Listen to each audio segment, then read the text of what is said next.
What's good, man? What's good, man? What's popping? All right. Yeah, Lisa, I probably just do a members only. Like everybody like the content, but they won't even click the like button, man. I make this real quick, real short. What's popping, baby? What you doing? I'm over here. Yeah, I'm out here kicking with my daughter, kicking with the family. I was gonna do a little pop up. I was like, damn, man. Everybody in the chat, I see people waiting. I got like 12 people waiting, 2 likes. And I'm one of the likes. I'm one of the 2 likes. I was like, all right, I see what we're doing here. So I'll chop it up with y'all real quick, and I definitely do a members only. Shout out to Lisa Bell in the building, and no shout out to nobody else, because I'm one like, and the other like is probably Lisa Bell. Nobody else hit the like button. Yeah, man, I wanted to talk to y'all about this fight. I was gonna do a chop up with y'all, just an impromptu pop up, and I was like, damn, man, you know what? I should just do this members only because shout out to the members, man. You know what I'm saying? I ain't even in the studio. We did a long ass live. That shit was crazy last night. What a fight. What a night. I got a lot I want to talk about with this fight, this discussion.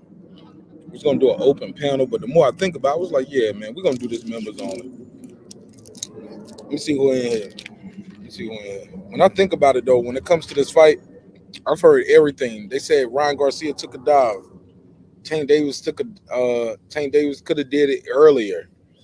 Tank Davis got to put an asterisk beside this victory.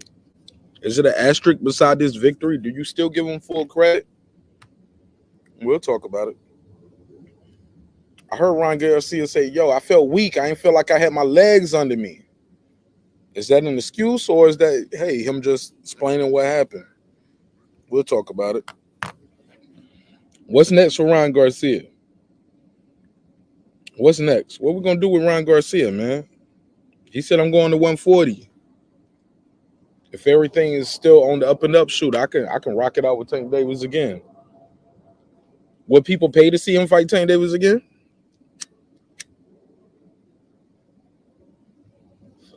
We'll talk about it. What's next for Ron? What's next for Tank Davis though? When he was asked about the fight with Devin Haney, he blew that off. It was like, man, I ain't trying to talk about him. This is my moment. But you talked about him before when you had a fight coming up.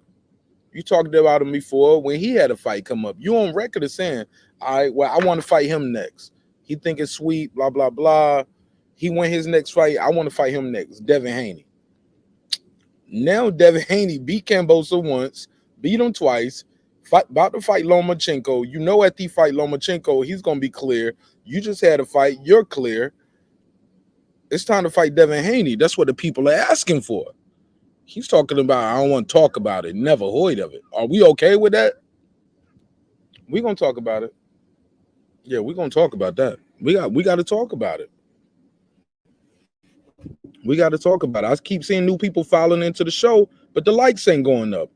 I saw 2 likes, and I know I was the first like. So we got 1 like, 25 motherfuckers in here already. Yeah, this about to be a real short show, homie. I'll do members only. I'll chop it up with the people who want to hear the content, who invested their time, energy, and money into the content. But we can't even get motherfuckers click the like button. But they was here like 20 minutes before I got started, telling me to start the show, nigga, hurry up. All right, I got something for y'all. I'm good, bro. I'm going to be all right. And y'all can get y'all content somewhere else. Y'all going to be all right, too. But damn, man, all that crap and shit, like, damn, nigga, you hate me that much?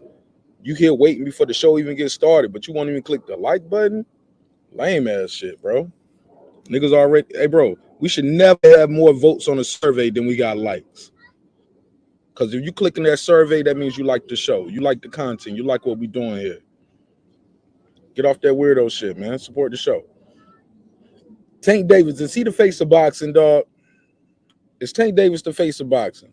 Where we going with this? Some people are saying yes already. Some people are saying Martin Nash, never heard of it. He ain't no Sugar Ray. He ain't no Floyd. He ain't no Oscar. He's no Canelo. Is he the face of boxing?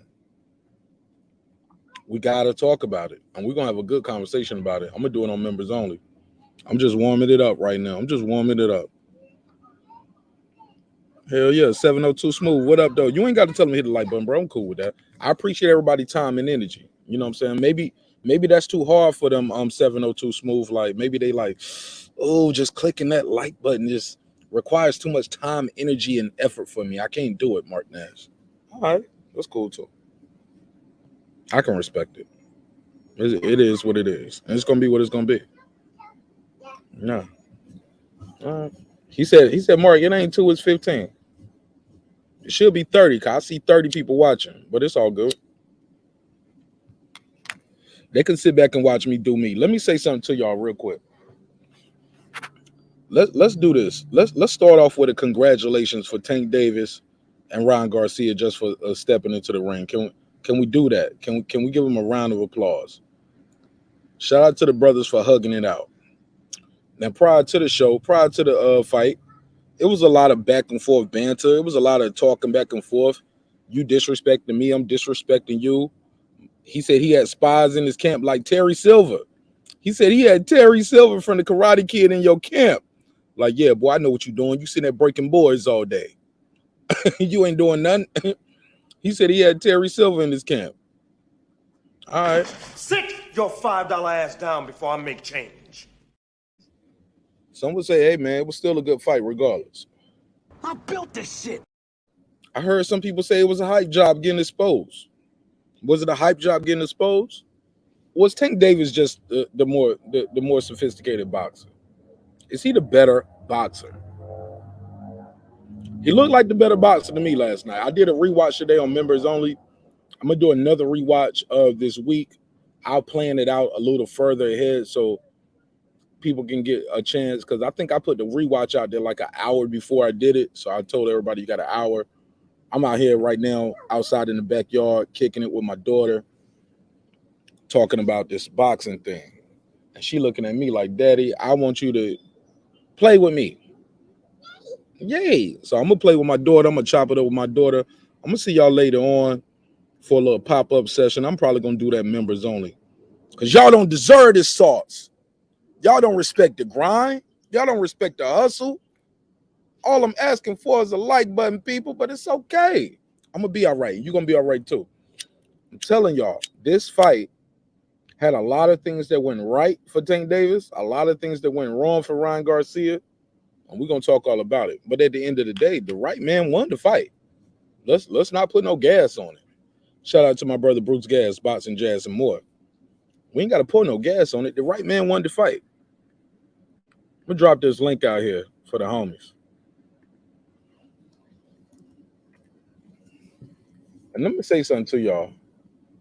Ryan Garcia had some mental lapses early in the fight. And when I say mental lapses, I'm not talking about, anything he was going through with his mental capacity a year or two ago. No, I'm talking about what he admitted to after the fight. The brother clearly said, man, I was tired of all that taking it slow. I was ready.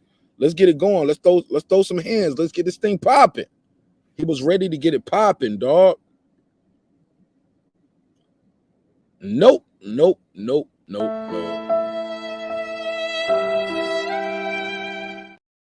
That ain't how it go, Ryan. Ryan did not take his time. Tank Davis was patient to nauseam in that first round. He was super patient, took his time, watching, diligent. Oh, yeah, Tank Davis knew what he was doing in that thing, man. The foot position, I saw Rachel ether Reggie the Roach last night. She ethered him. Because she ethered him early when she was like talking about the foot position. Man, I rewatched that fight. Ryan Garcia wasn't even fighting for lead foot position. It was times Ryan Garcia was getting into the advantageous spot. Tank Davis wasn't even moving his foot. Ryan Garcia would slide his foot to the inside, lead left foot on the inside of the right lead foot of the southpaw opponent, and he would shoot a left hook or a jab instead of shooting the lead right. A lot of fundamental things happen with Ryan Garcia. Lisa Bell, talk to me, sister. What's up? I didn't see the fight, so I'm just going by what everybody's saying. Um, but I listened last night to, I'm about to put a fight huh? on my website, martinash.com. I'm about to put a fight up there. I don't know how long it's gonna stay out there before they kick me off, but I'm gonna put it on my website. I can't put it on my YouTube channel, but I'm gonna put it on martinash.com for y'all. Yeah, I'll find it. Yeah, okay. But I was listening last night to Reggie and Rachel, and it was a really good discussion. But I already knew going into this fight that Tank had the more educated feet. Yeah, Ryan may have his hands are slightly faster, but I also knew that Tank was fast himself. So, and being a southpaw, I don't think that what's the guy's name that Ryan fought? Isn't he a southpaw? The Dominican young, what's his name? Javier Fortuna. Is he a southpaw?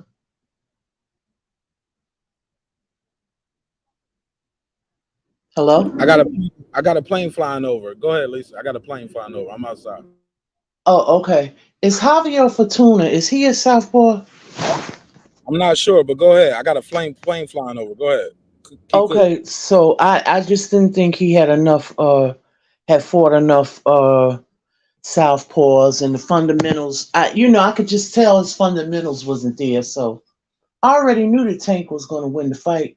I picked by ninth round, but he did it earlier. He dispatched of him earlier. What shocked me was the body shot. I didn't expect. I thought he was going to go in with the uppercut, but you know, but you never know how a fighter's gonna pan out or whatever. But yeah, he did his thing, because he's a boxer. So I listened to everything that Rachel was saying last night, and she was I, I, breaking it down from a I want you technical to see this shit. aspect. I want you to see this Huh? shit, Lisa. I think you Okay. need to see it. You got to see it for Okay. yourself. Go ahead, Right. Champion Heart. Go ahead, Champion Heart. Hey, what's going on, bro? Champion Heart, you on mute. Unmute your Yeah, mic. can you hear me? Go ahead, OG. Yeah. What's up, Hey, fam? what's up, OG? Hey, Yes, sir. it's Go like, ahead. Chilling, chilling. I ain't even in the studio. We all got bad audio. It's okay today. I got bad audio right now, so it's cool. I'm sitting in the man, I backyard with my wanted daughter, to, man. Out here on the patio. I wanted to catch the rewatch with you all this morning, man, but I didn't get a chance to I'm gonna do because another one. I'm gonna do another one. see you I'm gonna do another last rewatch tonight. night, and can you hear me? Yeah, I hear you. Go ahead. Okay, yeah, I was listening to you last night, but I didn't get a chance to come on, man, because I don't know what fight Reggie was watching when I was listening to you last night. I was like, man, Reggie tripping. And my plan was to do the rewatch with you all this morning, but so I missed that. But I heard you say that Rachel, really technically broke the fight down, and that's what I was gonna do when at the rewatch this morning. I got a chance to get on with you guys, but I missed it. But yeah, I thought it was a good fight, man. Something that boxing needed. So definitely thought it was a good fight. And Tank, he did what I expected. I knew that eventually Ryan was gonna fight with his chin in the air. Creatures of habit, man. So I knew that was coming. But I was surprised he got up. He threw an uppercut. He wasn't hit clean enough, but he was hit enough. Hard enough. But I was surprised when he got up. So salute to him on that. And I was listening to Brandon talking about the shots in the body. The thing is that particular punch, man. It doesn't have to be that hard. Cats that have never fought don't understand. When you get hit, solar plexus, the liver, the kidneys, the punch really doesn't have to be that hard. For it to affect You know, I can remember when I got kicked, you know, in the solar plexus, man, and so it's, you know, it's a punch that you try and play it off, but when that air leaves you, you know, you react the same way that Ryan did. So it is what it is. Yeah, great point. Yeah. Great point. Because you have experience of being a fighter.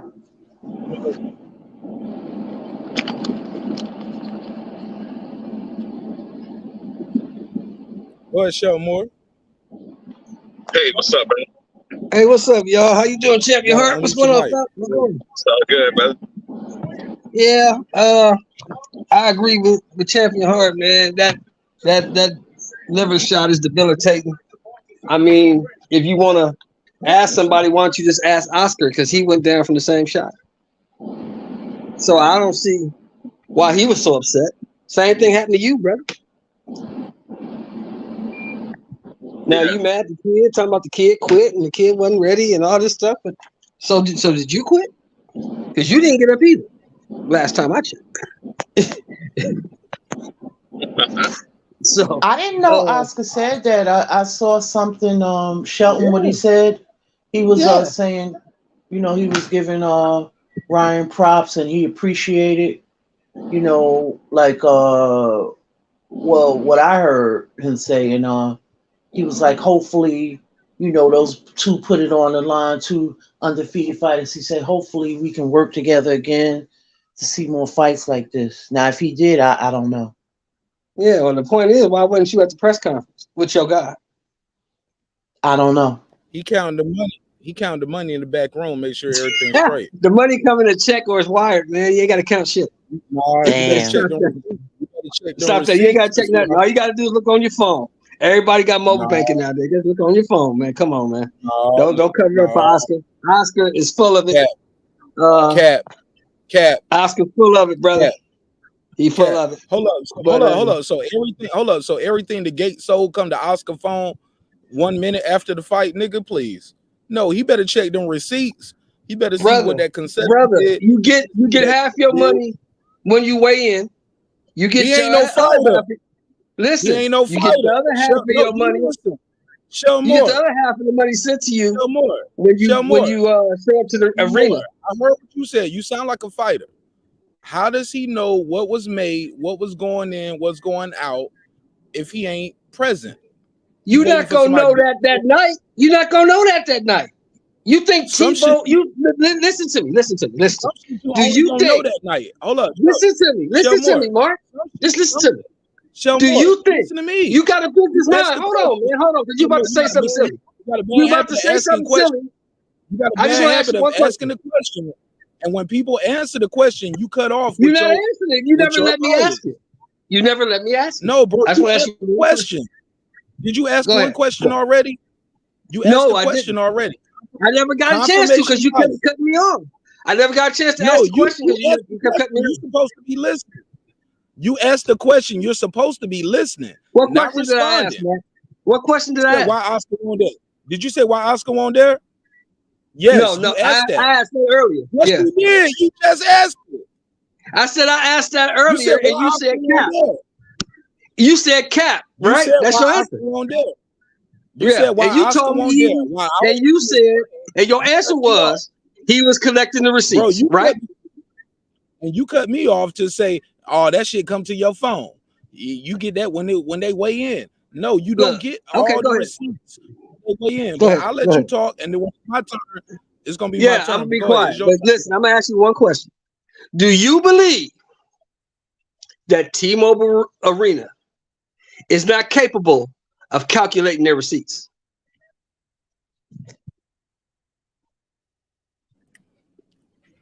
Is that a question? That's a question. Are they not capable to do that and give Oscar his cut? Is that a yes or no, or can I answer in full? You can answer any way you want, brother. Hell yeah, they able to do that, but they also able to cook the books. Books are made to be cooked. Books are made to be cooked. Hey, well, that's how you. Hold up. All right, see. I asked you, can I answer? Yeah, go ahead. You shut up. Go ahead. When it's my turn, I muted my mic when it was your turn. Now it's my turn. I ask you, can you want a yes or no, or can I answer in full? I'm trying to answer in full. You don't want to answer.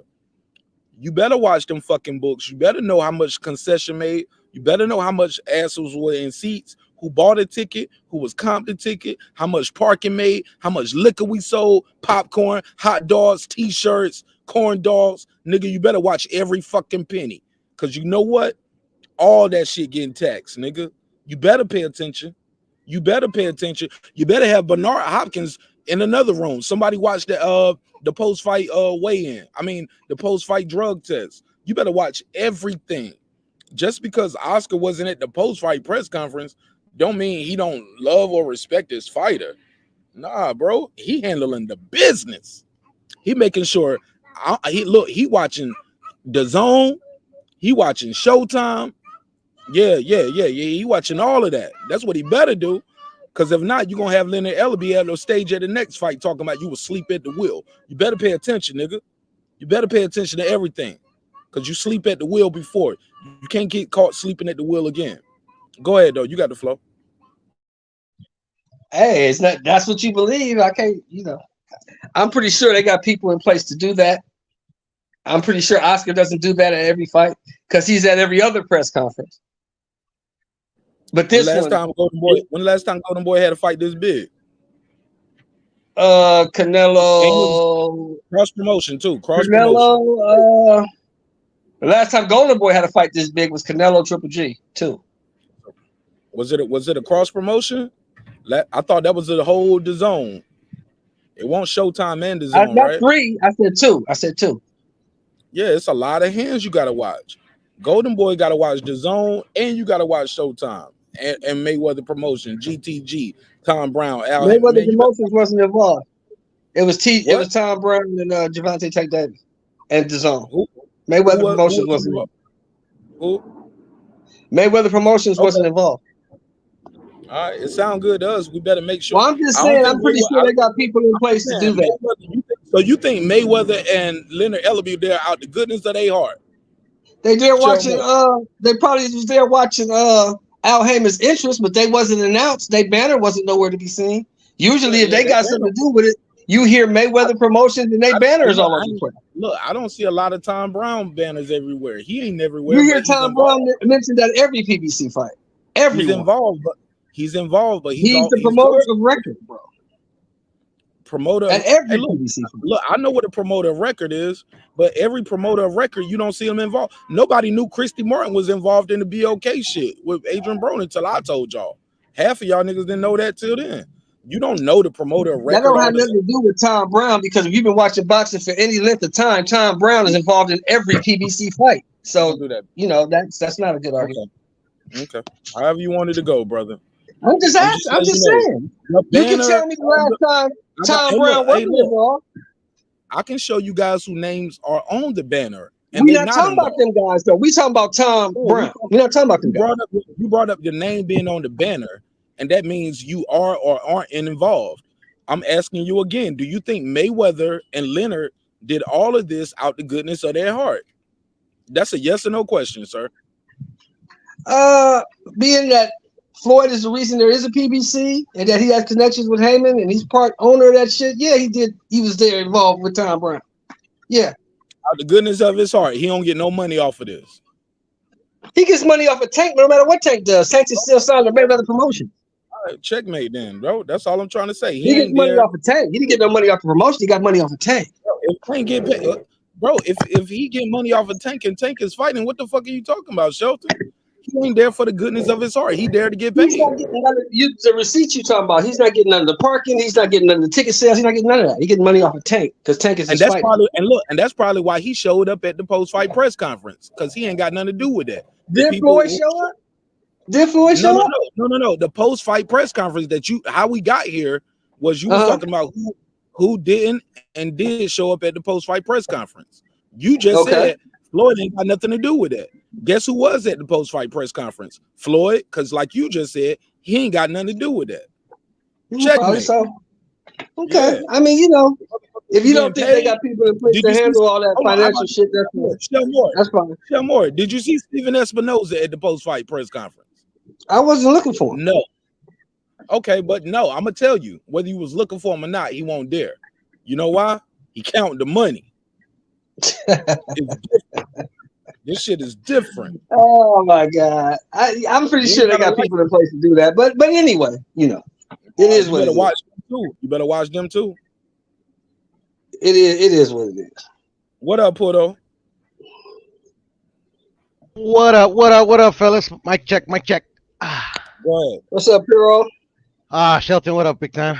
What's Same up, old fella. Piro? Enjoying the Sunday. Hey, Lise, how you doing? I'm Mark, good. What up? Champion Heart, what's up? Go ahead, man. Get your bars off. Cause I ain't gonna be here all day because niggas want to hit the like button, so I'm gonna end this shit. Bro, what? I can't get them to hit the like button. Did you already watch the full fight or what? I'm ending it. They better hit that like button. I'm ending this shit right now. Go ahead. Hit the like button, bro. Like Mark is getting the I do a member. bro. I better send Cash App Super Chat son. I can do this shit. I can talk to Lisa anytime. I got your number. I got Sheldon Moore number. I got Champion Heart number. I can call y'all anytime. We can talk boxing. Y'all want this live shit? Y'all want this good commentary? Y'all better hit that like button. Go ahead, Porto.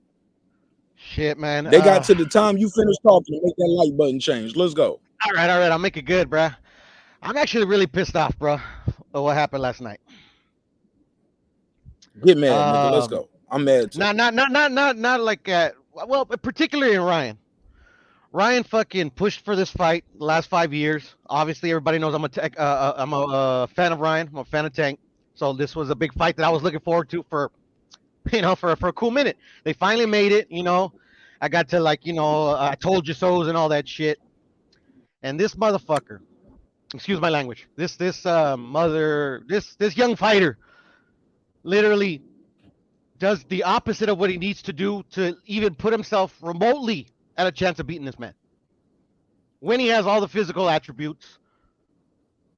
I mean, literally when the money's pretty goddamn. I mean, literally everybody before this fight happened had this.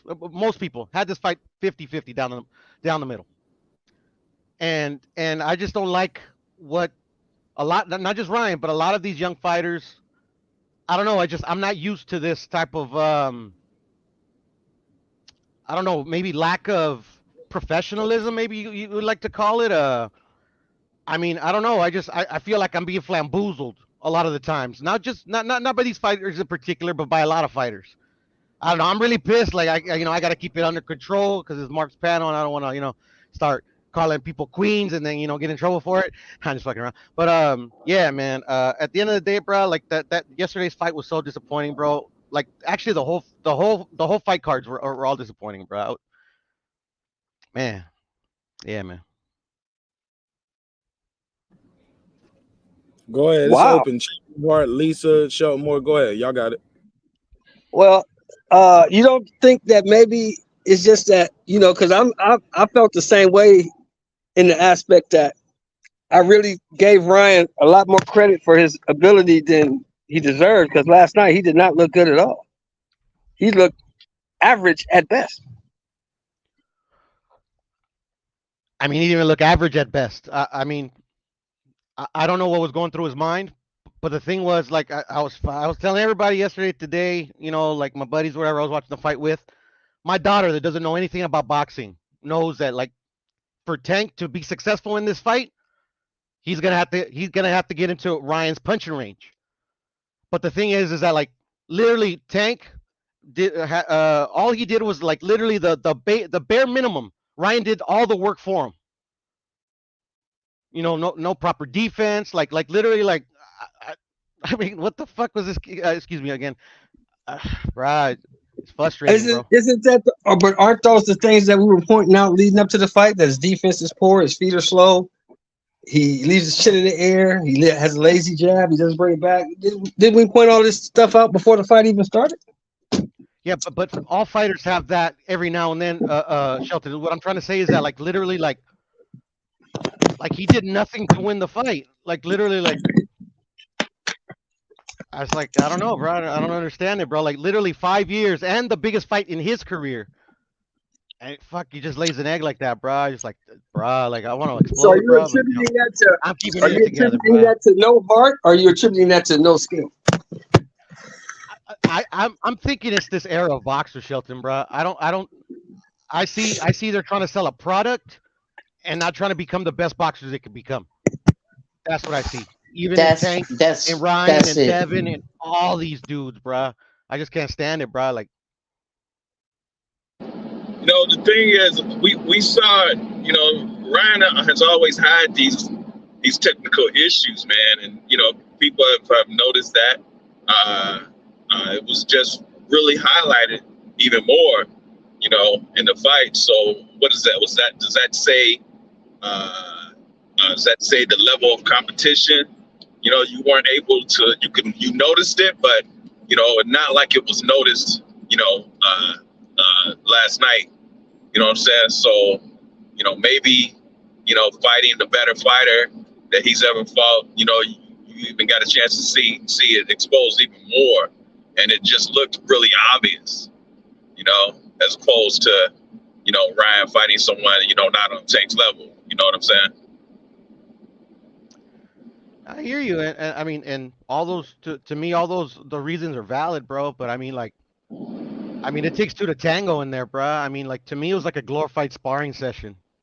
I mean, Yeah, I don't think, he wasn't, I don't think he was going to let Tank, he wasn't going to get knocked out in a, I guess what they call a highlight type of, you know, way. He was able to get up from that uppercut that he took in the second round, I think. So he knew it was coming. I would have liked to see the fight continue, but like you said, he wasn't going to let it get to that point. So he took it as a sparring session and he tapped out.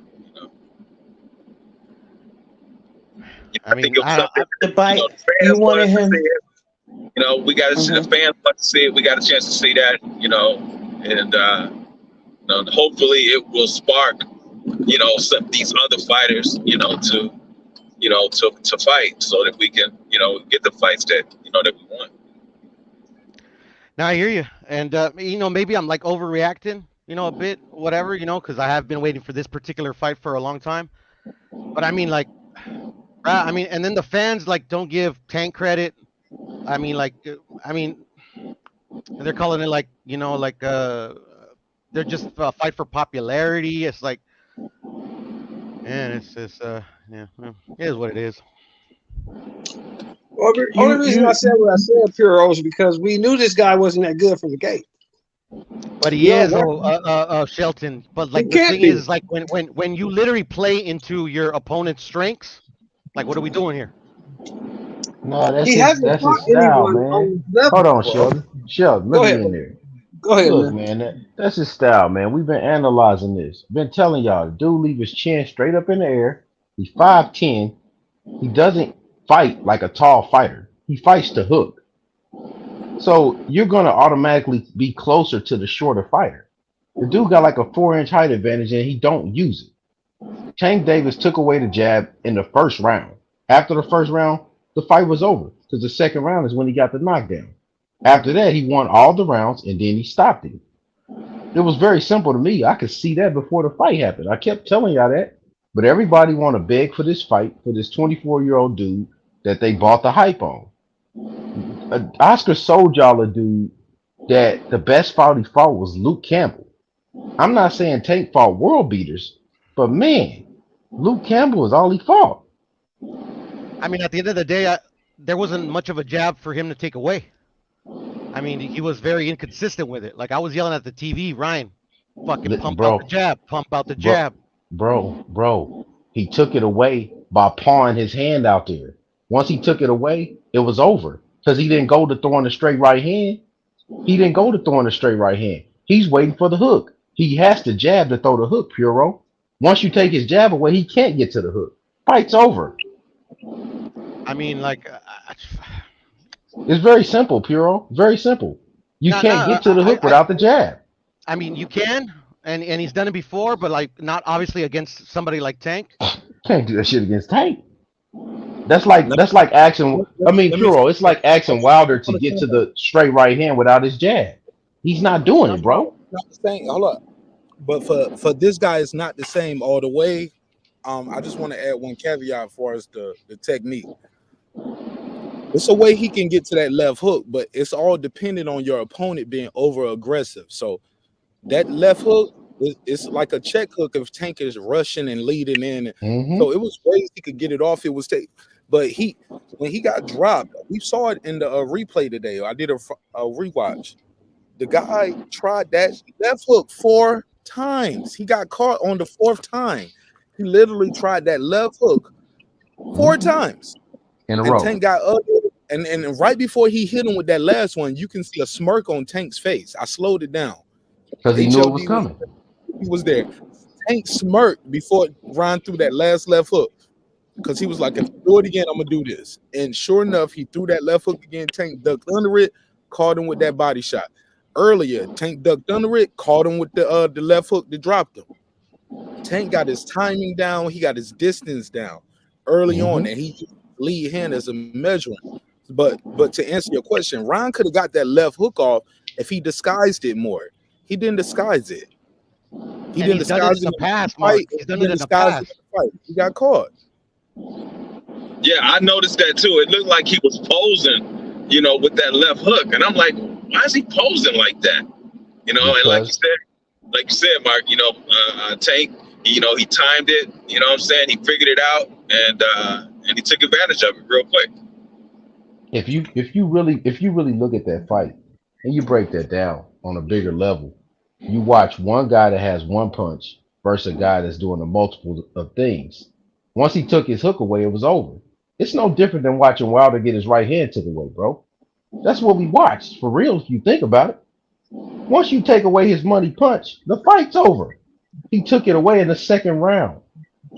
Hey, Second Scholar, round, the hook was you're gone. I'm sorry. Go ahead. I was watching the fight with Q, right? The first round, Ryan did okay. He was pawing with the jab. Just out. He won the first round, just pursuing. The second round, he started chasing Tank around the ring. He started pressuring him. I told Q, I said, Q, he's fucking up. Don't follow this dude around the ring because he's going to run you into something. As soon as I said something, bam. I said, see, I told you.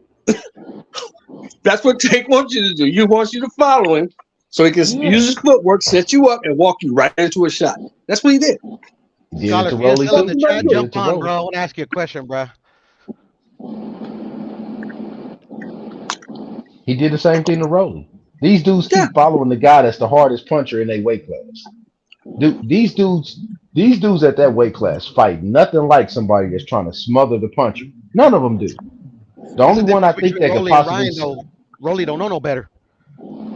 I mean, how can you say Ryan knows any better? He just got stopped. Because I've seen it. Like I've seen it. I haven't seen it from Rolly ever. But hold on, this is what I'm saying, Puro. I'm saying against what level? Because Tank is the level in his division. He has never even been to the next. I wouldn't say he hasn't even beaten what Teofimo has beaten at that weight class. Neither has Tank. But if you see what I'm saying though, progressively, if you look at them, you would say Tank is a cut above or even at T.O.'s level, because Ryan hasn't even done that. I mean, I've always had Tank the number one in this division. That's just me. But I mean, obviously, like he is a level above Ryan. But the thing is, this is the only thing that bothers me. Like I don't take anything away from Tank. Cause like I said, I fuck with Tank. Tank is still my favorite fighter. So Ryan is still my favorite fighter as well. But the thing is that like so you literally got two favorite fighters? Did nothing. Yeah. Those are my two favorite fighters currently. But I mean, like he did nothing to help himself in this fight. No, other than he didn't. The first 2 rounds that they're pretty much the feel out rounds. He didn't do man. It's just for me it's just frustrating because I've been waiting for this fight. You don't think maybe he just ain't that good, Puro? Maybe he just ain't that good. Maybe he needs to go back to the lab. He's that good. He needs to go back to the lab. He does need to like, go back to the lab, Puro. He needs to. Is this the same Ryan we saw against Fortuna, bro? And I'm not saying that Tank is Fortuna. I'm not saying that. But bruh, like Fortuna's not very good though, Puro. No. But that's not what I'm saying though. But like, look at, bro. Just watch Ryan what he does against Fortuna, and watch what he does in this fight, bro. It's night and day. It's like he forgot how to box. Puro, you're talking about a guy that punches harder than Fortuna, bro. So like it changes the dynamics, bro, of what's coming back. Because you're not pawing out there versus a guy that when you know if he let something go, because he let him know early in the second round what's coming back and put you on your ass, and he let him know early. So when he And did he it, let him know earlier than that. But the thing is that like he had a defensive lapse and he fucking cracked him with a good one. But Tank is not gonna make the mistakes that Fortuna makes. Fortuna no, is levels below Tank. Levels below. and Fortuna's a gambler No, all night. He's an and all I'm not night gambler. comparing Tank and Fortuna. I'm just saying that like literally the fighter it was a different fighter I'd never seen Ryan fight this way ever. Puro. Well, we go Wilder's through a this different on the top. fighter. Let me Wilder's say a this. Let different me shut fighter up. against Helenius than he is against Fury, bro. No, Let me say I this. Let me understand that. say this, and I'm gonna shut up. Let me say this. Go Puro. ahead, Blake. Go We ahead, talk brother. about this all the time. Me and you talk about this offline. We talk about this all the time. When you feed a motherfucker can after can after can, and then you put him in there with somebody who can actually fight, it's gonna look different. But Shelton, you know they did the exact same thing, albeit like one or two fighters with Tank, right? Can after can after can. Other than like obviously Isaac Cruz, which I knew he was good because I've been following Isaac Cruz for a cool minute. And but at 135, like literally their resumes ain't that much different. But the difference is Tank is a special talent. Tank is gifted in this And art so of is boxing. Ryan, bro. So is He Ryan. I've can't seen be. it. He can't be because he hasn't shown it. Yes, he A has gifted though. But guy, Yes, he a has. but gifted guy So but doesn't Sheldon, throw the so Sheldon, same Tank has shot shown it 4 times versus in a Ryan, row. but Ryan's gonna be Ryan fine though. hasn't. Ryan's gonna be fine to me. I think I Ryan's think gonna he's be gonna be fine fine because too. he's gonna still keep his fan base. So he's gonna be fine. He lost that fight, but everybody's gonna be starving to try to fight him or Tank. They're gonna be starving to try to fight him or Tank at Okay, 35 and They 40. okay. ain't gonna fight Tank. They avoid Tank like they always gonna avoid Tank. So KP, he's moving. He says he's moving up to 40. You tell me who the fuck he gonna beat up there? They gonna keep him away for a while. He got a while to go. He gotta get in that gym and fix that stuff, bro. He does not hold the phone. And he's so exposed when he throws shots. He doesn't understand how to be inside if he needs to either be inside or all the way out. He's trying to be mid range. He's not picking the right distance. He's like Tank was standing in front of him sometime and he was like testing to see if Ryan knew that he was too close or not. And Ryan would not pick whether to be long or to be in. He's picking mid range when he should be either long. He should just be long. He's 5'10". He's not even using his Somebody length. told me today. Somebody told me today that in a couple fights he's ready for Regis and Matias. I told him, yeah, he'll be ready for Regis and Matias when they retire. He'll be ready for them. I mean, if Ryan fights if Ryan like literally plays to the fighter's strengths, he's never gonna win another fight. That's my whole point. That's my whole point. That's my whole point because like literally, like how KP was saying, he needs to go into the gym and work on whatever he needs to work on. Like he's already shown it in multiple fights that he can do what he needs to fucking put himself in the best position to beat the Tanks, to beat the Devons. It's just that's why I don't understand why he like But he's literally but he's shown cried and that. fucking like literally almost ruined his career with Golden Boy to make this one fight, and then when it finally happens, he don't even show up. But he's shown that stuff you're talking about, Puro, against low level competition. And so has Tank, but it doesn't make him any less of a great fighter. Nah, man, Ryan That's a ain't showed. fact, bro. Ryan got up off the canvas and finished Luke Campbell. How he show flaws? Luke Campbell ain't no bum. He ain't? Nah, Okay. he dropped I don't think Lomachenko when they were still calling him hey Lomachenko. boxing scholar. I never said Luke Campbell was a bum, but I'm saying Luke Campbell was the only good fight he had to me as far as the fighter and the competition level. Because I don't see Fortuna on as Luke Campbell. I don't. I think Luke Campbell's better than Fortuna. But what I was saying is this: you can't just put him in with one guy and then transition him up to the next level, which would be Tank Davis. Or let's say if they didn't put him in with Tank, let's say if they put him in with Lomachenko. I mean, I don't think nobody's gonna be confident that he just beats Lomachenko. He don't. To be honest, I'm not confident in anybody but Tank to win in this division. I mean, boxing scholar, do you think he was prepared with the fights he had? You think he was prepared for the Tank fight? Yeah, I think it's now or never. I think as boxing fans, we can't say one thing and mean another, right? So we be like, man, we want these fighters to get in there in their primes, and then when they try to say I'm waiting for the peak moment, then we call them ducks. So I mean, we got. I mean, imagine if Bud and Spence had gotten the ring at 24, we wouldn't even be having these clickbait topics. Exactly. Man, you can't even say their names, man. Them dudes is 30 something. Hey, No, no, no. them. And to be fair, both of them ain't fought at one division. Bud has been through three. At 24, Errol would have been the weight drain. You get what I'm saying? Trying to fight Bud at what 135. So it's not a Yeah. fair comparison. But it's like you know what it's like saying who did Oscar De La Hoya fight before Sweet Pea, and don't say old ass Chavez. Oh, he fought Ike Cortez. He fought, Not He before didn't. Sweet He Pea. didn't. He That was didn't fight after. Ike. That was Nobody on He after. didn't Sweet fight Pea. What's Ike wrong? Hernandez. What's wrong with fighting Genaro Hernandez. Chavez? That's a Hall of He was Famer. already old at that point. That's why I didn't want to throw Chavez him was in there. It dead, does. man. It's still a win. Man, it's a win. So, I mean, but Lisa Bell, do you give Obakar, he fought Saddam? Hold up, Lisa Obakar. Bell, do you give Saddam Ali credit for being Miguel Cotto? yes, Yeah, he beat yeah. him. Yeah, Come on, He beat Saddam him. Ali wanted to beat Cotto in his prime. but he didn't We fight him in know his that. prime. So what are we But he talking didn't about? fight him then. How you gonna sit up there and say he couldn't afford him in his prime because he was too young? So you what, gotta still give them the credit. what about Yeah, Trevor Burbick? I He mean, beat it's like Ali ass okay, then. okay. Yeah, So He let could have me fought ask you Canelo in his this. prime, but it doesn't take away anything from the greatness of the win. Now let me ask you this. Like Piro just said. So was Mosley in his prime when he beat the shit out of Margarito? Nope. But he did it, right? Yes, sir. he's just It's an a fight. exception, though, bro. That's an exception. Margarito had loaded. He didn't look the same after he got busted for them loaded gloves, bro. Margarito Nah, he wasn't no great didn't. fighter. He didn't look the same against Shane Mosley, but But he but the looked point pretty the, much the same versus the versus point Floyd that the I was second time. making is Oh, sorry, y'all sorry. asked Go ahead. me was Ryan Garcia ready for Tank Davis? Luke Campbell was a good fighter, but he wasn't on Tank's level. That's the point I was making. Even though Chavez Mhm. was a great fighter, it was once upon a time. By the time he got to him, he was just a good fighter, and he didn't say, Mhm. "Oh, let me get a couple more fights before I fight Sweet Pea." No, he went and fought Sweet Pea. Like what I'm trying to say is, boxing fans got to be consistent. Either we gonna get the big fights or we not.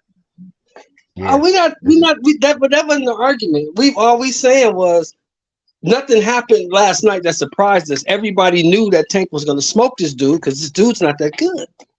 I was Sheldon, surprised. you can't talk in that You should have absolute told me, like that Shelton, that he because was gonna if fight like everybody that. knew, they wouldn't have been betting on Ryan. Well, I But can't say I would everybody. say, I'll say me because yeah, you know that's what all I'm y'all saying. know. I I consistently picked told you that this guy wasn't I that good. picked Tank too. I picked Tank too. I Hey, I'm hey, not consistently told saying you that Ryan wasn't that good. Hey KP, I ain't ever the day after a fight that I knew who the winner was. You right? I ain't never not. Hindsight yeah, always 2020, right? yeah, Shit, yeah. after I after just Buster Douglas whooped Tyson ass, I probably was like, yeah, I probably would have been like, yeah, I knew Buster Douglas was gonna whoop his ass. No, nobody I knew that. knew That's it all the different. Nobody time. I knew that. knew it all the time. Nobody knew that. But we talked about this fight from the time it was signed. I told y'all the dude ain't that good, man. I don't know why he even got this. He got this fight because he's popular. I said that a million times. He didn't get this fight because he's good. He got this but fight because Sheldon, he's popular. Sheldon, that's good that he got the fight. He lost the fight, but I'm telling you, Ryan Garcia didn't really lose. He lost the fight, but his fan base still gonna be intact, and them boys is gonna be hungry to get Ryan Garcia at 140. They about to And he's protect him and 23. give him some solid fights, and he got some solid fights he can make to get his skills up and everything. He got time. I mean, he gave us Well, that he's fight. young. Yeah, he's young. He got time. Should He we just throw got him to go back away? to the That's I the lab. mean, real question. if you do an honest comparison, Tank Davis didn't even do that at 24. What he just did. Nope. Facts. So I'm just being honest because I ain't no big like I like Tank, but I'm saying, bro, he ain't just been running around here beating down doors fighting the best that he could fight, No, his resume is very and he suspect. charged $80, $100 No, I in a mean his resume recession. is suspect. We all know that, but we all know that he's better than this guy. We knew this. He was better than this guy. Stop saying we all because I don't everybody think. didn't Yeah, bet I don't. with the way we We know bet, bro. now, Shelton, because they got into the ring. We know now. I'll just speak for myself. I knew, and I told you. Because I thought Zerto was gonna put up a more of a valiant effort than he did against Bivol, and like I he did did too. Yeah, shit. He didn't do I a did yeah, too. fucking Sheldon, thing. I thought he was too, and he looked like I did trash. too. And He looked, he took a shit. He got his ass kicked. man, he looked like he Ain't the worked for first waste boxer he fought management, either, bro. Shelton. Ain't the first boxer he Huh? fought. He looked like he So worked what for now? waste management, bro. Yeah. You said that wasn't the first boxer he fought? Nope. He That was actually the best upset. boxer he fought, though. But that was No, the he best actually boxer he fought upset because a he looked like Bivol shit. before Bivol was That- Bivol. Vlasov. He, When he was undefeated. yeah, but Blasov obviously ain't Bivol because Bivol beat the shit out of him. Yeah, Bivol Bivol beat beat the Canelo. glass out of his ass. He beat the Yeah, glass out of Zerto's Bivol ass. beat motherfuckers. Yeah, bro. But I mean, he didn't even show Bivol's up, beating bro. He motherfuckers. didn't even Son. show up though, Shelton, bro. Yeah, but that's Hey, on him. so No, You I just you know said it's the gotta on same him. thing I know about it's, Ryan. it's You totally just on said. him. It's totally You on just him. said when you got here though. You just said that Ryan didn't show up. Am I right or wrong? No, Didn't you just say man, that? Ryan That, looked that's better than not a whole Zerto though, bro. problem. That's not Yeah, yeah, no. Ryan looked he better did than way Zerto. look better than Zerto. Zerto looked like a punching bag on the street. Shit. a punching bag with eyes and orbs that he ain't even used. He might as well put the motherfuckers in his pocket. And Yeah, check I this bro, mean, out, he you know, looked Shelton. bad. just Zerto looking that at was what you saw last begging for night. that Bivol fight, begging for the Bivol Yeah, fight, just like Ryan. yeah, But and neither hey, one of them Puro, showed up. Same thing. I understand your frustrations, bro. Like I didn't feel like Ryan controlled range like I thought he would do. I thought Mhm. Tank was gonna stop him, but I didn't see the manner that it happened happen. I thought it was gonna be like a late round knockout where he get overzealous and come in like Rolly, and then that's all she wrote. I agree with you. Like he wasn't letting the short man probe him. I just that shit just blew my fucking mind that you letting the short guy just take a step back. Stop touching his Hey, hand. It's boxing just so scholar. many little subtle things Scholar, he he could did have it through did. Boxing the fight. He scholar. did it throughout Do the you fight, think and he did it. hey Puro, So do what y'all y'all think trying? Y'all that trying to get around to hold on, saying he threw Shelton? the fight? No, Nah, Shelton, they ain't saying that. Hold on, the Shelton. moment This is I what they think the said. moment might have been too big for him. I put a clip in my breakdown where he was on Teddy Atlas show and he said that he got hit with the Luke Campbell shot because he was thinking about his ankle that he tweaked in the locker room. I'm like, that's the wrong time to be thinking about some shit like Right? that. I think like he showed that he has mental lapses during a big moment, and I think that he knew the right thing to do. Joe Goosen probably showed him the right thing to do. I think the moment just was too much for him. And to be honest, Scholar, I don't think Joe's shown him anything, bro. I haven't seen any new wrinkles since he's been with Joe. He picked Joe though, Puro. That's his No, he fault. He did should no. have I stayed mean, with like Eddie. I'm He's with had him ever Porto. since I'm with a Porto little on boy. this, man. I'm sorry. I didn't see Joe Goosen giving no Hall of Fame instructions, and I watched that fight again We today. watched it There was together, time. didn't we, Mark? There was times in that fight where Joe Goosen was like, "Yeah, just keep working your jab." He wasn't Yep. working his jab. When you told him to keep working his jab, he was like, "Watch out for that uppercut." He's trying to get that uppercut. No, Yep. tell the dude to stop looking for the left hook. Tell him to stop lunging in. Tell him to be patient, stay calm, stay poised. Man, I'm sorry, man. I didn't see Hall of Fame instruction for Joe Goosen. So I'm gonna mute my mic. I'm over here cooking some chicken in the kitchen right now. We'll cook so that chicken in. I agree, Yo. Hey, but I FedEx me disagree. some, Shut bro. up, I'm man. So hungry. I agree with the instructions. He wasn't giving them good instructions, but like as far as like from Eddie Reynoso to Joe Goosen, I have seen an improvement with Ryan Garcia. So yeah, he laid it go Joe Goosen he had an off night. It happens with fighters and trainers. I don't know, he might be aged out of the trainer. Like Freddie Roach used to be really, really good. Oh, no, And no, no, my G. I'm gonna be honest. I don't think it's Joe Goosen though. I think Ryan, one of those guys who run his camp. Like I'm the boss. Like remember how they said Oscar didn't want him to take the fight, but he did this fight anyway. Oscar didn't Mm-hmm. want him to take a tune up. He did what he wanted to do anyway. I think the rumors are true. Ryan Garcia do what Ryan Garcia want to do, and everybody else fall in line from Joe Goosen, Oscar, Bernard. Hey, look, where all the footage of Bernard Hopkins and Oscar in the ring with him before the fight, showing him, hey man, this is what you should look out for. This is what you should do. I ain't never heard of it. hit I that think drop. Ryan Garcia is the boss. Now I ain't Hit, in the studio. I ain't got that And oh, drop, Mark, but I think that's to Ryan be Garcia expected is by. his own I'm sorry. boss, and he's the victim of his own empire. You get what I'm saying? You your well, own boss. You think everything you got all the answers, and I think he learned last night. when But go ahead. fighters I get pass to a the mic. certain That's level, par they for the start course to for do a what they want to do. 23-year-old man. You get what I'm saying? But maybe the trainer is only as good as the person, the tools he had to work with. Maybe Ryan just ain't that good. Man, Ryan's a beast, Shelton. I don't know what you talking about. He's supposed to have mentors to keep him level-headed, bro. So he doesn't fucking do this shit, bro. I don't know what's going on. He's fast I and think he's, I he's think that's fast as really shit. what happened to him, Scholar and Puro. He got away from Canelo and them, which was more structure and discipline than he wanted. And he wanted control. So now he got control and he had on his ass. Because I'm telling you, them dudes over there is running a disciplined camp in a certain way. It works. Some people try to fly off the handle and do what they want to do, and he takes me as one of those guys. He's bought into the Instagram and shit like that. Social media has really changed a lot of people, not just regular not just regular Americans, but it's changing the fighters too. So you notice it with some fighters. And Ryan Garcia is a social media like superstar, bro. Yeah, he was the Canelo team was excuse Canelo team. Eddie was training him very often.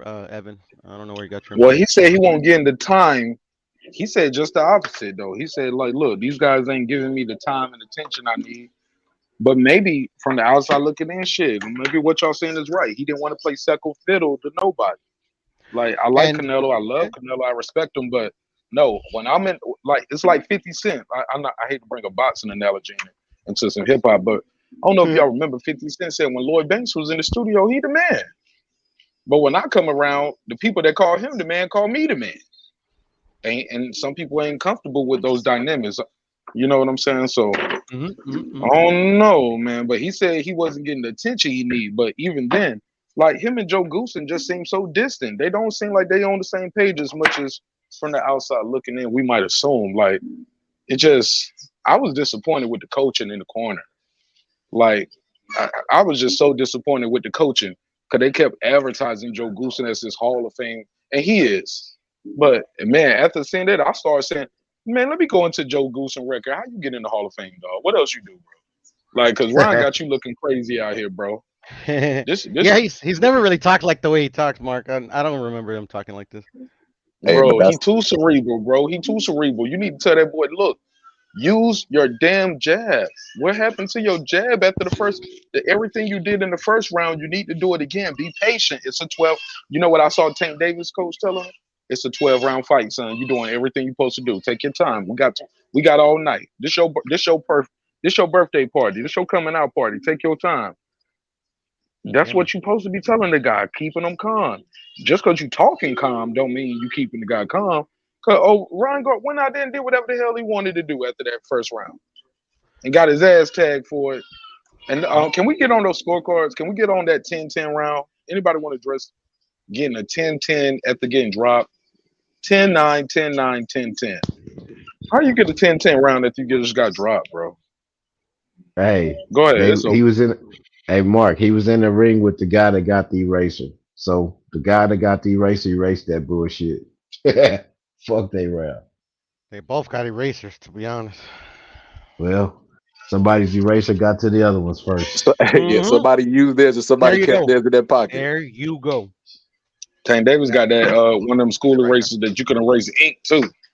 Ron Garcia Hmm just got the pencil eraser. Tank Davis got Tank Davis got whiteout. he got Yeah, got whiteout. He that don't need white no out. Yeah. eraser. At the end of the You day, just that clean the 10-10 don't slate. mean nothing no more. It don't mean nothing, And it man. means a lot. It means if it may perhaps if Ryan got up, he would have got another 10-10 round. And now we're looking at a robbery if we go to decision. I mean, he did get up, and he wasn't even hurt from the first knockdown. No, he didn't get up from that second knockdown, No, Pudo. no, from the Stop it. first He one. The didn't get first one, up. brother. The first one, brother. Oh yeah, he definitely got up from that shit. And I still don't see how you got a 10-10 round. All of us watched enough boxing. None of y'all would have gave that dude a 10-10, I mean a 9-9 or a 10-9 round after that. Come on, bro. I watched that shit again today. A lot of shit Tank Davis, I mean, he was throwing on Tank Davis. That shit was not super effective. He was smothering his work. It was some elbows in there. We don't count elbows. Like, come on. And then we saying, oh, he beat Elbows Tank hurt, though, ass in Mark. the second Elbows hurt. round. Get out of here. Go ahead, man. I'm I was muting just my saying mic. I elbows mean, hurt, 'cause Mark. no, I'm just saying that you don't. That ain't They that ain't don't how you count, but win they the They hurt. don't round, count as a dog. punch. You They ain't don't winning the count, but they round with hurt. elbows, bro. Smothering your work. Okay, he hit Tank with a good shot, and while Tank is clinching them, he hitting them with little shots right there while you clinching. And y'all talking about he won the round. If they're Like, scoring bro, that shots, ain't they're that scoring ain't a, shots, though, Mark. That's how it works, though. To be whatever. honest. Puto, go ahead. I'm No, Yeah, gonna no, mute my seriously, mic. that's I I'll get. let you get literally into how it. they Yeah, work. Go mute ahead. your mic. Literally how they work.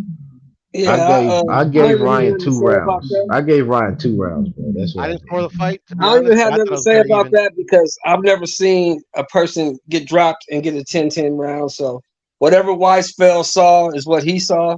I don't know where he was. He was maybe in New Jersey or something. He wasn't at the fight. But I Show don't more. That's know. all I'm saying. That's I'm some gonna tell you, Yeah, like bullshit, my I bro. dad don't used to know. say, Shelton, now you seen Yeah, one. yeah, I've never seen that. I mean, I've been watching boxing long. I've never seen a dude get dropped and then get an even round. Hey, but I could be crazy. You know, maybe I don't know the rules or I don't know. Mark taught me this, Shelton. It's the Mandela effect. The knockdown really didn't happen. Don't disrespect me, nigga. What I said was last night was I don't make myself laugh a little people bit, bro. keep forgetting. No, I'm joking. People keep forgetting this. It's called a 10-point must system. Somebody got to get 10 points. The only way somebody don't get 10 points is if you deduct a point. Tank Davis committed no foul to get deducted a point. He automatically gets 1 extra point because he knocked the guy down. Everybody else saying, well, Ryan was winning the round. All right, let's say you did think Ryan was winning the round. Okay, give him 10-9 then. Tank Davis automatically got a 10-9 starting from there because he got the knockdown. Ryan got to build himself out the hole. Like, I just don't understand where y'all getting this from. It's called a 10-point must system. And people talking about, well, it should have been a 9-9 round. How you get a 9-9 round, bro? How you get a 9-9 round? Y'all niggas on I'm that certified, bullshit. Mark. Y'all I'm niggas certified, hating. bro. I already know. Nah, you ain't certified in nothing, nigga. I You is, bro. certified in hating. That's what Not you're certified in. shit, bro. You're a certified Come hater, on, man. nigga. I'm You're a the certified hater, least nigga. hater, That's what bro. you is. You That's Mark what you Nash is, though. hater, bro. You just forgot to put That's the what last you word. is, though. You a certified hater, nigga. Oh, fucking what a fucking fight. You want to fight? I said you what a wanna fucking fight? fight. And I said what I a thought fucking you said fight. you want to fight. I about to say, well, you Ah, want no, to I die whoop your then, ass, nigga? bro. I whoop your ass, bro. You want to die then, nigga? You want to get beat Bruh, up, nigga? you don't want to I'm mess with pulling this up the fat way you stay with Mexican, the bro. AK, You nigga. know what I'm saying? I'm pulling up the way you stay with the AK, nigga. Shit, You drop gonna let the it go addy, bro. down, Drop the addy, bro. Hey, On God, you on better everything I stop love. listening. Mark, stop listening to that damn Chief Keef shit, man. Chief Keef had me going during the fight last night. I was ready. I told HLD last night in the back chat, this is a funeral, man. He came in as all black. He was ready to die. That's not funny. KP, don't say that no more. That's not What, funny. man? Ryan came in as all black. He was ready to get laid out, stretched out. He definitely had that music from the Titanic playing though. That was some sad. Man, That's the it saddest ring sounded walk music like I it was ever selling heard. away, didn't it? It sounded like Leonardo DiCaprio and the old girl on the boat, right? Swear to God, nigga, I thought it was Titanic playing in the background. I was like, it's going down in the wrong way, nigga. Iceberg. Mm-hmm. Y'all go ahead and cook, man. I'm gonna mute my mic though. So what's next for Ryan? What do we think he should do next? 140, get a Gatorade, nigga. 140. Go back to Gatorade. Shit. Going back to Gatorade. 140. He's going to 140 again. And who you think will be a good matchup at 140? Coming back after a loss. Rolly. Barboza. Barboza. Okay. Ryan done jumped out of the guy. It's like surviving a lion attack and then jumping inside the water full of fucking sharks. I don't understand it. Yeah, well, he wants to go to 40. I mean, Well, this is boxing. I mean, everybody. He knew that when he signed up for it. you don't think he should start with like maybe Lisa, like a postal or something to get his feet wet? I don't know. Postal's a seasoned vet, so I don't know now. I'm just saying. I mean, Barbosa maybe, but that's a top ranked guy, so that probably won't happen. Depending on if he stays with Golden Boy, that probably won't happen. Ryan's the boss, bro. He'll go wherever. Okay, well, Postal, Barbosa. You got Gary Antoine. Lipinets at 40. Gary Antoine. Who else? Delorme. I mean, who does he fight? All of those names are good names. I think Delorme is at 147. Yeah, he fought Boots at 147. You're right. I got it, Shelton. When Devin loses to Loma, Devin fights Ryan. The winner fights Tio for the championship. Well, Tio got to get past Josh Taylor, which I don't think he's going to do. Obviously, but, yes, sir. I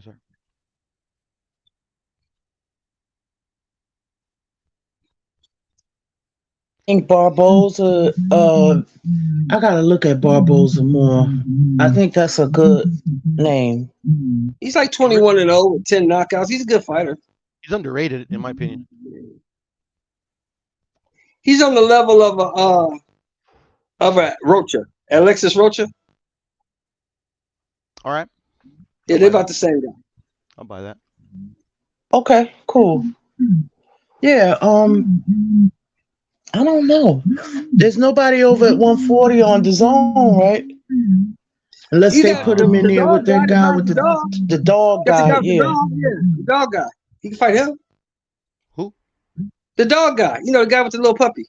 Oh, he'll fuck him up. Montel, what's his name? Montana Montana Love. Love ain't it? Montana Love ain't it? Yeah. Oh, yeah, you can fight him though. That's true. Or he can fight Steve Spark, the guy that Montana Love threw over the ropes. He can fight him. I was thinking about that too, actually, Shelton. I was thinking about that fight. That's a good fight.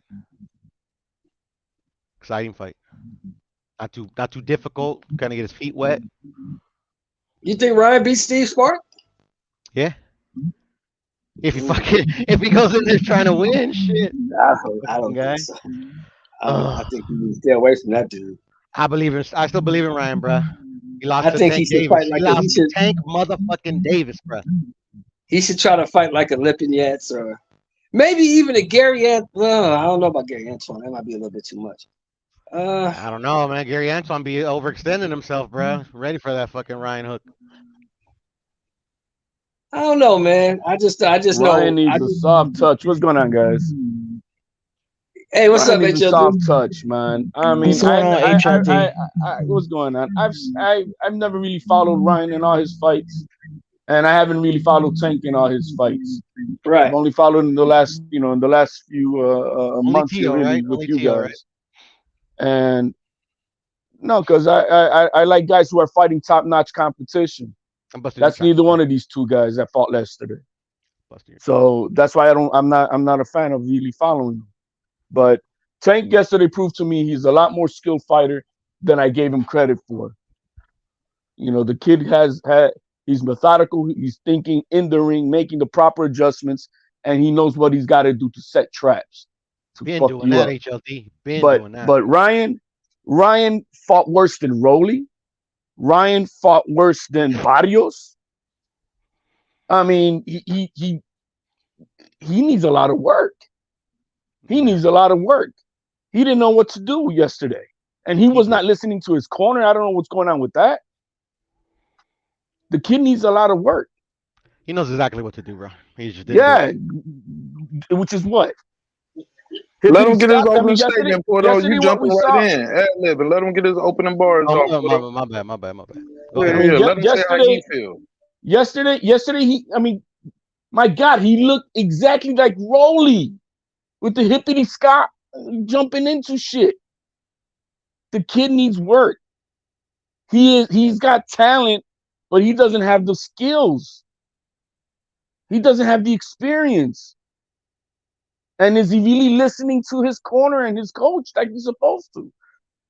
I mean, we saw the fight again this morning, and we're like, damn, glaring stuff. They're like, why did you do this right there, bro? There was one part in that fight, right, Mark? We watched it, man. He could have cleaned his clock. And he just didn't know how to do it. So I think the young man has, he's a great kid. I give him much respect on his class that he did yesterday. I give him much respect for demanding to want to fight the best. That's courage. But the kid needs work. He is not a skillful fighter. He's got power. We all know that. But he doesn't have the tools. He really doesn't have the tools to set things up. And so I think he needs a soft touch so he can work at the stuff that's going on in the gym. He needs to gain rounds. He needs to, get plenty of 10-round fights, start collecting decisions while he's beating the shit out of the guys, practicing his craft. That's the only way he's going to really get better. And if not, he's just going to be food at 140. He's going to be food at 140 because we all saw. I think Barrios will beat him. I think that Rolly would give him hell. I don't know what Pitbull Cruz would do with him, but he ain't gonna knock Pitbull Cruz out. So I'm just saying the kid needs work, and to think he's ready for for a vet like we just mentioned. What was that vet name that we just mentioned? That Crawford fought. Victor Postal. Yeah, Victor Postal. No, that guy's too crafty. He needs somebody who's, you know, he needs maybe more like a you know what, Brandon Lee. Maybe you're Brandon Lee. He got held out of Campa, or maybe fighting a Campa. Yeah, Hey, I say Ryan, if you're Campa. listening, don't listen to this guy right here. I think Brandon Lee might stop him, though. I don't know. I mean, well, they could stop each other because Brandon Lee ain't all that either. I mean, Yeah, he's ain't not all but that. he ain't never looked that bad. I mean, You the way guys that wanted guy. to talk shit about Tio. That could be because of the level of Tank. That could be because Tank is just that good. Well, Tank But is that good. Brandon I Lee just saw that doesn't look Tank that is that good, but the young man That did guy not know last what to night. do yesterday. Yeah, He he knew looked exactly what terrible. to do. He didn't do it. You know, he But just why did you do it? What sense I does don't that know. make? I would have to ask If you him, know brother. what to do, There is Shelton. I then would why have don't to you ask do him. it? I don't know. I think sometimes I mean, we're overanalyzing stuff. The man lost, so hopefully he'll go back to the drawing board and try to work on those deficiencies. That's the only thing I could say. like, what would a Shakur do to Ryan Garcia last night? He'll beat the shit out of him, like literally. Like Bomb when to we want to death talk from a about beating the distance. shit out Bomb to of him, death from a distance. he would have beat the shit out of him because Tank didn't beat the shit out of Ryan. He just Ryan will had some fuck up clean, Shakur, nice, hard bro. punches. It'll never happen. Was that? Ryan will fuck up Shakur. It'll never happen. Well, I'm not saying that the fight would happen, but I know that the fact is that Shakur will beat the shit out of It's him. not a fact. It's not a fact. That's He'll the thing. beat the shit out of They him. got to get in the ring, bro. He'll beat the shit out of him, Puro. He Hey, would. bro. Oh my God! It would be You want to be live in nasty. delusion all you want, bro. It's on you. It's not delusion. We just saw what the kid was not able to do. Yeah, And he was fighting. He was fighting I Tank Davis, give bro. the young man mad respect. It's not trying to Tank down him. Davis, and literally would like it wouldn't even be competitive versus Shakur. Tank Davis would knock him out in 3 rounds. Nah, nah. Puro, Mm-mm. man. Come on, No, Puro. You got more Shakur sense than that, bro. Nah, If there's I got anybody sense, to Shakur beat is Tank, truly and I know what I'm it'll be talking about. Shakur. We don't know that until they get in the ring, like everybody say. But That's true. Shakur is Is on a different he doesn't skillful have the level. power that Tank has, but he's he know every part of that ring, and he is a ring He's very general. aware in the moment. I mean, split second to split second for his reactions. And Lisa, to be fair, we don't know what he about to do at 135. He just got there, and he's stopping shit now. You know what I'm saying? Who knows? He might be the next. Yeah. He might have more stopping power at 135 than Tank Davis. I think Like he's got naturally bigger accumulative guy, power. and I think he's more skilled. He's got a lot. He's got accumulative power. He ain't got that. Okay. He doesn't, All bro. right. He can't. Well, obviously, Mark. He obviously can beat the ever living piss out of me, bro. But I'm talking about these That's real my good go-to. guys. That's my go-to. I always got to go to that. It's all good, bro. Yeah, I'm just not sold on Shakur. I mean, obviously he's a skilled fighter, bro. But like to me, for all the top fighters at 135, he's food. Okay. We shall see. Devin, he's not gonna fight Devin because he knows. Ain't Devin nobody will trying to get a outbox plate him of and that outclass Shakur him. sauce. What are Talking you about he talking food. about, Trying Puro? to get a plate of that. He been Puro. calling. Ain't nobody trying to get a Pitbull plate Cruz of that. didn't Talking want to about he fight him. food. Boy, stop. Cepeda didn't want to fight him. Cambosos Ain't nobody didn't want trying to to. fight Ain't him. That's what nobody they want tell to plate you, of that. Let HOD, and you alone a buy it. scoop That's of on you. Ain't nobody trying to get a plate of that. Talking about he food. Who asking for a plate of that Shakur Stevenson sauce, bro? That's a mean little I'll wait. sucker. I mean, You don't and see he how brings he be nothing at to the table the either. He brings nothing to the when the table. So weigh-ins, and he Nobody be asking for a a plate of detriment to that. himself in that matter. he's a devious son of a gun The only too. young guy that wanted it, but I think it was Top Rank who's holding him up right now, is Jermaine Ortiz. Edwin de los Santos called him out too, to his face. Nigga players. Oh, but he's a PBC Just like guy, you right? calling out Mike Oh, Tyson right now. Of course, I want to fight Mike Tyson. That does great for me. It does nothing for Mike Tyson. Of course, I would do that. Come on, bro. I mean, Get that off would be a the good win. He just beat what's his name? He just beat up Ryo, and There you go. nobody's jumping up and down about El Rayo. He just lost again. He's on 2-fight losing streak. Come on, bro. I mean, he just 2-fight beat losing. Yoshino. That's literally like a cherry pick. Well, Yoshino was undefeated and he was ranked in Well, the who top else 10. was he gonna fight? Anybody he wants to. Like I said, the only guy that was available on Top Rank was Jermaine, but he was held up. Jermaine is gonna be hey, I'm gonna give that young man a lot more credit for his fight that he had with Lomachenko than most want to give him. Who, Ortiz? Yes. Ortiz can fight. He can fucking fight. He can fight. Yeah, he's good.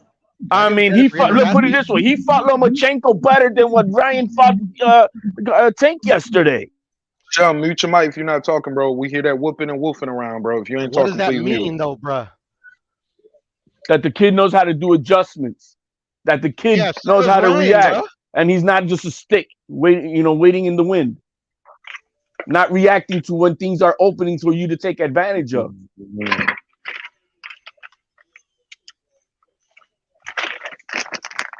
I just hope that he. So he's one of my cities.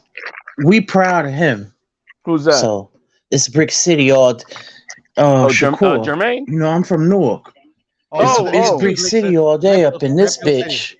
It's Brick City up all. We don't. That dude come from the. I know some of the parts he come from, so I already know. I'm just saying, there's nothing wrong for the young man not to take a soft touch and see where we at full blown 140 versus a full blown 140 guy, right? Or is he gonna get or getting a Campa or something like? I mean, a Campa I think would be a great fight for him. Puto, I got a question. Puto, what about Shakur make you think he's food? What do you see? Is he chinny, leg foot movement, one dimensional, no jab, no head movement? Like you gotta put an address on all these flaws, my dog. What are the flaws you see in his game? I see. This is the main flaw I see. It's the machine that's moving him, and then the style, the singular style that they put up against throughout his whole career. It's been one style and one style only, and that's a come forward pressure fighter. As soon as he gets in with a boxer puncher that's worth his salt, he's gonna get exposed. Like, mark my words. Well, that's not Ryan Garcia. I didn't say it was Ryan Garcia, but like that we were just saying. You said that Ryan Garcia would beat him. I think it would. No, that's not Ryan. Ryan ain't no boxer puncher. Ryan is a boxer puncher. No, he's Valdez is a boxer puncher. He's not a boxer puncher. I don't understand.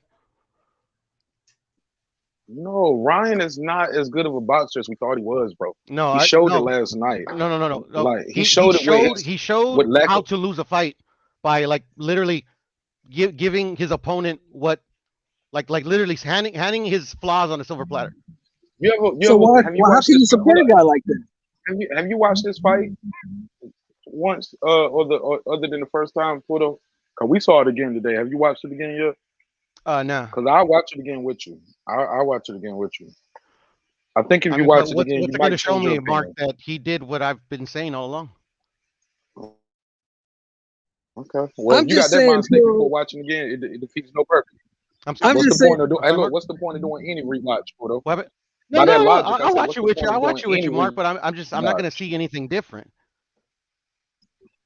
All right, fair enough. Go ahead. I'm just asking, Puro, if you're saying on the panel, Puro, you're saying that he gave the fight away. So if he willingly went into the fight and willingly gave it away, why do you want to support a guy like that? I don't think he willingly gave it away. I just, like, literally, I don't know the kid, so I would have to ask him, like, literally, you know what to do. Like, you have the 5-inch height advantage, the 5-inch reach advantage. During the fight, he was actually keeping very good distance. Where at points where where he wasn't rushing in like an idiot, like he kept the distance so well that literally like a Tank was feinting trying to get in there, but he would miss by like a millimeter. Like literally miss the same punch, the left hook. No, miss the target. HLD. His right hand. The target. His right hand was so open for him to just put it right down the middle in the alley and knock the shit out of Tank, and he wouldn't let He it didn't trust go. his right hand. He didn't trust his right hand. He trusted Mark, his how left many hook. times did we like, damn? And there was, man, we froze a shot. We're like, damn, what? Bro, we were screaming at the screen, bro. We're We like, were screaming. dude, that was I your was yelling at knockout. it too, Mark. I was yelling at it too, bro. That was your knockout, Ryan. And then we're like, damn. And that's the difference between then Tank. Tank, That's what pisses me momentary, off. at the moment that he knows he has the opportunity, he seizes it upon it. He don't dick around. He's gonna take it. And those are the two shots that we saw that put Ryan on his ass. Yeah, and it's the other fighter's job to not give him that situation. But he also has to do the same thing and take advantage of the situation that the other guy's giving him, and he's not capable. Yeah, but the thing is, like, he's in with Tank Davis, which, like, I regard as, I think he's the best 135 pounder. So the thing is that when he's trying to do his work, he can't have defensive lapses, bro. Tank's going to capitalize on it, especially when he's the shorter fighter, and literally that's what he needs to do to win the fight.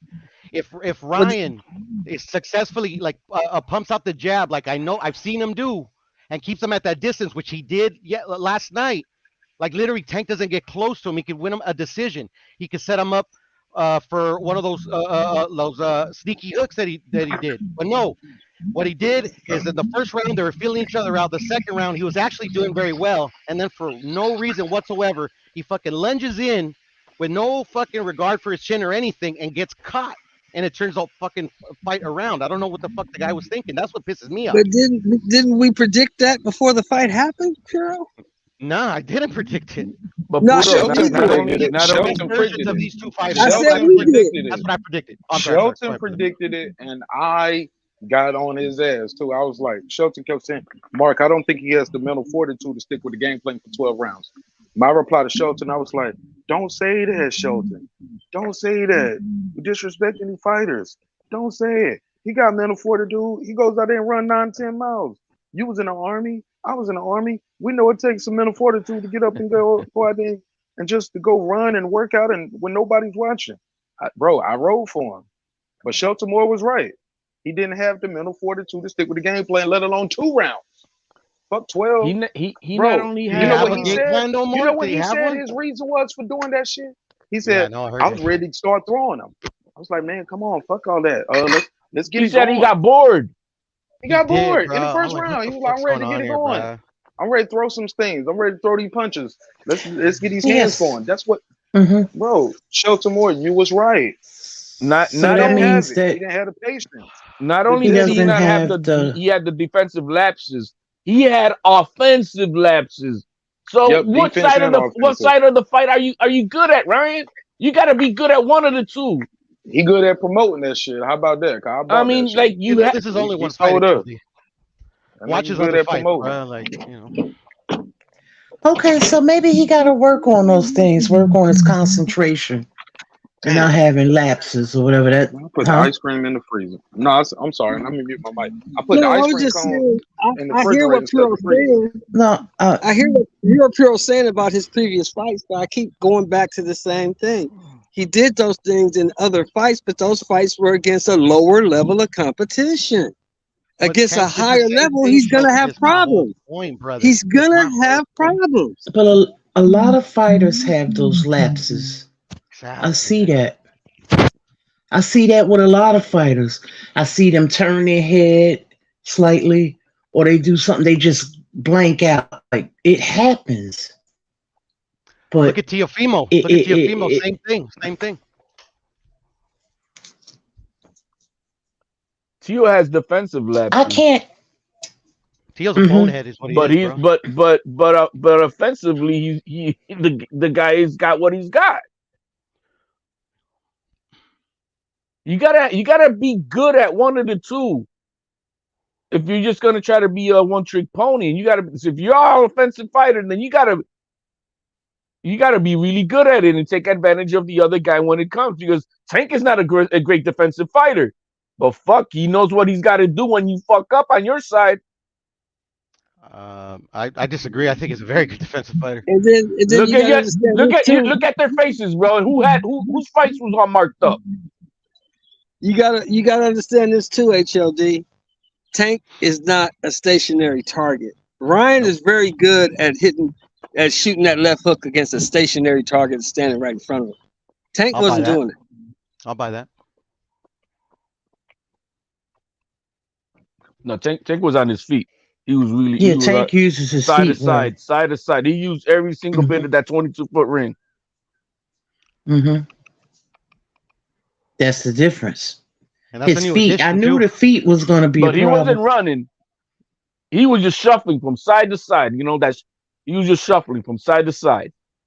It wasn't like he was running all the way around the ring, you know, hippity Scott. No, he wasn't doing that. I said it to Q. HLD I was watching it with Q. I said, you better stop following this dude. Don't follow this guy around the ring. He's gonna walk you into a shot. And as soon as I finish the word shot, boom, there he goes. Let me see. He did what Rolly did. He looked exactly like Following him around Rolly. the ring. Ryan They're ran gonna into do a that shot. shot, Shelton. Ryan ran into that shot, bruh. Hit Is me, that hit me, not what I please, said? please hit He me. followed Please him hit me. around the ring and walked right into a shot. So what do you think he should have did? He needed to use his jab a lot more. He needed to make sure he establishes lead foot. Because I don't know, he didn't even have that right. You keep the fight in the center of the ring if you're the taller guy, and don't go to him. Make him come to you. He went to Tank. He followed Tank. You can't follow Tank because Tank gonna walk you right into some shit. It's like you can't follow Crawford around the ring. If you follow Crawford around the ring, he's gonna walk you right into a shot. You can't follow these guys. You got to make them come to you. And in Tank's case, because he's a shorter fighter, especially in that case, he had to. If like literally, there's no way Tank could have won that fight if he doesn't get himself in range.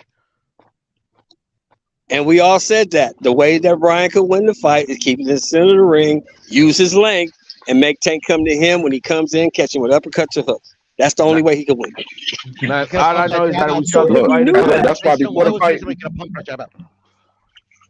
That's why. I'm sorry. Go ahead. What was your question? No, finish up, Mark. Oh no, I was just saying before the fight, we kept saying that though. What you guys just said, I was like, what kind of fight is Tank Davis gonna fight? Is he gonna fight off the back foot? Is he gonna be lead foot dominant? Is he gonna fight off the back foot?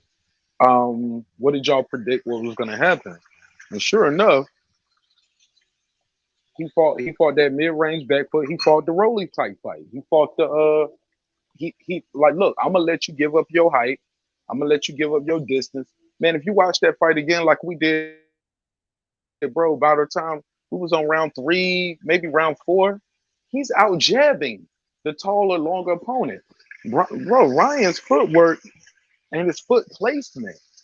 When I say footwork, I ain't even talking about the lateral movement going back and forth.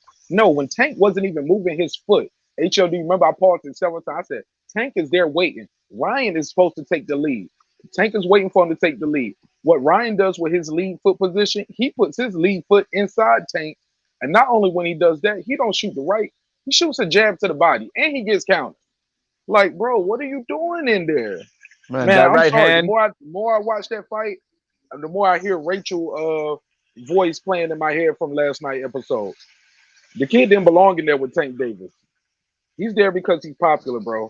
And I like Ryan Garcia. I like Team Garcia. I appreciate him Jesus supporting the H show. Christ, Mark, It's a level. It's a level. He's a different level, bro.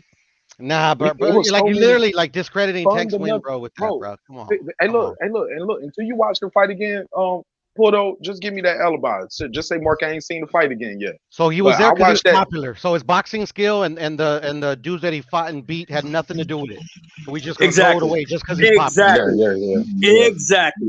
Yeah, it's guys more qualified to be in the ring with Tank Davis. Nah. Than Ryan But there's Garcia. plenty of I call people. cap on that, Mark. But Man. I'm there's sorry, bro. there's You plenty wrong, of bro. people. I like Ryan. I like Team Garcia. No, it's not and I about appreciate liking the support Ryan show. and No, I'm liking just saying Tank. he's You're not the most discrediting qualified these person. fighters, bro. You're He's not discrediting the these most fighters, qualified. bro. No, I'm not discrediting these fighters. You Yeah, the one you to are, call them bro. queens. Like, You called them queens last night. yeah, but like So if literally, anybody I'm not discredited saying them, that you they don't did. belong with I didn't call them out with their these name. fighters, I bro. just said it's You more know, qualified people. like these Range, guys that actually skill, like accomplishment. Ryan and the skills was as qualified as Rolly was to be in the ring with Tank. I agree with that. And that's all hyperbole and cap, bro. Because like literally, like Nah, Ryan didn't that's the live up fact. to some Like, is Ryan No, didn't we do ain't talking better? about what he Like, lived up to. We talking He about fought. fundamental He mistakes. fought as I think Roddy fought Tank better. Put your hands up.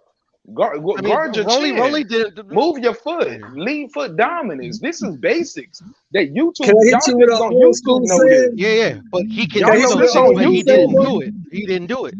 Can I hit you with an old school saying, Mark? And Go for it. You, He did the best he could with what he had. there you go. I don't agree with that though, Shelton, at all, bruh. Ain't nothing wrong with that. That's what he And did though. nobody No. and nobody I talking about the competitive fight that we had yesterday because it's Nah, we on being overshadowed by this this. one right there, Lisa Bell, because it's the lead. Yeah, because it's the lead. We can't bury the lead. This is what people paid the $85, $90 for. Did they pay $90 Hmm. for that fight? for No, some but it TikTok was a boxing real stuff, apparently. competitive fight. Mm, mm. Sad. Yesterday they were like elite 135 pounders, bro. Now they're just TikTokers, bro. Hey, look, Can't make this somebody out shit there up. can dunk higher than Jordan, and they can sing better than Beyonce. It's sad they don't get that coverage, but that's the way it cooked and crumble, though. That's the world we live in. Did you buy into Nah, that man. though, Puro? Did you buy into the fact that Ryan was an elite 135-pound fighter? You bought into that? Yeah, I he mean, I did. was speaking a bit in hyperbole, because I don't think Ryan is at the elite level, obviously. But I mean, like literally two of the top five 135 pounders, you know. But now they ain't I nothing. Now they ain't nothing. Now Ryan didn't belong in there, you know. Ryan has All he good, has bro. he has elite talent without the skills to use it. I disagree. I He's got disagree, the bro. talent. He just And he's doesn't got the have the skill too. skills. And he's got the skill as well.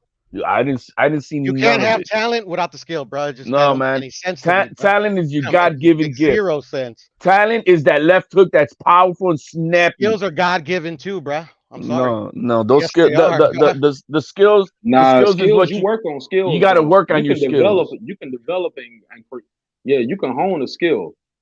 Talent. Some people just can And sing and you never hone went to talent school. as well, Mark. I'm sorry. Tank Nah, has got that gift with that power, man, and that's no. you can't teach that. Once you cultivate your talent and develop your skills.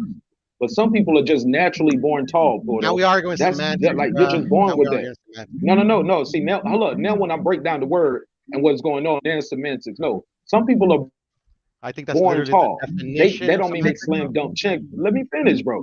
Let me finish. Some people are just naturally tall. They're not the best dunkers. Some guys are shorter, but they can slam dunk. They can do all kind of crazy aerobatical athletic shit. That's a skill. They honed that skill. They was not blessed with the God given talent of being 6'7", but they can do some acrobatic shit at 6'1". You get what I'm saying? That's skill. That's you develop that. You work on it. Do you understand the difference? But height's not a talent, Mark. We talking about what It's you God talking given. about, Puro? Hold on. What you talking about, Puro, is Hmm. skill is developed in the gym through repetition, practice. Exactly. That's how you Exactly. become skillful at anything. The Exactly. more practice you have at anything, the better you will become.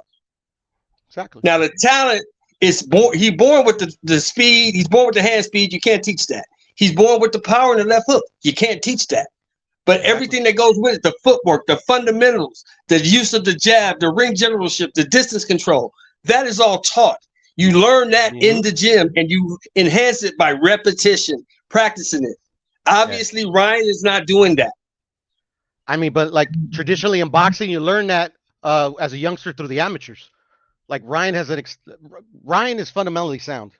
I mean, like that shouldn't be up for He may debate. have been, but he wasn't last night. We don't really care about what he did in 2015 or 17 or 20 or 21. No, I What we understand. saw last night was a guy in the ring with another guy that he shouldn't have been in the ring with because he had no chance to win. That's what we saw.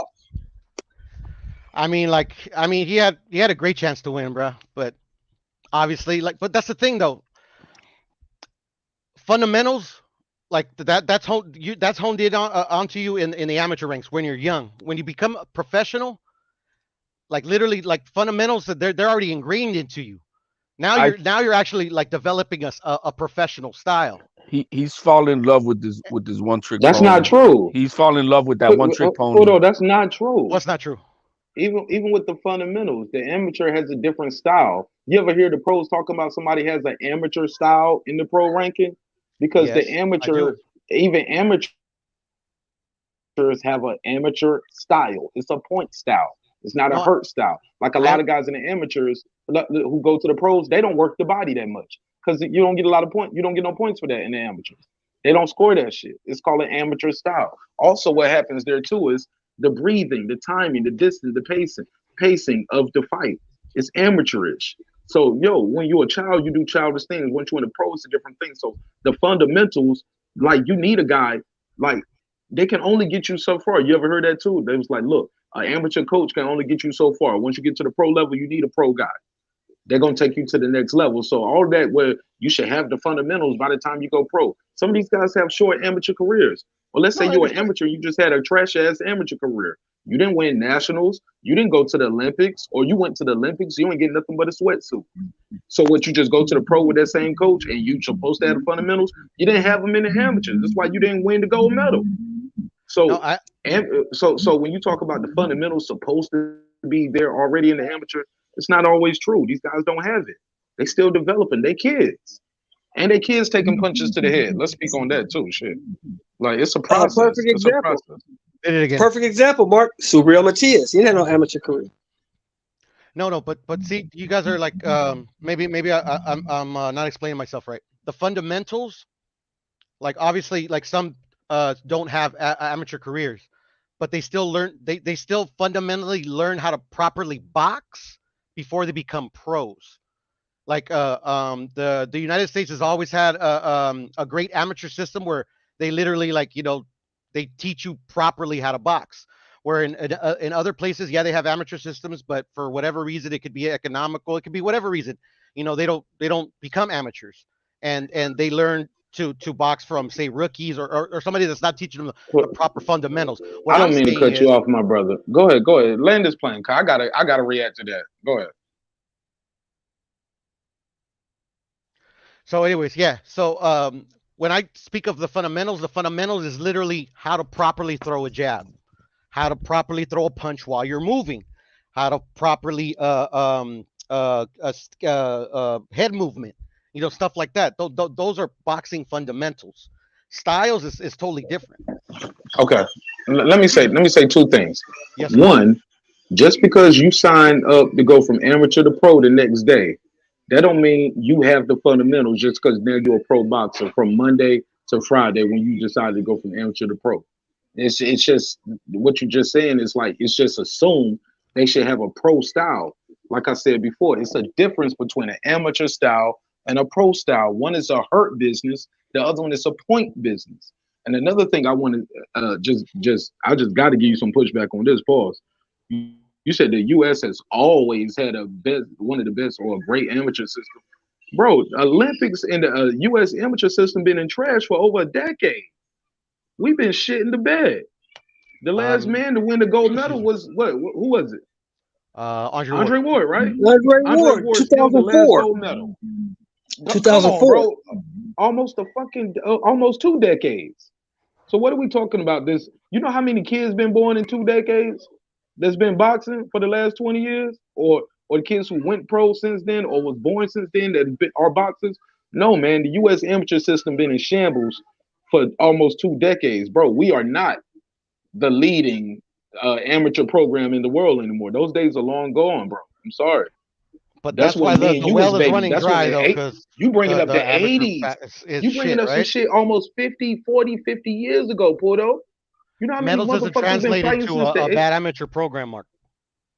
it's no more program.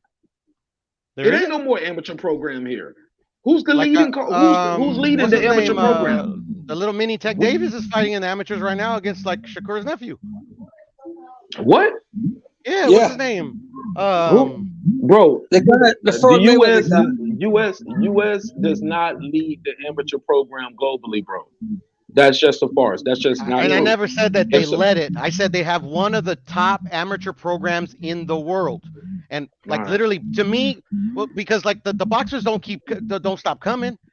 Like We ain't won a in gold 20 medal in years we're gonna almost two have decades American though. We We're are gonna have badass American boxers. Pura. We The ain't won United the gold States is medal a in almost country. 2 decades, bro. The United States is a country of 300 million people or so, and we got a little island 90 miles south of Florida, whose amateur program whoops the shit out of the United States.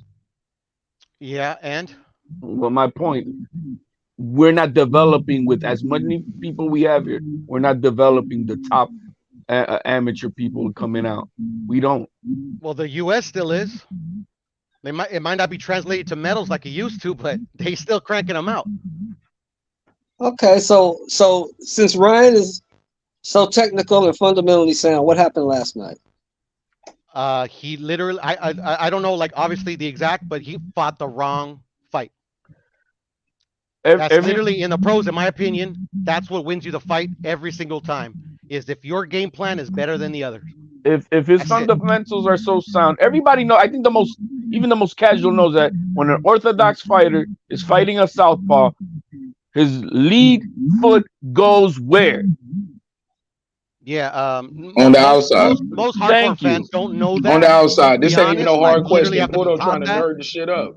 He I'm not trying to nerd it up. I'm literally just, I was trying to make something very simple. I mean, we know that it's on the outside of the other fighters' lead foot. On the outside, bro. This ain't even no long Now, question. what do you mean by lead foot, HLD? The foot that's in front. The foot that's in front. Oh, okay. And I'm nerding it up. I'm nerding it up. What punch is the most devastating punch for a southpaw? When an orthodox fighter is fighting, straight right hand. Straight right hand. You tell me, fight doctor. Straight right hand. Just said it. Straight right hand. Shout out to my homie. My God, I was Puro, man. It's not the. It's just I'm looking like mom, and the thing is, it was like glaring up, like dude, his big head is right there for you to knock it off his block, and you're not doing it. Hey, you tell me why Ryan Garcia fought that shit fight, and let me know so I can, either fucking be like, I get it, or be like, fuck out of here, bro. Hey, look, anybody, I'm gonna tell you, Pluto, why you just can't hold Ryan accountable, bro? Huh? He's not as skillful, you just can't hold him accountable, bro. I know he's a Mexican brother. But he's not as skillful and experienced. I don't know why you bring a Mexican into it. I attribute it to two things. Any other time you would want to watch the fight again, and you were like, Mark, let's watch the fight. And yeah, we can watch it again. Mark, this one right here, you were like, right now, we can watch it again. But I already got my mind made up. I watch boxing, bro. I watch boxing, bro. I'm not gonna say why he lost. Like one time, anything else you watch 2, 3, 4, 5. Go ahead, JB, but I'm gonna say I'm not gonna say the reason why he specifically lost, but I'm gonna say why he had a shitty fight. He had a shitty fight because he's not as skillful and experienced. Those are the two things is why he did not have a great fight. Would it have made a difference of winning? We won't know that. But I do know that he had a shitty fight because he's lacking in those two departments. He's not as good as they thought he was. He's not that good. That's the bottom line. He's not as good as they thought he was. He's not that good. That's why he lost. He lost to Tank Davis. Last night, he would have lost to anybody in the top 5 in the lightweight division. He's not that good. True. I mean, I agree says with that that. he's going to fight that I same agree with that fight shit, plan? More. Bodios would have beat him. That makes zero sense. That makes zero sense. That makes zero sense. Devin, I think Pitbull Cruz would have beat him last night. He would have lost everybody last night. The guy I saw. It's all good. I'm a Tank and Ryan like one man wrecking crew, bro. I got all y'all. Wow. I can't tell. I keep believing in the hype job. Hey, look, just because you making excuses for your guy don't mean I'm not making. I haven't made not one excuse. I want to know why he fought this way because, like, literally, Mark, I've been waiting 5 years. Like most people on YouTube, longer than 5 years. Like literally, bro, these guys been talking about fighting each other for like the past 15 years. No, like, they ain't, bro. Yes, they, bruh. This nigga Ryan ain't even been no pro for 15 years. What the fuck you talking about, bro? Bruh, they were amateurs once. Devin Haney would have boxed the shit out of him. They literally signed to rival promoters that literally are rivals themselves, bro. Like you ain't gonna know more about Ryan and Tank than I do, bro, because I've been following these guys for a very long time. Devin Haney would have had a 12-0 unanimous decision. How's that a cap, brother? That's a cap. How's that a cap? Tell me, how's a cap? Nigga, I had people that come from the camp, so they come up on the show and they told me more than you knew. That's a Mark, fact. you have a channel, bro. I don't. Like, I don't want to So we like can't say interview I the can't tell fighters you nothing like about them that you or don't like get know. an interview from You can't anybody. tell I me just I want to don't watch know the nothing about fights them you and I don't just know. want to When I break them can down. call somebody No, from the I'm just academy, saying that I'm not saying that you didn't know, but I'm just saying you're gonna know more than I do because I've been following these guys a lot. Like, when I say these are my favorite fighters, they're my favorite fighters. I can But tell that. respectfully, like I didn't mean to like say like you don't know nothing about them. Man, I'm cool. I'm keeping it a buck with you. I'm just saying. You I don't wrong know. It though. just sound like you were cool, bro. You look like you got a Man, little I'm here to mad, bro. find some chicken, man. You know, I'm good. I'm just it's telling you, because he's bro. Mexican, bro. They You ain't know, been that's trying. the only They ain't reason been I'm trying to making fight excuses for for her when I 15 years, haven't made one excuse for him. bro. You'll see. I'm just saying. Any other time you be like, all right, we can watch the playback. This one right here, you like before we even watch the playback, you got your mind made up. I got your mind made up before you see it twice. Yeah, because like Confirmation bias. no, I would watch it It don't again, but matter the only what we thing is show you, it's already gonna got piss your me off mind even made up. more, bro. Like literally, like It don't matter what we why show you, you already Ryan said your wasted mind is 5 years made of up. my fucking life, bro. Bro, they ain't even been trying to make this fight for no 5, 10 years. Get off the gas, bro. Bro, Mark, you like telling you don't follow these dudes like I do, bro. I Send me the video. Send me the clips of them calling each other out and they about to fight 15 years I ago. think more of the fight that's been really wanted I'll was send you the Ryan video, Mark. I'll and send you the video. Haney. That's the fight that they've been waiting for a long time because they're the ones who have that that amateur upbringing together. So that would have been awesome to see those two guys. But And it's still after gonna what I happen, saw, HOD, man, in my opinion. Devin Haney washes him. He ain't gonna stop him, but he's gonna wash him. I beg to differ, And I but give like Ryan the only Garcia a puncher's chance that if he connects that left hook properly, he'll put him to sleep. I agree with HLD. Devin Haney blew that Ryan Garcia bad. He man, blew like that. I would He love it, should have Ryan, a been. couple No, He that's blew gonna that happen at Ryan. 140, Mark. I see that fight happening at Ryan, 140. as the How? for what? How YTVC did he blow? turns. How did he The blow thing it? is, How? the How thing did he is, blow it? Devin gonna beat him worse. the thing is Ryan, this though. No, you Having a beat him up. great right no. hand, Wait a I minute. get I it. got a Having a great question. right hand Hold is up. one thing, Yeah, but having Lisa the got a delivery question, system guys. to get it there is another thing. Ryan don't have the delivery system to get that left hand home. How did he blow a bag with Ryan? That's what I'm trying to figure out. He got it off versus Tank, Shelton more than once. No, the reason Did it why I work? say It it, Devin it, blew the it bag wasn't the with that difference, but he because got it off. the Sorry, reason why I sorry. said that because a lot of people ain't gonna want to see Devin Haney fight Ryan after they seeing him lose like this. In my opinion. I'd say Yeah, I Mark know. if he Like builds literally, up silly a boxes, few silly fights. casuals aren't gonna want to watch that No, fight. if Ryan Hold up, I was Garcia answering Lisa though. I was Oh, answering I'm sorry. Lisa. I'm sorry. Lisa asked me, so I'm telling her. I'm just like, yo, Did that make no it fundamentally, makes some fundamentally, sense though? Here. no no, Lisa, you ain't seen the fight. When you watch Mark this fight and you see all the fundamental flaws that he make from foot movement, lack of head if he goes movement, on a hand win position, streak. not guarding his chin, not moving his head, pulling straight back, everything you can do to lose a fight, he did it. Yeah, but Mm-hmm. at 140 everything erases now. So if he goes on a 3-fight win streak at 140, by that time it'll be maybe late next year or the year next after that. Devin Haney be established at 140. I see them making that fight. I don't see why not. It's at 140, and so and we don't know what's in the future for Devin if he'll have a loss by then too. So I think they can still make it. It'll be a good fight for everyone to watch. I would watch it. But I would like to see Ryan Garcia have at least like a 3-win fight streak going on. But I think they'll make that fight. I don't Based see off why what you not. saw last night, you picking Ryan Garcia to beat Devin Haney? No, I'm saying That's all I'm asking. That's all no, I'm asking. not Yeah, he is, Mark. after Yeah, he is. yesterday. No, I would like to Yeah. see. I would like to. We have to see what's in the future for Ryan, how he does in the next few fights. But as far as the bag goes, like we were talking about, if he blew it, no, he didn't blow it. He needs to build now a few fights under him. Same thing with probably with it, and then they'll make the fight. I don't see why not. But as of today, I got Devin Haney washing him Facts. and a puncher's chance for Ryan Garcia. That's what I see. Gonna forget everything that he knows. Well, right? he's got a puncher's chance, I think, against anybody. It's just he don't have the delivery system to get it there. I mean, he's just not very good.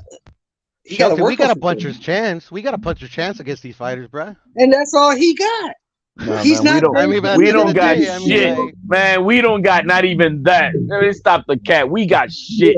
Yeah, I'm too old. I can't even go. We ain't 30 got shit. seconds. HLD is called I'm a sucker tired in punch, 30 bro. seconds. Huh? It's called a sucker punch.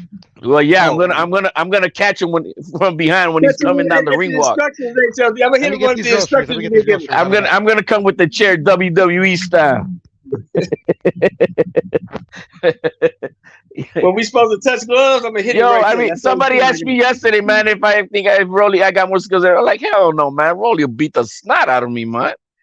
I mean, it's just the fact. These guys are everyday professionals. This is what they do, and you gotta. I mean, I'll give their respect with that. But we don't got a puncher's chance with these with any of these not top 20 guys. And watch out if even more. It could be probably top 50. So we gotta that respect I will give him. But Ryan Garcia is a good kid, man. I like the way his class act yesterday. A lot of people talking shit that he quit. You have no idea what a devastating liver shot will do to a person. It took 4 seconds for him to cramp up, and Rachel yesterday explained it. He when he threw the punch, he extended. That's when he breathed out, and that's when the shot caught him. And then as he was backing up, he should have held his breath and slowly take like mini breaths. But no, he took that breath and he cramped up.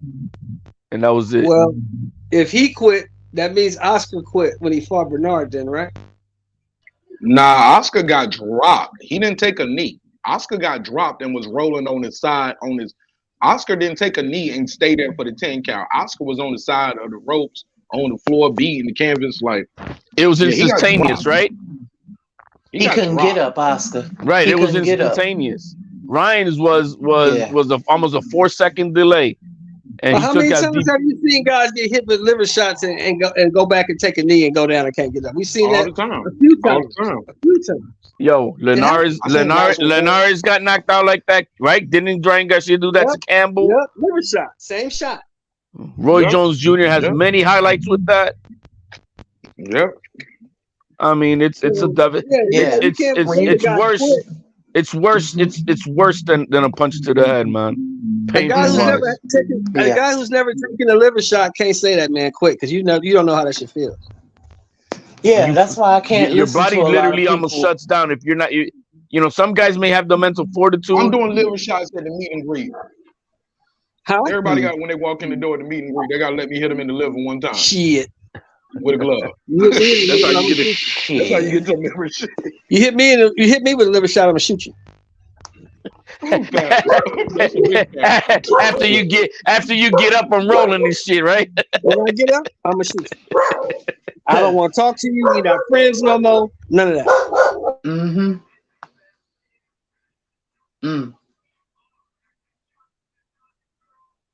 Hello? Yeah, I'm not gonna judge. I'm not gonna judge a liver shot of why a person doesn't continue fighting. It's not the same as getting punched in the head. Was that? Shout out to Cabo. This Rachel Donaire's father right here. This is my boy Cabo. OG. Salute. This Rachel Donaire's dad. He said, "Hey, how you doing, sir?" Gabalo against Nonito. Shout out to Cabo. Gabalo. Okay. Gabalo, that's the homie. Shout out to the legend, OG legend. Peace to you, sir. Yeah, peace to you. Yeah, I seen him before. Yeah. Oh snap! Tell him his daughter was about to beat up Reggie last night. She about to use all 6 degrees of that black belt on his ass last night. That was funny. Yeah, that was a good show last night. Spirited debate. Yeah. Yeah, you told me she hit him with the facts, stats, and data. Facts, stats, and data, like Lady Chandler say, right? She hit him with the resume. She even hit him with the resume. She's like, "Nigga, I do this. What you do?" She said, "Go back to your black." She said, "Go back to your blackout curtains, nigga." I was like, "Yo." I was like, "Leave the curtains out of this." That is the argument. This is what I do for a living. She said, "Motherfucker." Rachel had a New York Hey, accent and everything. She was like, "Yo, hey, we talking boxing over here." All right, oh shit. hey, HLD, don't that end the argument? I do this for a living. What do you do? Okay. He said, "Have you fought?" Yeah, I fought on the streets. Many on the She streets. said that don't. She said that shit don't count. It doesn't. It doesn't. Shit.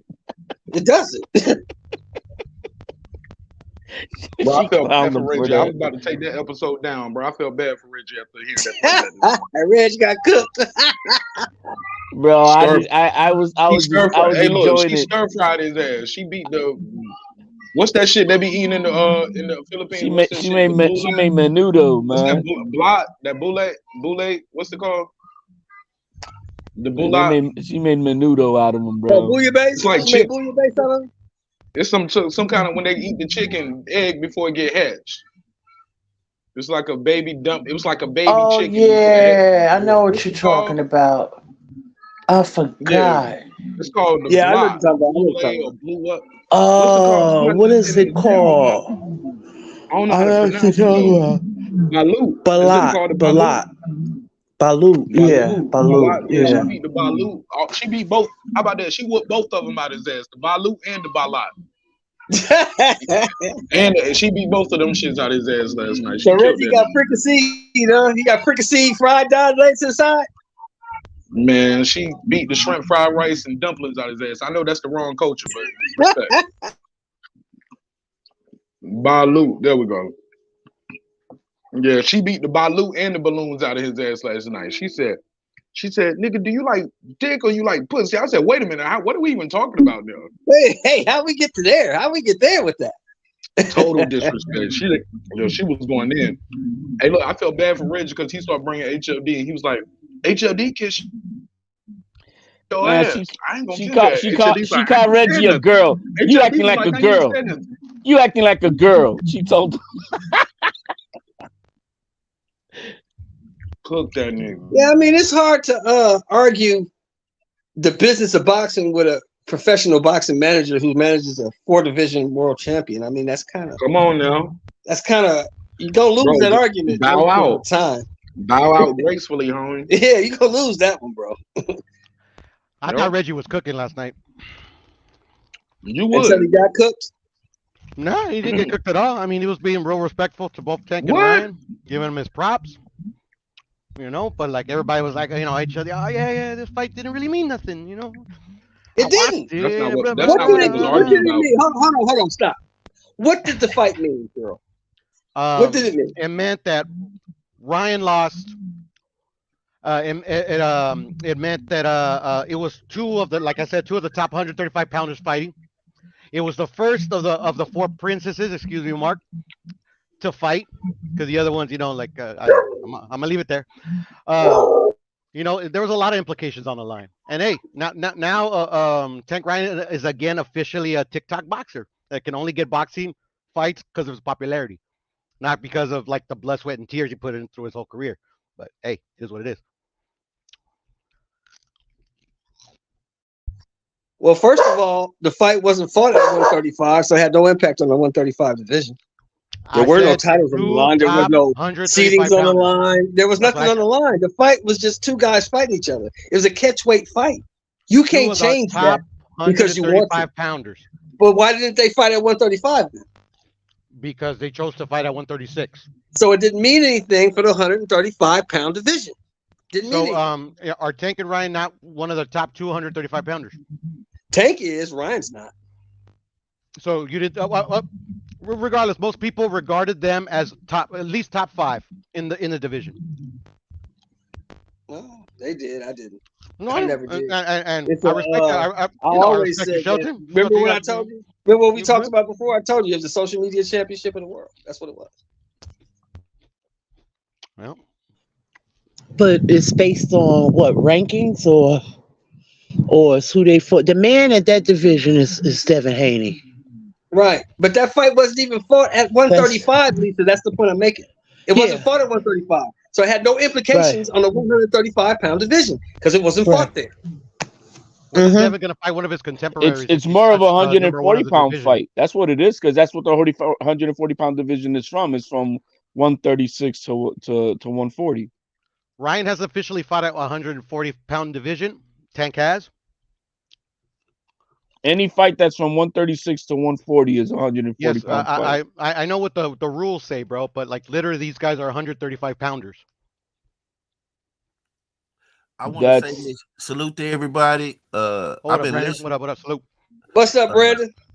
Not much. Hey, Miss Lisa. What's up, HLD? What up, Mark? Hey, Perot, man, you sound defeated. What's You up, my didn't- brother? Man, Perot, I love you. I love your energy, but you sound defeated. Hey, today. Brandon. Sorry. Go ahead.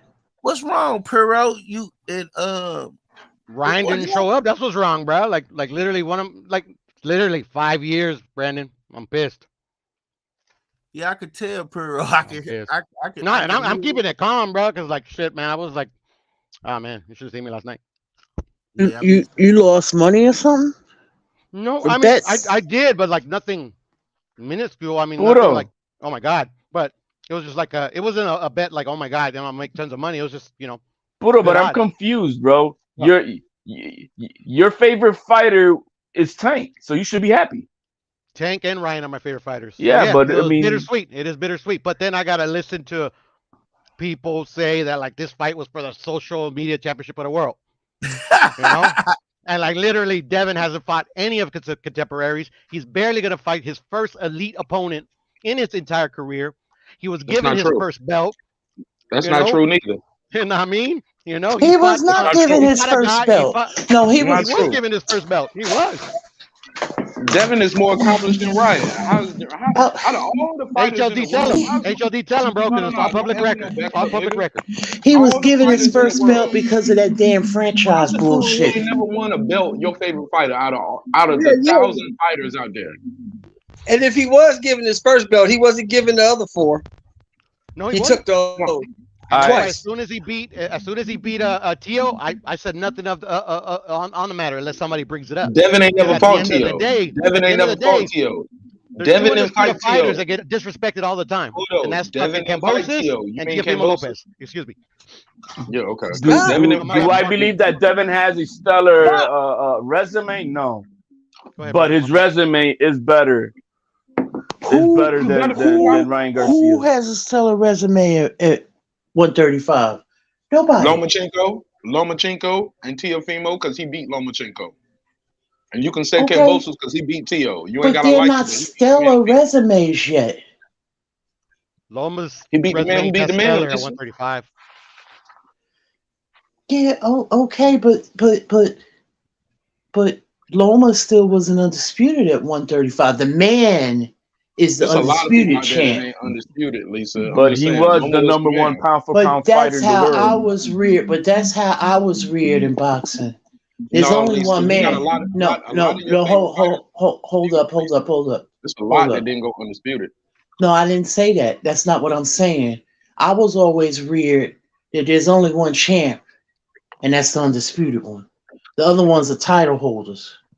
That's not true. It's a lot of guys out there That means not Mayweather undisputed. Mayweather was just a title holder, is what we're saying. That's Oscar how I De La was. Hoya was a title That's how I holder. was reared. That's how I was reared. Yeah, but when it comes to resumes, comparing these two guys, Julio Ryan Cesar Garcia. Chavez, was he undisputed? No, sir, he was I'm not. not sure. I'm not sure. No, he was not. I know he wasn't. That's why I asked. No, he wasn't. No, he wasn't. But I know Shane he Moses. was. I'll say it once, Shane say it again. Moses. Undisputed is a marketing tool. Shane He was Moses, Lineal, bro. never undisputed. But Zab I know Judah. Lisa respect him. Or Don't say he was Lineal. the man. He was the man, Lisa. I didn't say that. I did not say that.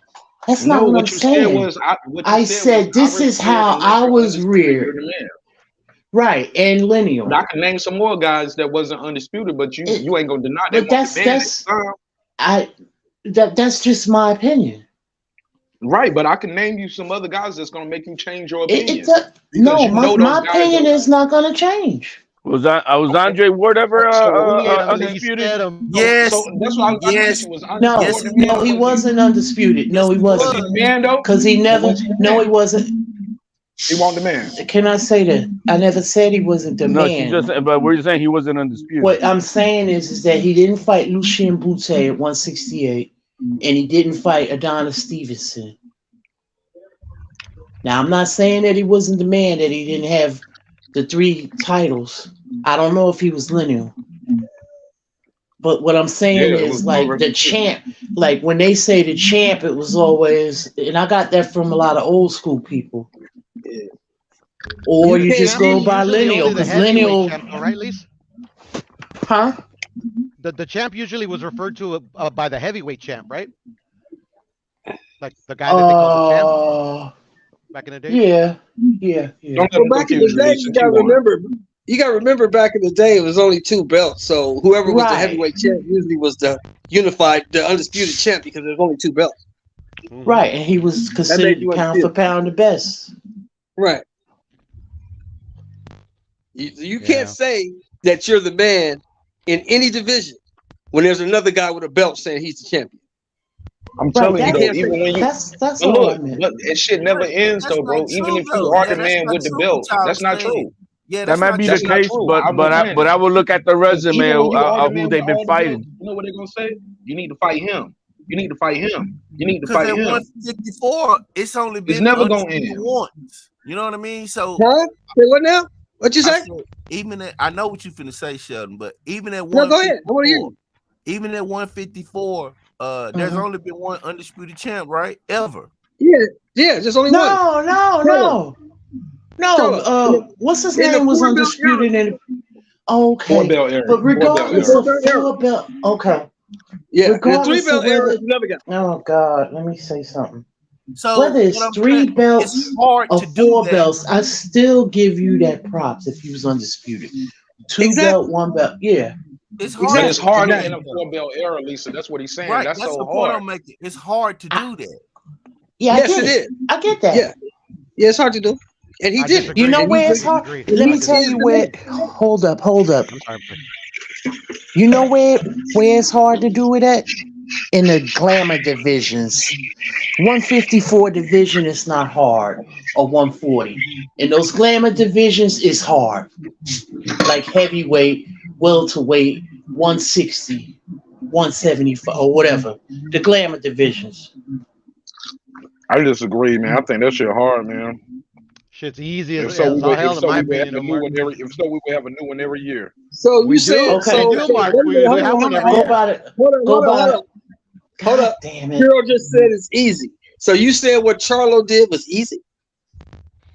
I said it's easy to become undisputed champion, That's and not lately, not what I because asked like you. Mark I asked said, you, if it was do you so think easy, we would have a what new one every Jermell year. Charlo And the did? last 3 years, we've had 3 new ones. I'm sorry. Do you I think what just Jermell told y'all Charlo what the did was truth easy? is, and y'all Hold ain't up, Kuro. listening. But that's because they made the fights even before the end. Like when we got Terrence Crawford undisputed, it had been a while. So don't act as though it was something easy. The thing about it is No, we no, just no. lined I up. mean, just put it in context. I What hear was you. the I hear you. first one in the 140 division Yeah, ever? like he, That's how like he hard it blowing is. it out. Kuro, you blow. I don't like the way you blew that He out, the Kuro. first one ever in the 4 belt division. If it was so easy, and right after he did it, somebody else would have got it. You ain't got it but one other time since then. It's him and Nah, fucking they Josh did. Taylor. The only 2 people ever do it in the 4 belt era, right? Right. Okay, and There you check are. it, Well, right? The everybody was very And history honest. check it, underscore it. right? And Stand check it, corrected. right? And check it. Okay. When it Go ahead, comes to the glamour divisions, there seems to be a problem when it's undisputed. I don't care what y'all say. I know I'm talking the truth. I'm talking about the heavyweight, the welterweight, and middleweight. Sister, that's because they because can make so much money. That's because it's called the glamour division. They can Right, be super rich Okay, and be sitting on top of the world without being undisputed. right. okay, They then don't need that fine. feather in the hat. I'm the heavyweight champion of the world. And guess what? There's Okay, 3 other ones too. You know what I'm saying? And I make a okay. lot of money. He make a lot of money. You're the welterweight champion. It's another welterweight champion. Shit, unifying is hard enough at those divisions. Look how hard it is to get the niggas to unify at those divisions.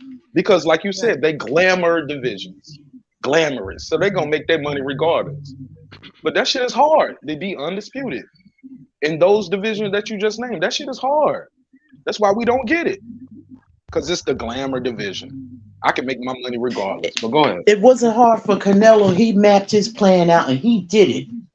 He want the middleweight. You said middleweight, But see, right? here's the thing though. But here's the thing Was with he? that. Hold on. Was You he in the? can't Hold be on. No, no, mad. no. Checkmate, Lisa. You didn't I say know. Canelo. I said No, no. but you said it went hard for Canelo. But I he know won't what in I those divisions that said. you named. So why I would know you what bring I Canelo? said. He ain't in the divisions that you just named. No, I He's didn't. not I didn't middleweight say that. I didn't. I know what I said, Mark. I know that he's 160. I'm talking about 168. It wasn't hard for him. He mapped his plan out and he executed it. Yeah, I but give it to Lisa, him. in that respect, the only reason Your whole Please. argument. He's not a Canelo was division. able No, I'm to, not trying to. the only reason Canelo was able to map Everything it is not out. an argument. No, but No, Lisa, no. I'm not trying to say. Canelo was only Let me say able. this, HLD. Look who Canelo had to beat to get that 168. He went on the Euro tour with guys who were just happy to be in the ring with him, collecting paydays. That's why he was able to get that too. The Mark You got I just dick like that wait, Canelo. L, wait, wait, bro. wait, Mark stop, the stop, really the got stop, the stop. L. only Yeah, reason he was able to execute is because he puts butts in the seats and he sells tickets. So hold on. everybody was gonna work with him. Hold And on, he man. Hold on. Wait kicks a minute. fucking ass.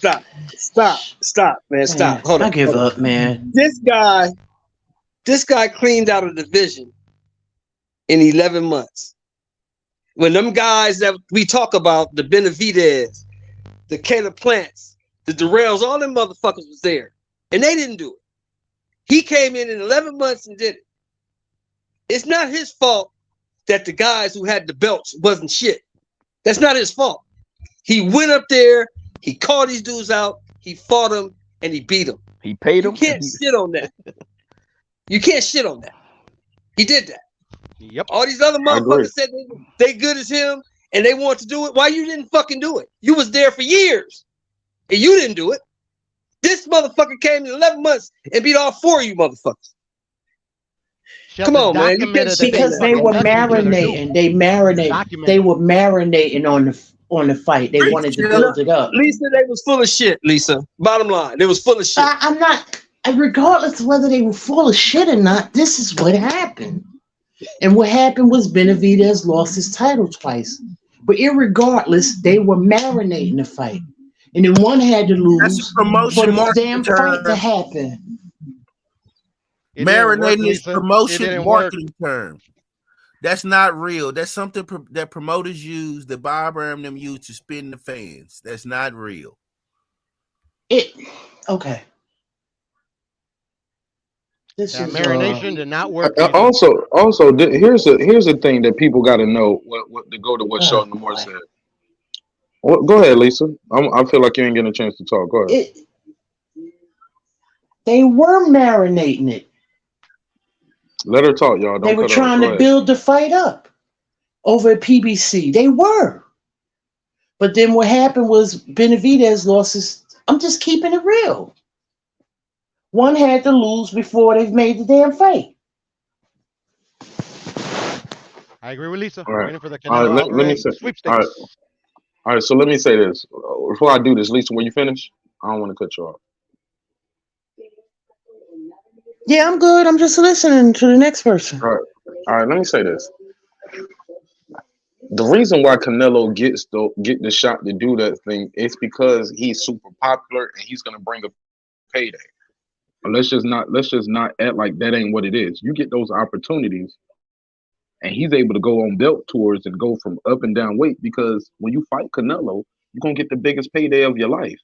You'll make more money fighting him than fighting your mandatory. You're gonna make more money fighting him. I don't care if y'all fought in Guadalajara, y'all fought in Vegas, you fought in your backyard. You're gonna get more money fighting him than you're gonna get fighting anybody. So he's gonna get those opportunities because if he say, I want to fight you, everybody who's on your team and camp go like, shit, Canelo want to fight you, man, for the 168. For real, he want to fight me? How much they talking about? 5 million. For real, let's do it. I ain't never made 5 million in 5 fights. I ain't made 5 million. Add up all my fights together. You're gonna get those opportunities. But I passed the mic. No, He's the cash cow, man. what you said was 100% correct, and that's the way it works in boxing. I mean, as we see it in there's no way that Ryan Garcia and even Tank should have the opportunity. Well, what'd you say, Ryan, who's never fought for a championship, who's never been in a championship fight, should be in the position and the stage that he was in. The reason he was there is because what? Just what Mark said. He's popular. When you popular as a boxer and you put asses in seats, that's my opportunities that are going to be made for you. That's the point. That's a fact. Whether you this rough and tumble 3-time belt hold, it don't matter. If you popular and you could sell tickets and you could be marketing fights, they're going to make opportunities for you. That's a fact. Yeah, but Tank is a different case because he ain't fought shit anybody either. So what are we talking about? They both were popular in what they're doing, and that's why they got this shit making it happen. You don't need to be much to deserve a fight with Tank. Who the hell has he been fighting? John the Beast Mugabe was popular, bro. Still didn't diminish what he did in the ring. But you don't need to earn much to be in the ring with Tank. You just don't. Tank is a 3-time belt holder. You could see what? You could say what you want. What? Yo, let me tell you something, man. Devin Haney was in the crowd yesterday, and they didn't even put the camera on the man. The undisputed 135-pound champion. Yeah, man. Who did the event, HOD? Y'all boxing fans ain't shit. If they would have put Devin Haney on the screen, it would have blew their cover out of the water. Who did the event, HOD? Whose event was it? Whose event was it? PBC Showtime. So why would they promote a top ranked fighter? But hold up. Stay right there. In the past, they used to do that. Oh yeah, me and you know that because we were around, but this ain't the past. We talking about now. Okay. And in the past, they had horse and buggy, Lisa Bell. What are we talking about? Damn, right now, why would a PBC event Wait a minute. promote? I never lived in no horse and buggy era, so I don't know what y'all talking about. Facetious, as in, I know. You just messing with me, but I'm saying it's just not. Didn't we want to see why we having these issues in boxing? Lisa, they raise guys losses. Is everybody trying to be top dog promoter? Ain't nobody trying to give nobody else no shine. PBC, they the motherfuckers that did the.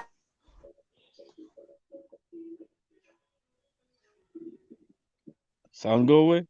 I know they put Keith Thurman's face up instead of Bud. I remember. I lied. They actually did show Devin Haney on camera. I sent it to you, Mark. Wrong. See, HLD. You always trying to start controversy. Now, no, I mean they did show Devin Haney in the fight yesterday. And what did they say? Did they say he was the undisputed lightweight champion? No, I sent the picture to Mark so you can see what they say. In the immortal words of HLD, except for Lisa, y'all are my bodies. See y'all later. Hey. Yeah, they had a welterweight championship fight, and they said that the champions were Errol Spence, the 3-belt champion, and Keith Thurman. You remember that, Lisa? Yeah. Yeah, they didn't mention the other guy. Didn't they have Mikey Garcia's face up there too? Yeah, they had Mikey up there, all this shit. They didn't mention yeah. The other guy with the belt. They didn't mention him. Yeah. That's wild. You're supposed to mention, I don't know, man. How things are done today, I don't know, man.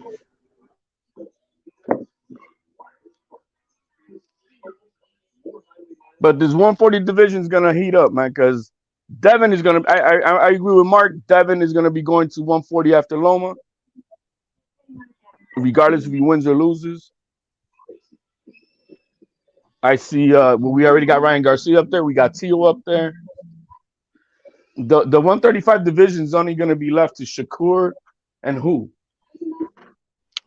Mr. Davis. Mr. Davis. Yeah, but he's not a legacy fighter, so we're not going to see that happen. Mr. Davis, the guy we saw last night, it's going to be Shakur and Davis, maybe Keyshawn, maybe Frank Martin. They got to mix it up. Frank the Bank. Yeah, those fights are like 2 years down the line. Jermaine Ortiz, those are the guys down there now. We might actually see more fights happen. Yeah. Yeah, we might, because I'm gonna be honest with you guys, and real talk. Devin moving up to 40, but it ain't so sweet up there, bro.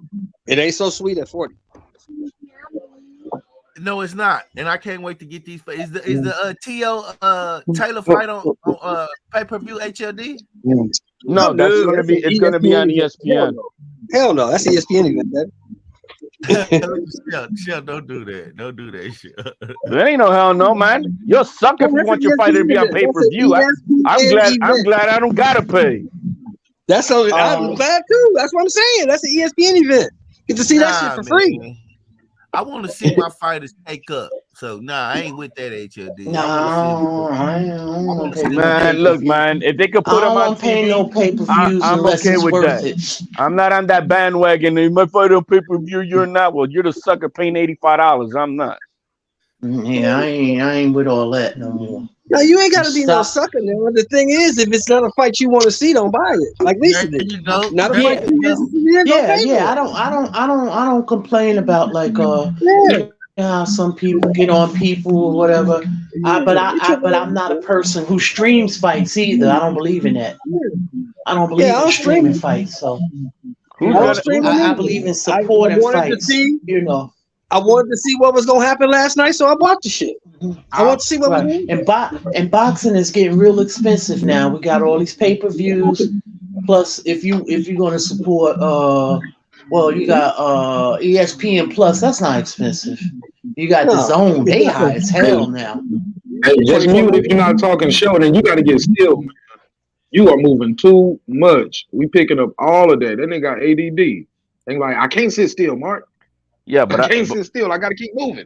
Hey, but Mark, it's picking up all of that when you're not talking. Just you got to be close to the Hey, Mark, man, I'm feeling like I took some type of psychedelic, man. There's somebody on the panel, man, got me thinking I took some DMT, man.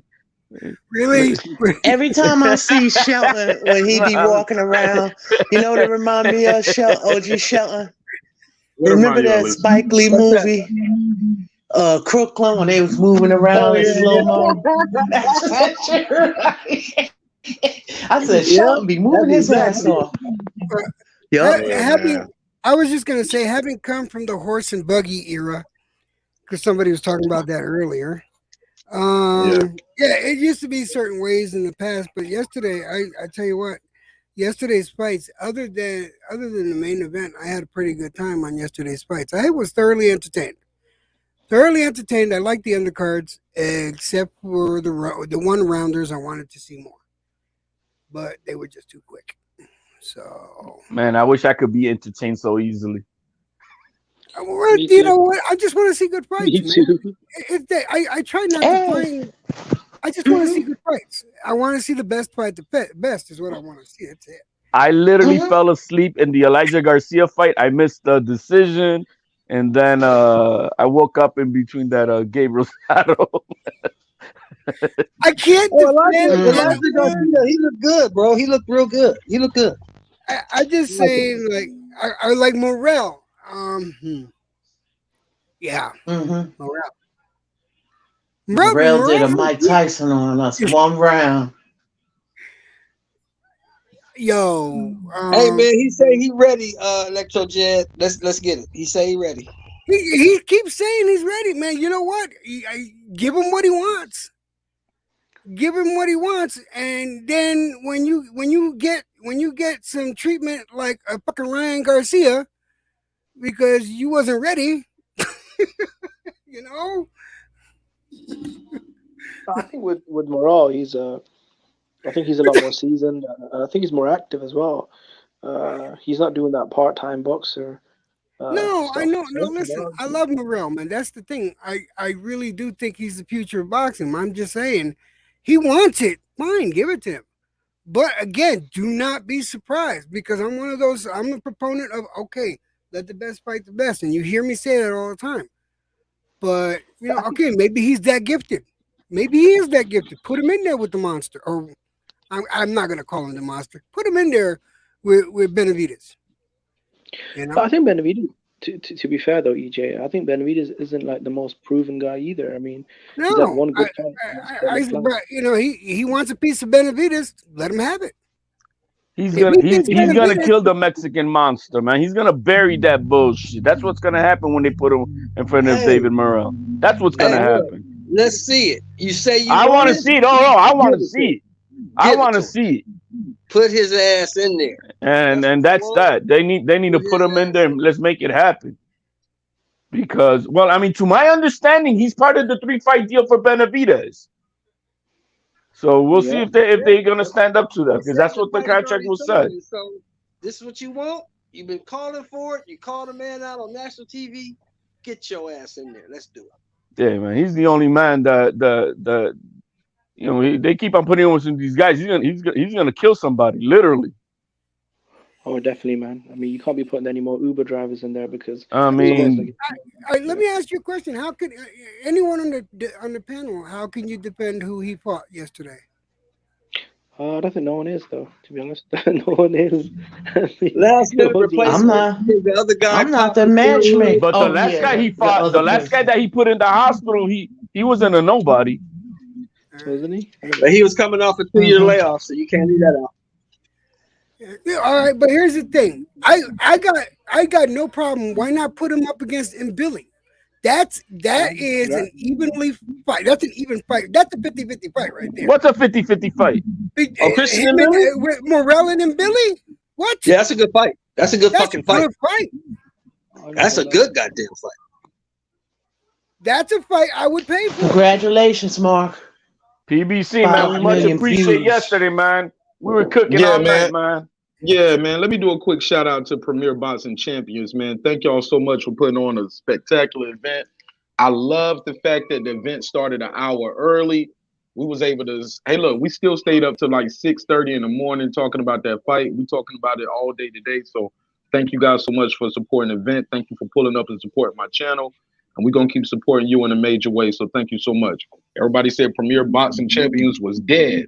If this is what dead looked like, if this is what dead is looking like in 2023, man, bring the casket on, because they doing a hell of a job this year. So shout out to Premier Boxing Champion. Thank you for being in the chat, and thank you for supporting our show in a major way. We love you over here. But go ahead, y'all. And we just hit 5 million views last coming by, fellas. We love y'all.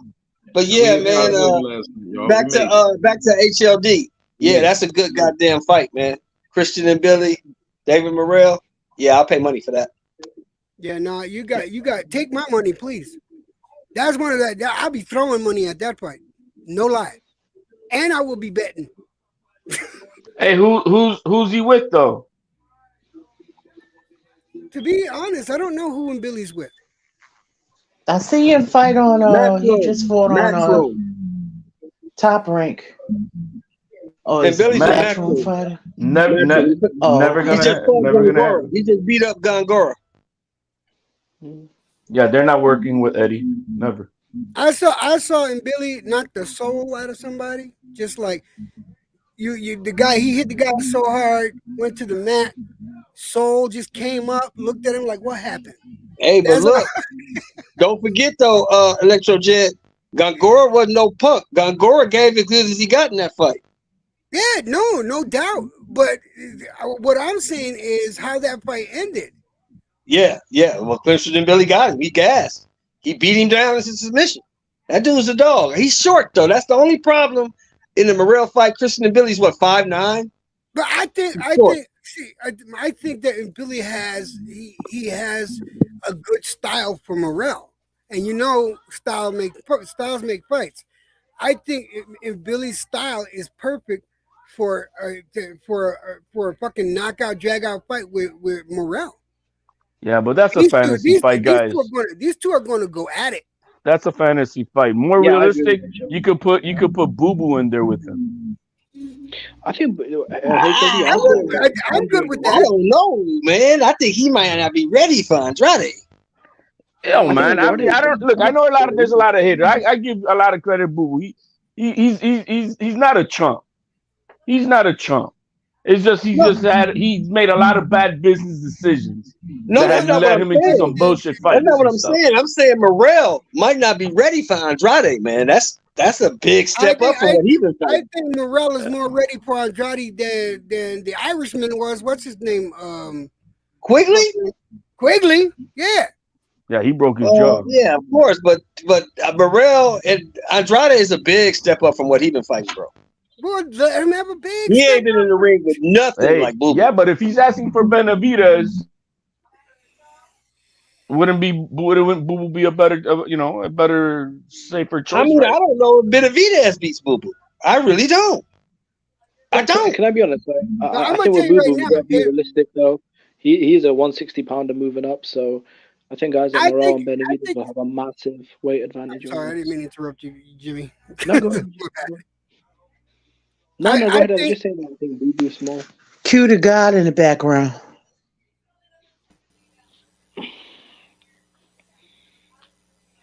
Oh no! What up, Q? What's popping with you, bro? Thanks for pulling up, chopping it up with us, man. Easy. What up, bro? Hey, Q the God. Your mic muted. Unmute your mic. I'm good now. There you go. There you good, bro? Appreciate Hey, it. what's up, nephew? What's good with What's it, good, Q? What's up with it, Mark? Now, Thanks for pulling up, chopping it up with us, Chilling, man. How you feel? chilling. What you think of the fight last night? man, I'm blessed, man. I like the fight, man. I thought it was cool. You know what I'm saying? I can't complain. I do feel like, that undercard could have been a little bit, more better, but it can't. It got over with quick. So shoot, that Tank and Ron fight came on pretty early. So when they tripping. Hey, Q, they better stop putting David Morrell in there like that. He gonna catch a murder case, bro. He gonna hurt somebody for real, bro. Somebody ain't gonna wake up from one of these knockouts, bro. They keep putting them in there with these guys. Hey, Cue the God. What's up, brother? what's good? That nigga put the extra on the mic, man. Who did that? Who that? Who trying to show me up in Oh here? man, it's just my microphone. Who trying to show me up? All right, I'm gonna let you get one slide right here. You know I got PBC in the building. I'm trying to show me up. But yeah, I ain't in the studio right now. I'm in the kitchen. Morrell. But go ahead. Morrell Go ahead. cooked that nigga, man. I'm gonna be honest. I might, I'm edging him in the Benavidez fight, bro. Like I know people high on Benavidez. Yes, it's more footage out there on him and this and that, But Benavidez was once the same thing Morrell was. A young nigga that ain't fought nobody that got a belt. You know what I'm saying? Let's be real. Let's be honest. You know what I mean? So I'm looking at Morrell, bro. I think he more skilled than a guy. I think he got a better trainer. No disrespect to Jose Benavidez Sr., but he's not that good, like trainer wise. Not a great father, but we talking about knowing the science, getting in there. I don't think he, on that level as far as like, David Morrell, Ronnie Shields, Santos. I just feel like they a little bit better. He got that edge. Think he more skilled. David Benavidez's feet ain't that good, man.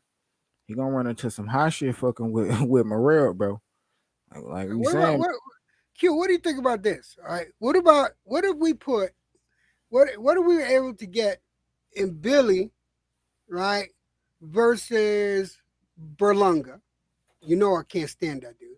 We get in Billy versus Berlanga. We get Morrell versus Boo Boo, right? And then we can top the cake off with Benavidez and a Canelo this year. Benavidez and Canelo, them niggas not fighting. Yeah, they're gonna eventually fight, man. I think they are gonna eventually fight. I think it might happen. I say Cinco de Mayo next year, Benavidez and Canelo. Benavidez gonna have to beat Morrell. He gonna have to beat 2/3 of the guys that people would say Canelo don't want to fight, and that'll be like the other two guys that he signed up to fight already, Andrade and David Morrell. You know what I'm saying? If he beat them, Canelo has no choice. He really got no choice, bro. You know what I'm saying? And I think that'll raise the profile for David Benavidez. So when he do go in there for the Canelo fight, that bit gonna be big. You know what I'm saying? It's gonna be big. Let me throw a monkey wrench in it for you, Q. Let me throw a monkey wrench in it for you. What if, I say if, right? This motherfucker goes and beats John Ryder, which we all think he's gonna do. He gets that rematch in September at 68 for all his belts, and he gets his ass whooped again. Then what happens? Then everybody will be able to just get a belt because Bivol not going to defend them. Bivol not going to defend them belts. That actually would make David Morrell the real champion then at that division. Oh no, because the belts will go to Bivol, right?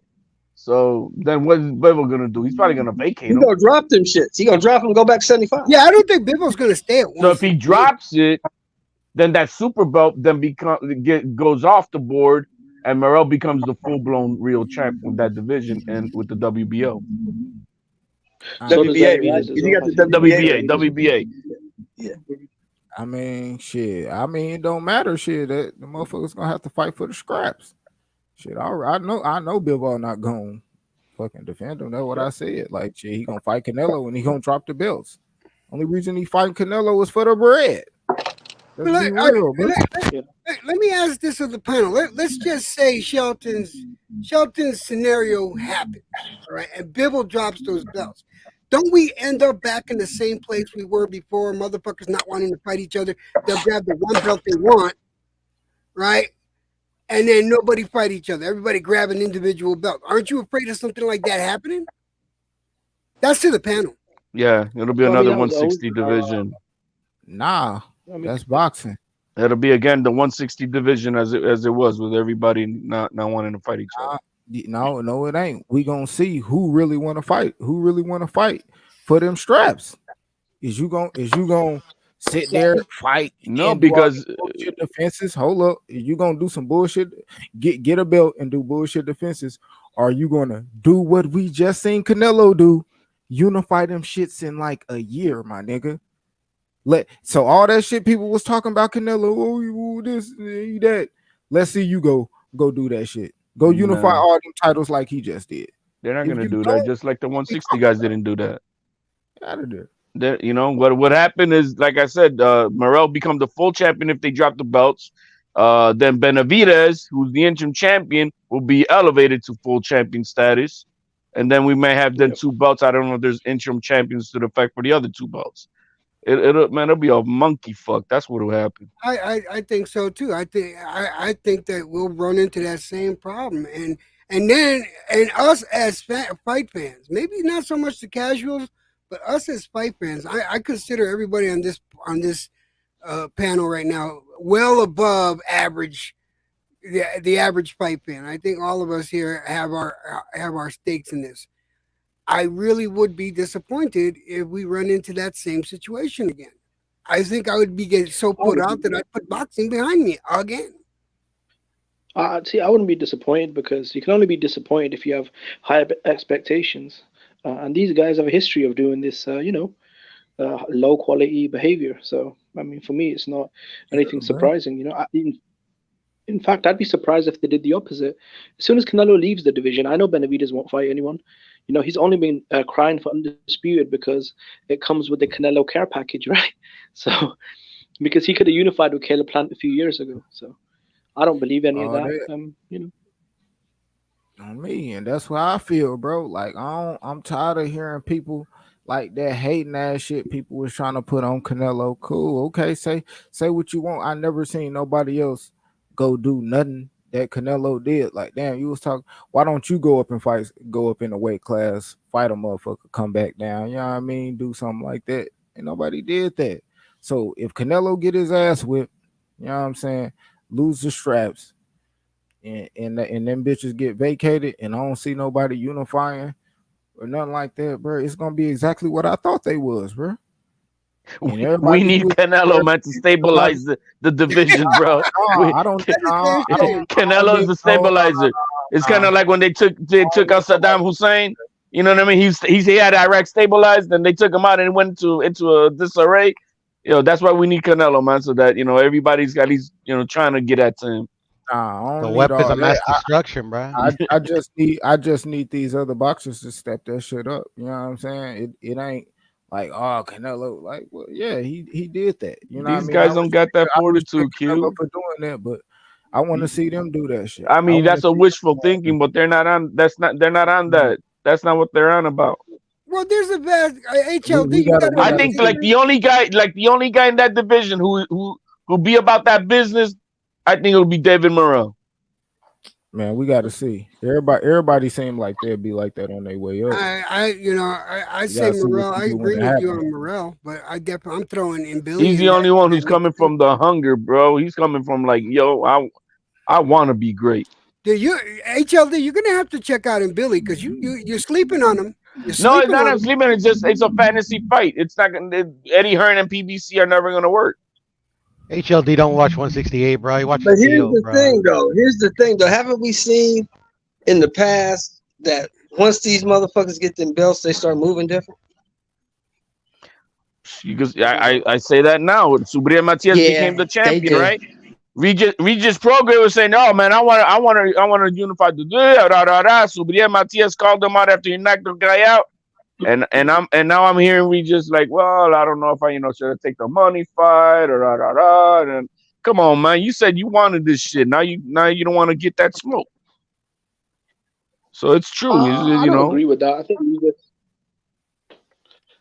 No, this I is think out of Regis his was own gunning mouth, for bro. Teofimo. I was on a live with them, and we're like, dude, well, I mean, should I go for the money? Literally out of his mouth. Should I be going for the money? Should I go for the belt? I think I should go for the money. And I'm like, dude, are you serious?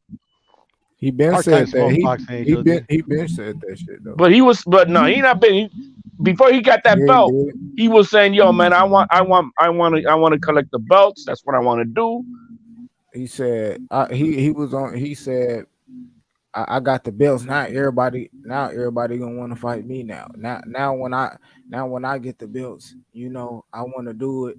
I heard him say plenty times. I want the big money fights. That's why he said he'll fight Jose Ramirez, who ain't got a fucking belt. That's why I heard him going back and forth with Ryan, who ain't got no belt. Shit like that. With Devin Haney coming up or something like that. Guys that whatever. So I do people know want to it's see. not yet. You know what I mean? With the Matias thing, it is like, because maybe I could get the TO fight. Me personally, I love to see him sign in the top rank. You know what I mean? You can get the Josh Taylor versus That would be Tio, beneficial. You can get the Devin. We can see the Jose Ramirez possibly. You know what I mean? Something like that. I ain't tripping. That's still cool with me. So I think, he is older. We're just like 34 Regis years. is what, 33, 34? Yeah, 33, I think. Yeah, he ain't. Yeah, so he's getting up there. So he ain't got too much time to be bullshit. But if he unify, if he you have to remember, can unify once he with, lost, Let's hope Bob Arum signs him up, man. hope he really a free agent. Yeah, I don't think He is a free agent. He's no longer with Probellum. Yeah, I know, but that's what Bob said. Bob said we'll see if he really a free agent. If that shit true, then we'll sign him. Shit. So That's Rodriguez. He could get a shot at a belt for 3 years after he lost in a very close fight against Taylor in the finals of the tournament. So it took him 3 years to get a belt again. I think he just wants the big fights, and good quality fights. Jose Ramirez, Teofimo, Ryan. At that time, I mean, they were big fights. I'm not sure if he'll go to PBC though, because according to him, or what he said in interviews, when he went there, he was promised fights with Rome and Tank and Barrios. But when he got there, he didn't get any of them. So I don't know if he'll go back there. Yeah, plus Jose Ramirez already ducked him once. So yeah, we're not gonna get to see Undisputed at 140 for a minute because Rolly's with PBC. He's about to be a champion. Then you got Subriel Matias. He's also with PBC. So that's on that side of the road. So the best that we can hope is that Regis signs with Top Rank, and we'll at least maybe get one unification with the lineal champion. If Matias fight, my bad, Miss Lisa. Oh no, we said it. Go ahead. I was just gonna say shit. If Matias fight Rolly, he gonna beat the shit out that nigga. and that'll be a unification. And I still think Matias want that smoke with, you know what I mean, if he want to unify with somebody, shit. Yeah, that'll be bad, Q. He fought. They put him Brody in there with that guy. It's gonna be ugly. Oh, that's gonna be bad. Not too many people really want to get in the ring with a guy who, you know, I'm making fun of it, but who's literally a killer at 140. Mm-hmm. You know, he so God rest his soul. Okay, He put that guy out in 2019. Yeah, sad man. So Rolly's fighting for this belt, right? If he wins or whatever, you think Tank will give him a rematch? I could see that happening because that'll make Tank more famous. Just might. Anyway, I'm going to have an issue if Tank goes backwards and Now they fights really gonna anyone want me to else. get mad. Tank needs to fight somebody he needs to fight somebody in the top 5. He can't just go backwards and man. I'm going to be mad if he fights Rolly. He is in the top 5. I would rather see. Wait a minute. The WBA Super Champ is not in the top 5, Electro Jet? I'm saying, but don't we want to see Tank WBA already? Don't you want to see Tank If go? Rolly wins, he'll be. Either take the winner of Haney Lomachenko or go at Shakur or even Martin. Why we want to go? That's what I'm saying. Is Tank gonna stay at 35? You know, Tank can go wherever he wants. He can go to 30. He can go to 40. He can go to 35. What is he gonna do? Man, I don't think he should go to 40. He needs to keep his ass at 35. See if he can actually do some damage and get some belts. He ain't gonna do that, man. He's gonna keep on making money the way he's been doing. Man, I don't know. We'll see. You know, he has no need to collect belts, really. But you're giving him a pass. I'm not giving him a pass. It's just it is what it is. They said it a million times, man. I mean, when they even said, "Yo, why don't you fight Josh Taylor when he had all the belts?" Well, what does he bring to the table? Like what? What you mean? What does he bring to the table? He's the undisputed champion 140, and you're saying that the man has nothing. So then they have said it loud and clear. You know, it's a business, and they run Tank career as a business. At least they're not bullshitting. Do you have a personal problem with But they tell. Oh, sorry. HOD is right. Y'all gotta listen to them. They tell you how it is. All right. Whether we like it or not, this is just what it is. So Devin Haney moving like a business now too? I don't think so. How is that a business? The guy's not selling out stadiums like Tank. I mean, cause they asked Devin, you know what I'm saying? What he gonna do? What he think about 140 and shit like that? He was like, it don't intrigue him. No. But it's champions at 140. Just last week he's asked him what's gonna happen. Are you gonna move to 140?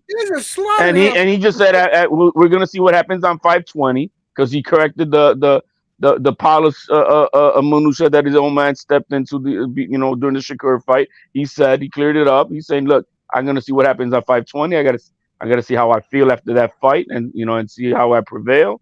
And from there, we'll make a decision if we're gonna be going up to 140 or not. I think it was either Ellie or Floyd that was saying they'd like to see Tank fight Teofimo at 140. So Teofimo beats Josh Taylor. They'd like to see Tank Davis fight Teofimo Lopez for the Mayweather said that day before yesterday. I mean, let me ask you this. And they were in talks last year. Let me ask you this. Hold on. Let me ask you this. It's a quick question. What belts were on the line last night? The face of boxing, man. What you mean what belt? Don't you know the face of boxing? I ain't talking about that mythical bullshit you're talking about. I'm talking about what belts was on the line. There was nothing. There was nothing, no right? belt. Man, Mark Nash just ran a poll. Did you not see it? It was the face of boxing. There was no belts on the line, right? We still arguing that point? point? And these motherfuckers did in excess of $30 million at the gate. At the gate. That's good. Now, you tell me what heavyweight fight, light heavyweight, middleweight, any fight that you can remember that did $30 million plus at the gate. 30 at the gate. That's a lot of fucking You got to take it. I have no idea because I don't be following Take all inflation that. into the Hey, and you know, and consideration. here's another thing. You They sure made did they that? made all that money without having to pay no sanction fees. So Tank is not gonna fight for no belts like that. That's all I was trying to do, HLD. That's all I was trying to do. Last He night, don't need a belt. none of the sanctioning bloodsuckers got any money yesterday. He made 30 at the But how gate. many more Instagram Disney stars does Tank have that you could fight and bring all that? I mean, I'm not sure if he's got the dance partners anymore to. But here's the create that problem, kind of though. event. Here's the problem, though, Jimmy. It's getting to the point where it don't matter who this motherfucker fight. No, He no, gonna what I'm get saying is paid. when he fought Rolly, when he fought Rolly and Hector Garcia, he wasn't doing those type of gates though. And I think now Ryan Garcia fight No, is we ain't over. talking about we ain't talking about. I get that. I get that. Yeah. But what I'm saying is, he's at the point now where he can fight you and sell out the fucking MGM Grand. Doesn't They're matter who happy. he fight. But They're happy with a $5 million gate, man, and they're making they're happy money. with that. They're happy with that. He You doesn't know? care. He told you in the $1 million worth of game interview, I don't care about none of that. They bring me a contract. They send me a name. I sign it, and I go fight. I don't give a fuck who it is. He told you Well, I that. guess him and Jake Why Paul- can't you well, I guess believe a I put him in the same motherfucker bracket when as he Jake tells Paul you then. that? No, He's that's in that fine. position, But I think- guys. Just like But then I Canelo put is him now in the same- position to fight this guy now next week and still make bank because he can. No, but Canelo earned his way, bro. Canelo. I like, know didn't he's fight earned it, Instagram but I'm saying stars, he's in that All them position. niggas, all of them earn that shit. But he's in that nobody give position. Tank ain't get shit given to him, bro. He I earned mean, all he's that in the shit, just like position all that he of can them. do whatever he Tell him, wants, bro. Tell and I him. He respect earned all that. that shit. He You earned may all not that like the shit way without he got capping. there, Jimmy, but he's there, and we He's can't there. deny it. He's there. It's about no. We put bigger superstars than Tank, right? Guys that make $100 million fights, right? Guys like Tyson Fury, Anthony Joshua, Canelo. Those are Legacy heavyweights, fighters. bro. Those are But those are heavyweights, bro. and they're Those are legacy heavyweights. fighters. Tank has Yeah. never been a We put legacy pressure fighter, on. and he was able to they were Mayweather tagging along with Mayweather, who's done the job to get this crowd behind Tank and a following to where it doesn't matter what belts he's fighting for because people are he's putting butts in the seats, and the kid is So also he's a Jake Paul, then, yeah. he's doing his part. He's like a Jake So yeah, you might. As well Yeah, consider you want to Jake call it a Paul. Jake Paul? Yeah, he's bringing people in. It's a circus show. People come in, they want to see the knockout. It's Tank. They see Mayweather, whatnot, and he did his thing. And hey, everybody goes home happy. Those people are I happy would be that bought mad. that ticket. Not Now it's a everybody goes fucking home circus I would show, be bro. I upset, can't make Jimmy. this He shit up, hating. bro. That's that Look. I would be upset, Jimmy, if he didn't tell me that's who he was. But Tank Davis told me that's who he was a year ago. I can't be mad at a motherfucker for being who he is. I'm not mad at him. I just think it's just disappointing. There's a lot of good fights out there for him, which he could win. But I mean, he could beat he doesn't need it. He And I'm doesn't okay with it. care, bro. He doesn't want those. He doesn't care. He told you that. Okay. He would have fought. He could have Well, fought if Lomachenko 5 everybody's- years ago. Well, if everybody's such boxing purists, why nobody talking about Cordina and Rakhimov? Because nobody on this panel watched it except for me and you. No, I watched it. It was a good fight. It was a barn burner. No, You can actually catch the excuse highlights. me. Man, those two names sounds like a ping pong machine game or something. Welcome Well, to they YouTube, fight, ladies. Well, it was Well, a they fight competitive anyway. fight. Yeah. It was a competitive fight. Last night's wasn't. Yeah. Well, didn't they fight last night? Yeah, I mean, I They don't fought think yesterday afternoon, bro. It was on the zone. It was a good fight. Yeah, Cordina no, won. I I couldn't believe it. I thought Rakhimov was gonna beat him. I thought for sure it was a good fight. I had no problem with it, but you know, we can talk about that. I'll sit down here and talk all day with you about it because I like good. What fights. time did those fights come on? No, I'm saying they 11 came o'clock on in the my time, afternoon. 2 o'clock Yeah, your time. But my point is that everybody talking about this, that, and the other, how they don't like this, but you had a type of fight that we would, you know what I mean, competitive, and nobody's talking about it. You know why, Yeah, Lisa? for a world title as well. Yeah, You know why, a real Lisa? world title. I can tell you why nobody's talking about it. Yeah, I want to hear this one. Because nobody knows who the fuck they are. Yeah, To be honest with you, I wouldn't have seen it because I decided not to pay the zone for this bullshit $250 subscription, man. I was like, man, I could dig it. I could dig it. Yeah. I didn't do it. Or we can say that we're more interested in the fiasco of last night's main event and everything that went on. Because If I want to see a fight for a month, I'll pay whatever it is, $25. And all right, then we'll do it for 1 month. That's how I'm gonna do it. With they've got the full highlights. I think it's like 10 minutes on their channel on YouTube. Hey, listen. HLD, right? I had already did my thing in December, right? And then like 2 months later, I get so I have it for the year. You know what I'm saying? Mm-hmm. But I didn't know they was gonna go up. I was like, motherfucker. Yo, they crazy. They crazy, man. I'm like, no, man, I can't do that. I've been paying for the past 3 years a full year subscription. But I'm like, nah, you guys are crazy. Think I'm gonna go for all that? And the reason why it's gone up, guys, is because they're now taking on the NFL football package. Yeah, well, I'm sticking with ESPN. Really? Yeah. ESPN So you're gonna be able to get to see all the football games. Yeah, they got Sunday ticket on the zone now. Oh, no wonder. Oh, okay. They got darts on there as well. Zone is too expensive for me. I'm sorry. I'm got a broke Puerto Rican. If anyone cares, yeah, they got darts. I'm a Puerto Rican because I can't afford all these different boxing apps. Fuck that noise. I stick it with ESPN. They do me right. So I'm okay with ESPN. Yeah, the apps. I don't mind the apps, but this one is expensive. And then you got the pay-per-views. I get some and some I don't. It is what it is. But I tell you what, I will pay for an Billy Morrell fight.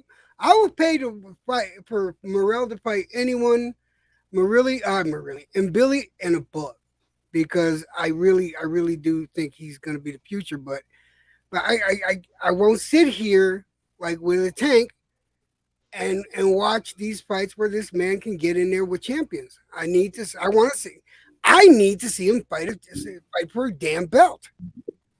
Well, but you gotta understand, he's not our market. He's not your market type of fighter. That's it. And so that's the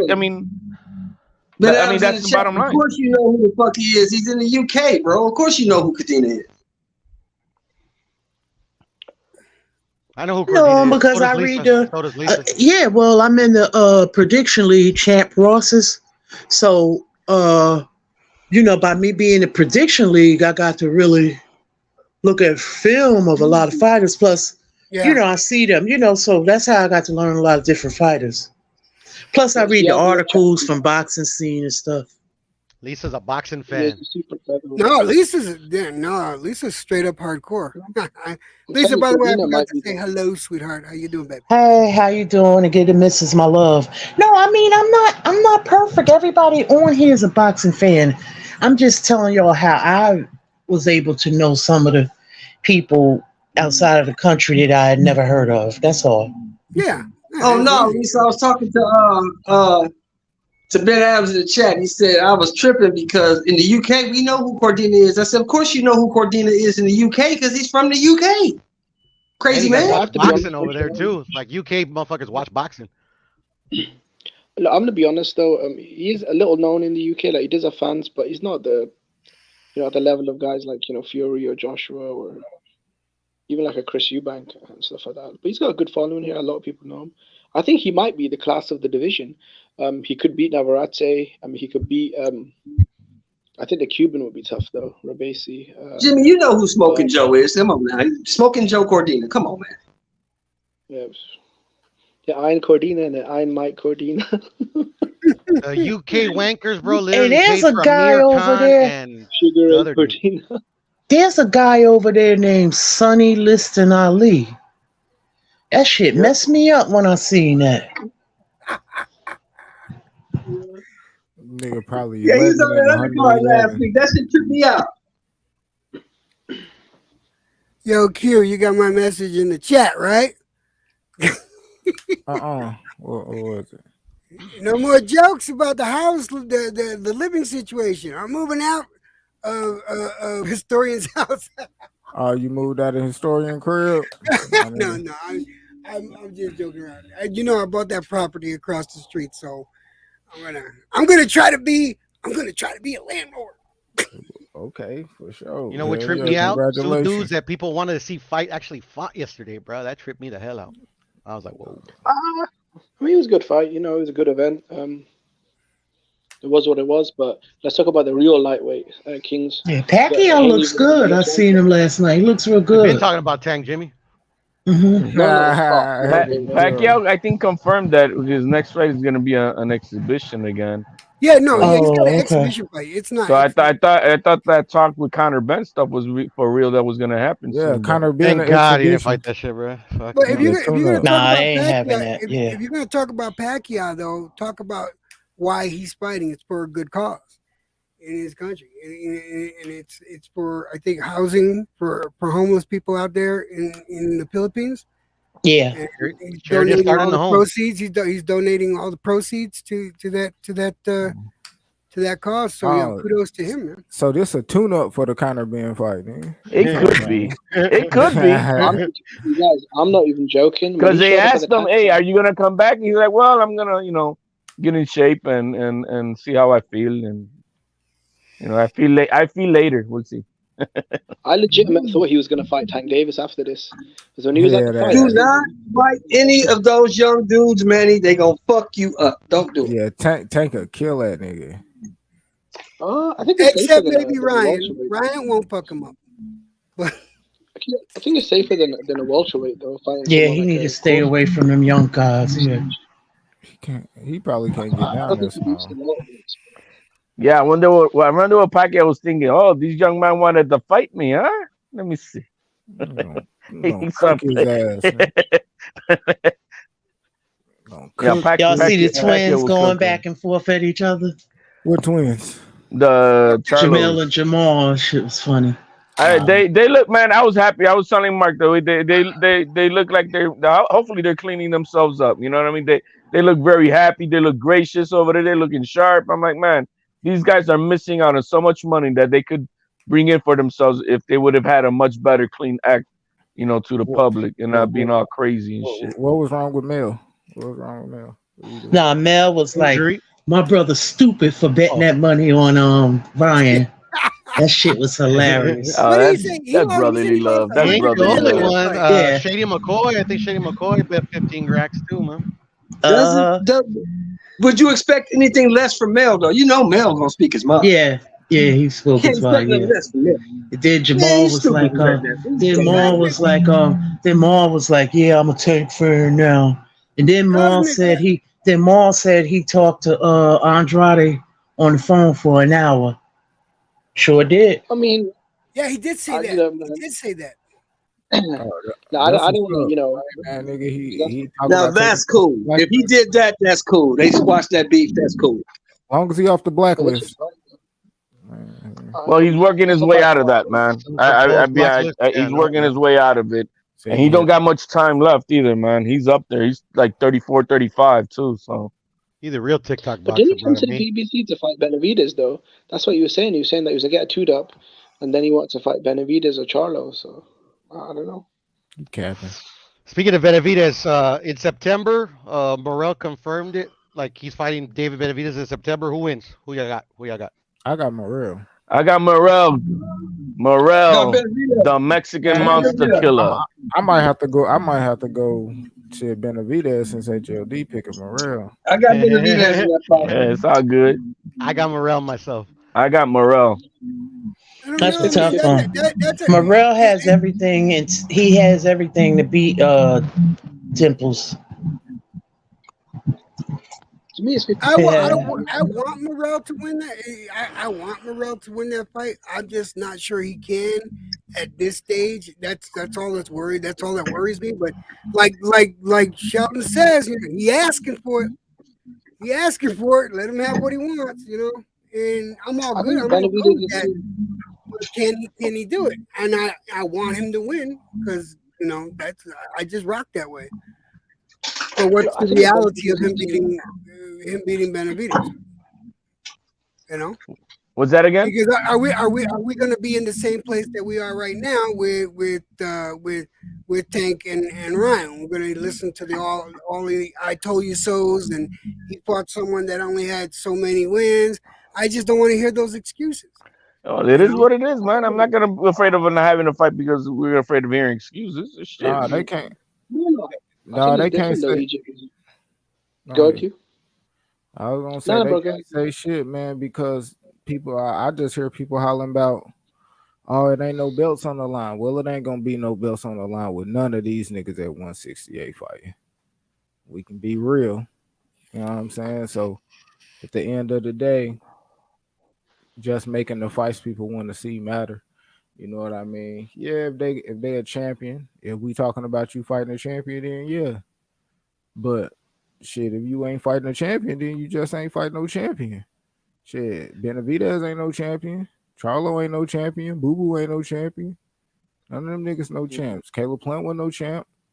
You know what I'm saying? Nope. Shakur wasn't no champ.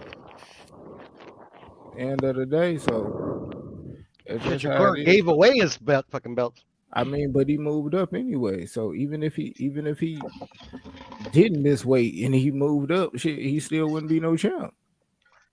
Who you talking about? You talking about Boo Boo? No, Shakur.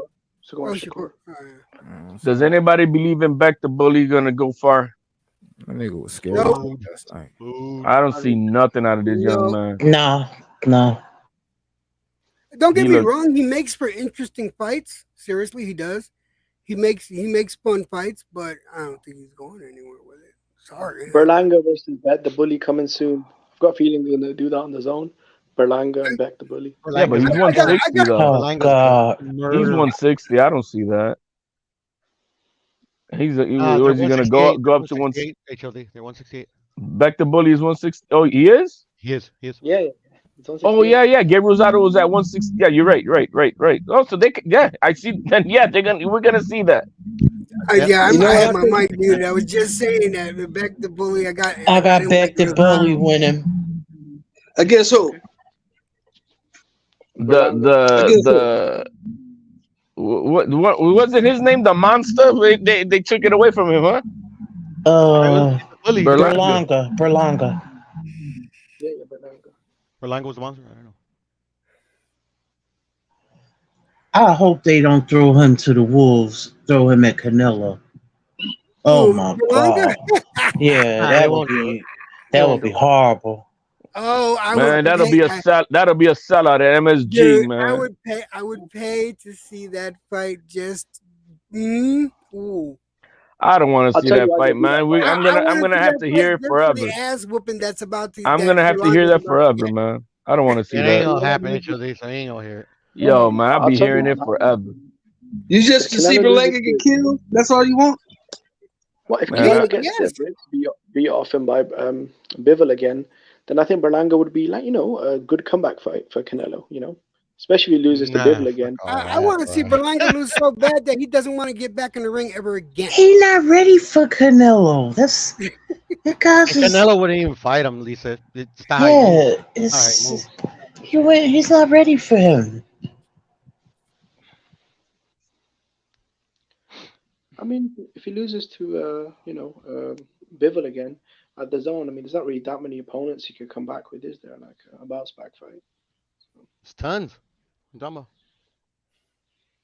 Well, Mark, I want to thank you for letting me up on the panel, sir. You're a gentleman and a scholar and an excellent streamer. Thank you for letting me have up here. I got to go do my thing. God bless you. God bless to the panel. All right, And God bless, have a Electro joyous J. day, guys. Peace All out. right, get him, Mrs. My love. I sure will. All right, peace. Man, I hope they don't feed that boy to Canelo, man. That's like a crime scene. Come on, man. They're gonna be promoting that shit, Puerto Rican versus the Mexicans, and then I gotta hear it for the next 5 years. Man, I don't want to do that. Nah, Puerto Rican Mexican is dead, bro. You know, we ain't gonna do it. I mean, a lot of Puerto Ricans I speak to don't even claim Berlanga, so I don't, man. I don't. I don't like his style, man. I was Puerto Rican, I would. I don't like the way he moves, man. Yeah, I don't know. I mean, to be honest, look, if you're Berlanga's manager and you know he's no good, if you're gonna cash him in, you might as well cash him in.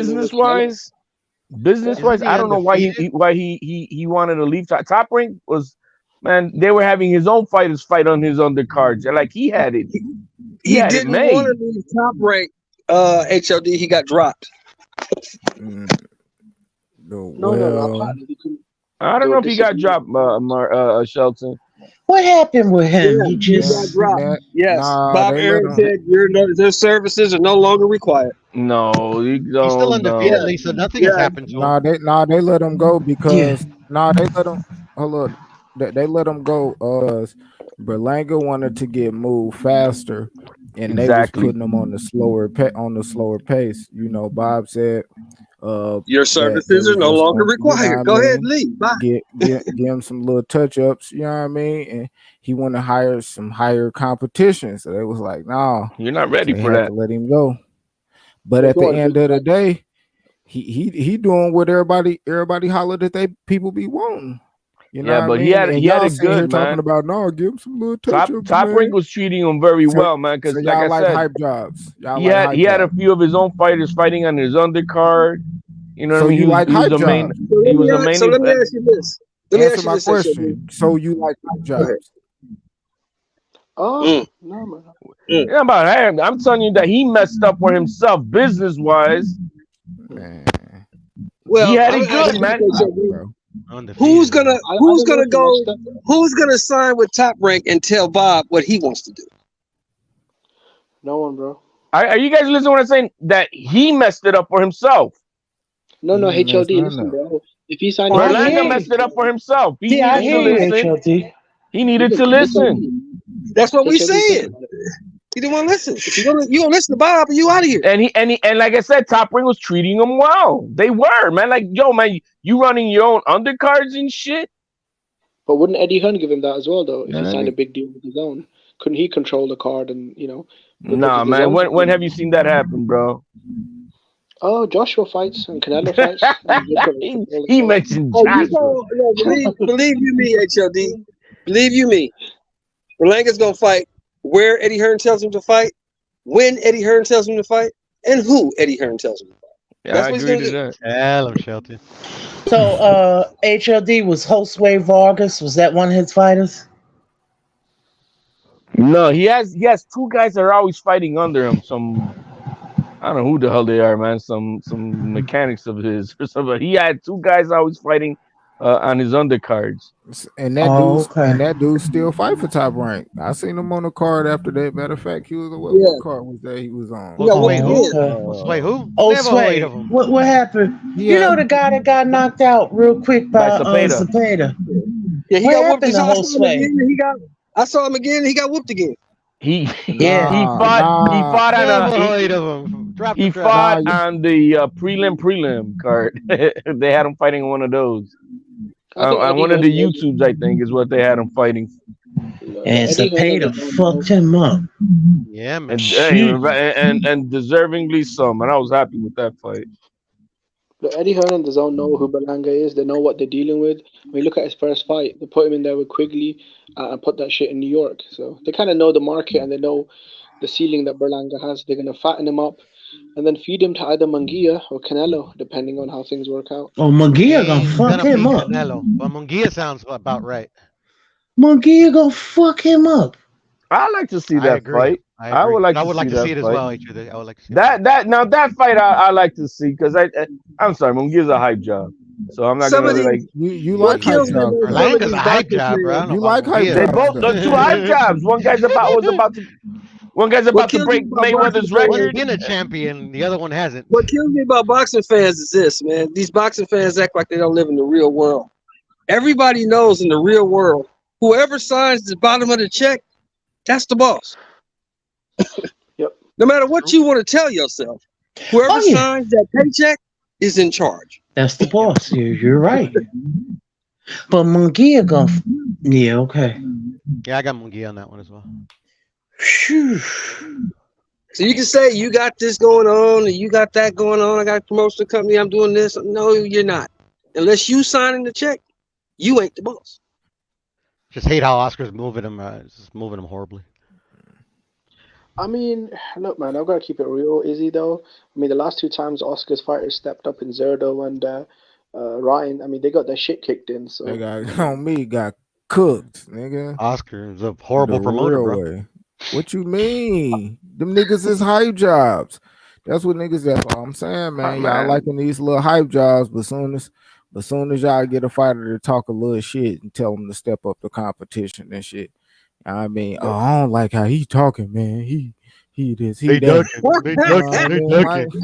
what we talking about? Niggas like hype jobs. They want a motherfucker to stay getting coddled like a little bitch, but to talk shit about Tank because he getting that cheese doing it. Like, man, come on, man.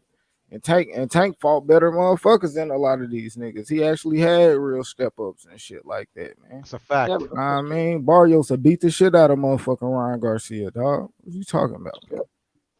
I don't agree to that. I don't know about all My that, name is but it Pluto. would be a good My fight. name is though. Pluto. Man, No, Barrios it'll be a good boxed fight. circles around Ryan, dog. But At it would be a 140, good fight. It'll be a cook very that good fight. nigga. Yeah, man. Let's see it. Let's see it. Shit, take us out of 147. We'll see. He get hydrated and all At that the end of the shit. day, I don't care who wins. I just want to see it. Barrios versus Ryan. I mean, you know what, bro? I just gotta be honest with Ryan. I mean, he really And bitched Ryan out in that trash. fight when he took the knee. I mean, that was a bitch move. I mean, you've been chasing this dude for quote unquote years. This is your step up.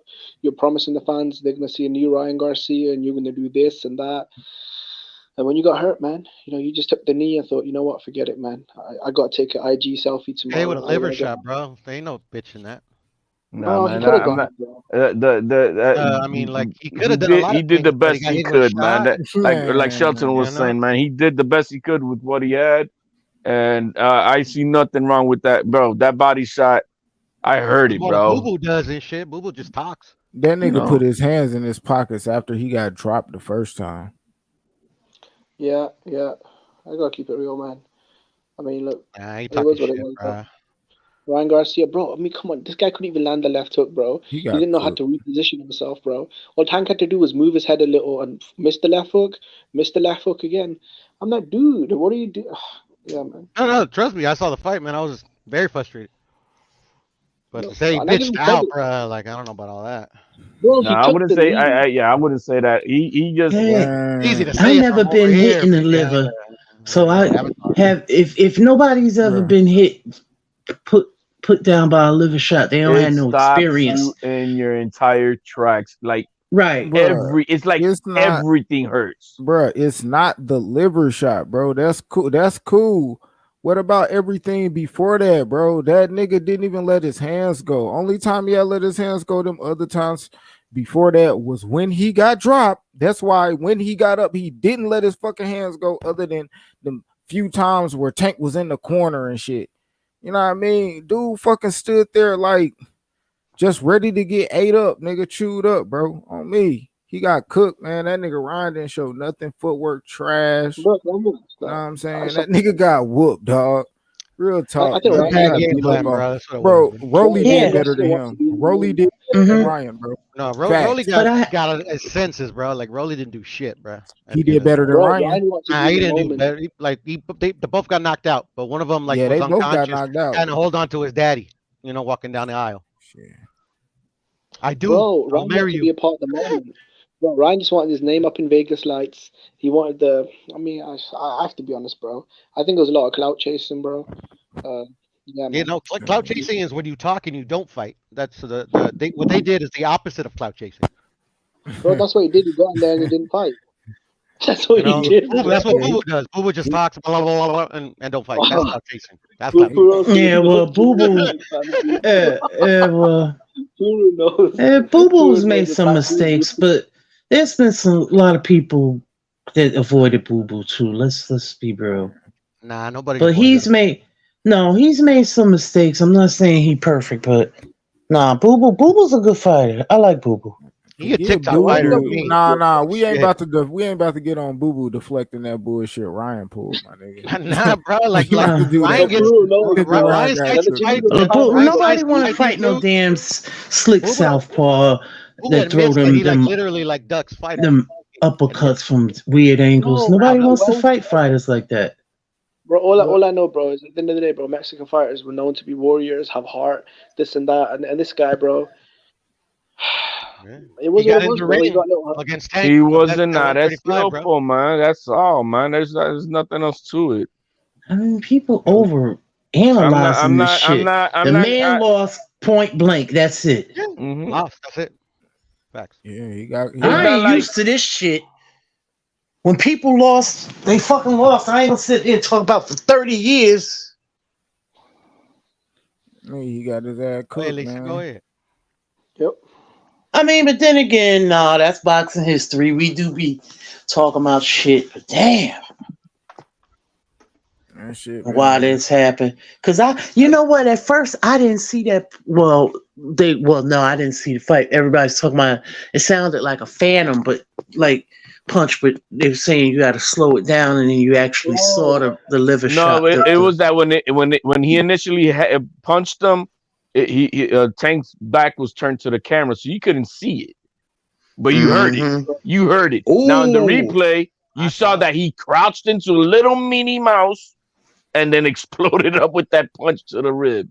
And that was it. In the ring with Tank. Shit, his rib. Ryan For all Garcia- we know, his rib might be broken. Shit. No, he would have Campbell, been how a his best chance, fight- but it hit him solidly. It was a Hey, solid punch. that And nigga as Ryan Garcia was throwing a right, so he was extended, air out, and pop.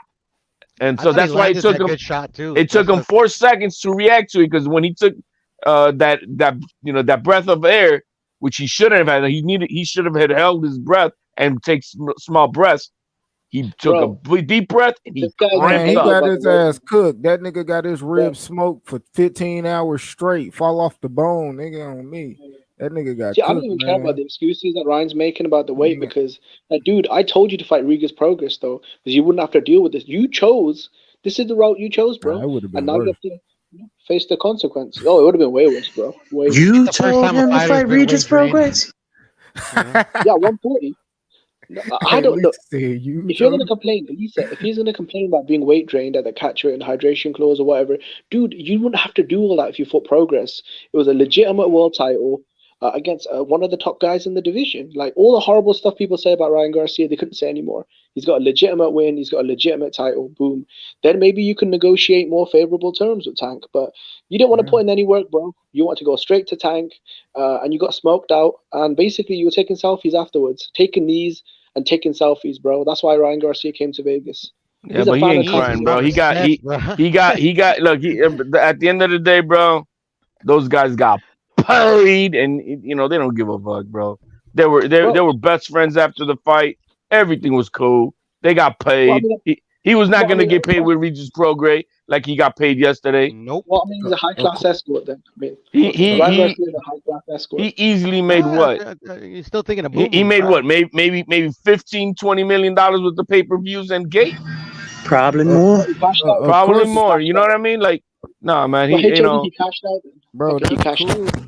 But of course, Ryan, you know what I'm saying? It's like Ryan, he did what he did, bro. People comparing that shit. Yeah, him getting his ass dropped and stopped is comparable to what, you know what I mean, Bernard Hopkins did to him. But Oscar put up a way better fight with B-Hop than that nigga Ryan put up with Tank, bro. That nigga got clear, bro. He didn't win a round, bro. Oscar and B-Hop. I thought Oscar got his ass legends. whooped in that fight. Yeah. Oscar and B-Hop are legends, though. You know. Exactly. They compare. I heard Tommy Hearns and Leonard thrown out there. Like, man, it's true. I think Oscar's extremely overrated, to be honest. I ain't gonna lie. Oscar better than, man. Come on, man. No, Oscar's a very good fighter. Hey, He's a man. legend, like you guys said, but he's extremely overrated because every time he stepped up, he lost. Hagler and Hearns were won the never big the one. face of Never won the boxing, big bro. They never held that title, man. Yeah, but this is the thing about Hagler. What Like that mean? when he stepped Sold it up, out shows he and sometimes real won. champion. You know, But not the face of boxing champion, bro. Hey, they still mention 4 kings. It was the golden boy, bro. I wish that shit meant something. That shit don't mean nothing. Yo, man, Tito, didn't you hear that? Tito, he got cooked. He got announced a Against million Shane times. Mosley, he got cooked. Against he Bernard got Hopkins, he got cooked.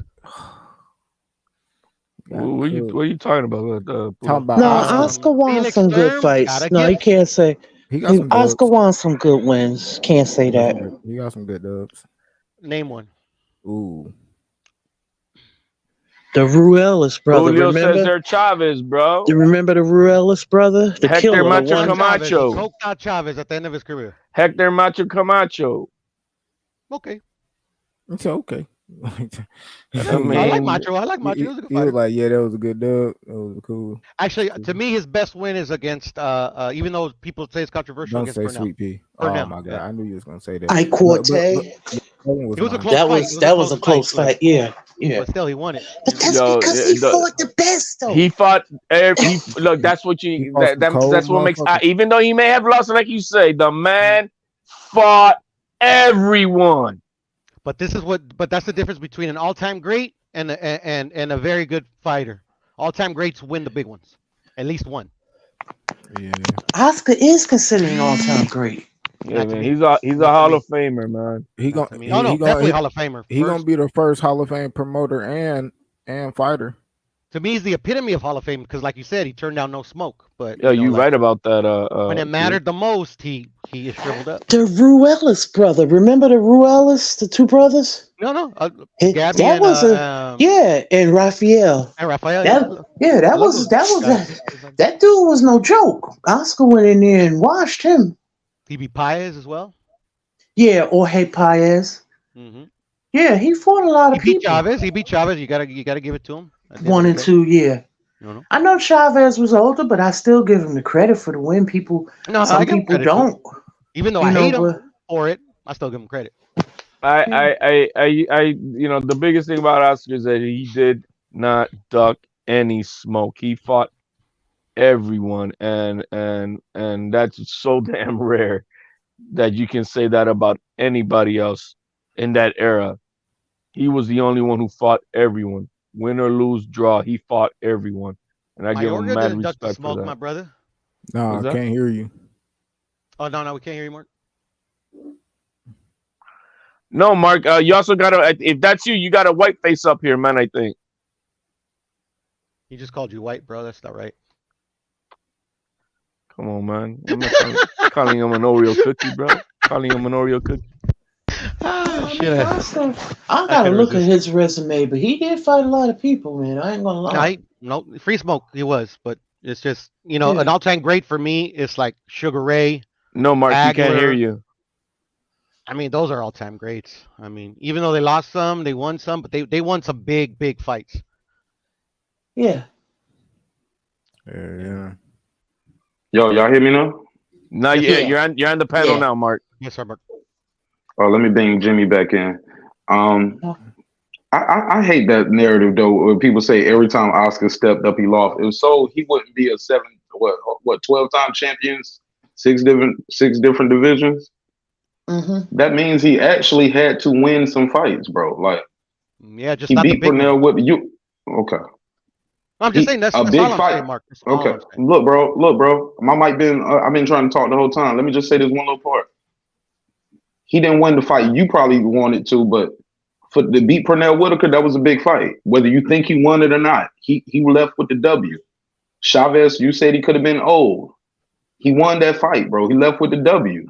Like, the guy beat some guys, bro. And even those fights, like, that he lost, he lost to all-time greats.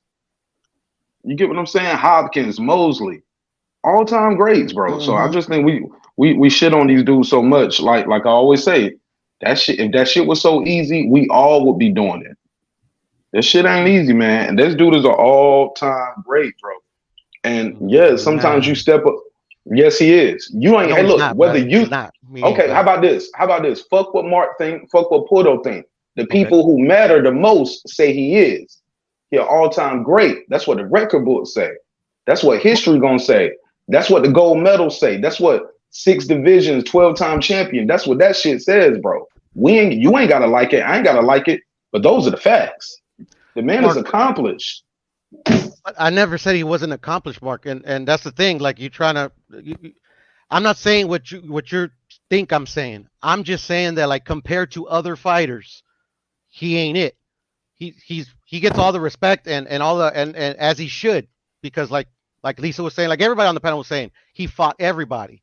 But unlike a Sugar Ray Leonard, Marvin Hagler, Purnell Whitaker, Meldrick Taylor, All the true goats of this sport, they won it. They won a big one. They won it when And I when can all the and look, when they won it when they weren't supposed to. Is what I'm trying to say. Well, a bro, lot and of people don't everybody you see it name like and that. everybody you just named, I could name a fight they lost, and people say he lost the big fight. Mildred Taylor lost to Chavez.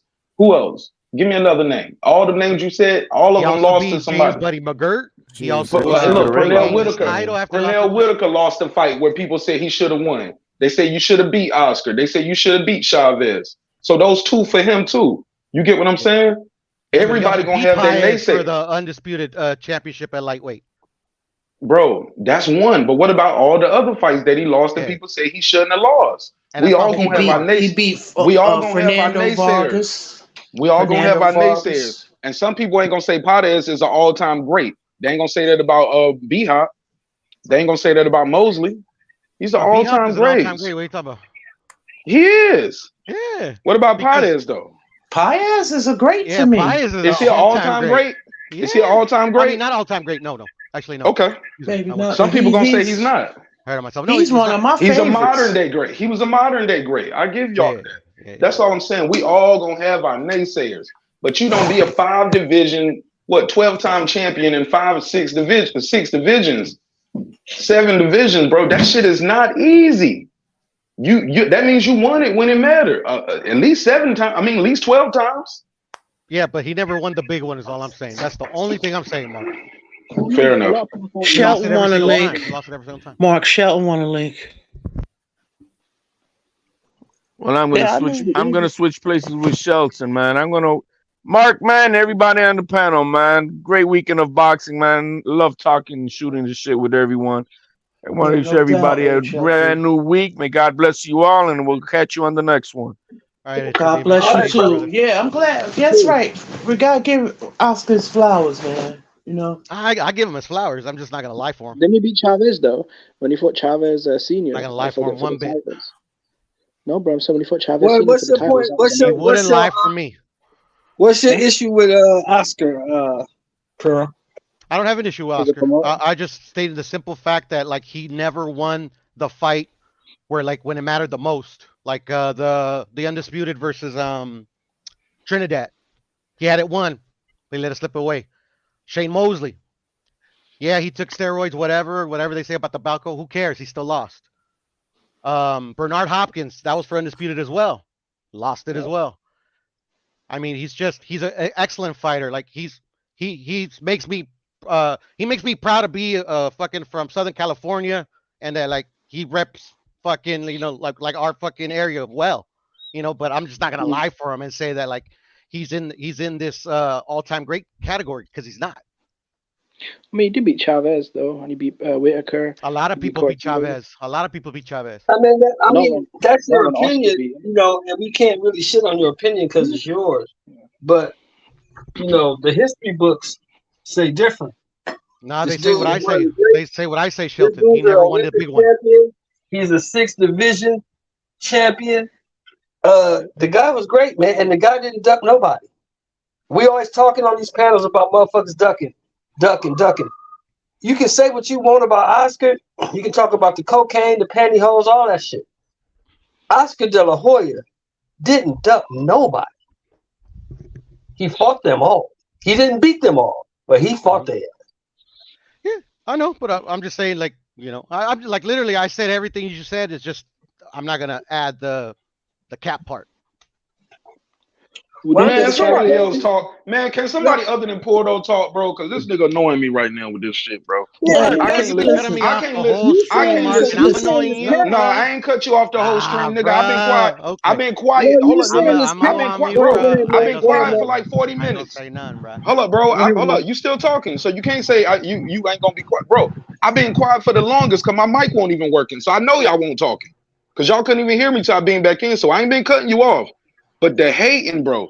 You ain't gonna get to the 6th division champion if you losing all your big fights. Can we at least say that, bro? Like, get the fuck out of here, man. This nigga hating. He hating. You don't get to Well, that the only level problem I got losing with all what your he's big saying, fights. the only problem I got with what I he's think I saying, Mark, figured is that. the fact that the history books don't say the same thing. History says something Exactly. totally different than what he said. Facts, bro. Facts. Oh yeah, he's in the Hall of Fame twice though. Once as a fighter and once as a promoter. So I mean, he's been doing his thing. Olympics, world titles. Oh, he's in the Hall of Fame as a promoter. Yeah, he is. Yeah, I twice. didn't know that. Yeah, I'm not surprised though. Yeah, Oscar's a trendsetter too for what he, one of the trendsetters that was able to Yeah, I have think that big stable like Golden Boy, like he did as a yeah. fighter promoting. Yeah. Just to change the topic a little bit. What do you guys think about the Haney versus Lomachenko? Do you think they'll sell out Las Vegas? Yep. Okay, that's cool. Good I evening, hope it does. everybody. Good evening. What's going on? Lisa in the boxing jam. How you doing? How you doing? Yeah, yeah. Why not? Where is it at in the Vegas? Where at the MGM, T-Mobile? I I think think it's the it's the MGM. Yeah, I think it's the MGM. yeah, it's at Okay. the Garden. Yeah, it'll Who is sell that? out. Who's that? We're talking about Haney and Loma. Yeah, it's at the MGM Grand. Yeah. Yeah, it's Oh, gonna okay. sell out. It's not Yeah, gonna that'll get as sell. much over. I mean, I don't think it's gonna get as heavy as pub as this last fight, but it's going to No. do its numbers. It should get more, to be honest with you, because I think this fight has more significance to the division, to history, because I believe when it's all said and done, this Tank and Ryan fight is going to end up being a footnote, unless Tank doesn't fight the top three in the division. But I believe at some point he's going to fight one of them. He just got to at least fight one of them, because Hmm. I mean, listen, I give Tank a little bit of credit, but he did what he was supposed to do and what was expected. Because when we look at when this fight was announced, I knew that he was fighting a talented prospect who didn't have the skill set, the abilities, the proper footwork to be able to beat him. And they did a good job promoting it and making it look like it's a 50-50 fight. But we all know that was not a 50-50 fight going into this fight.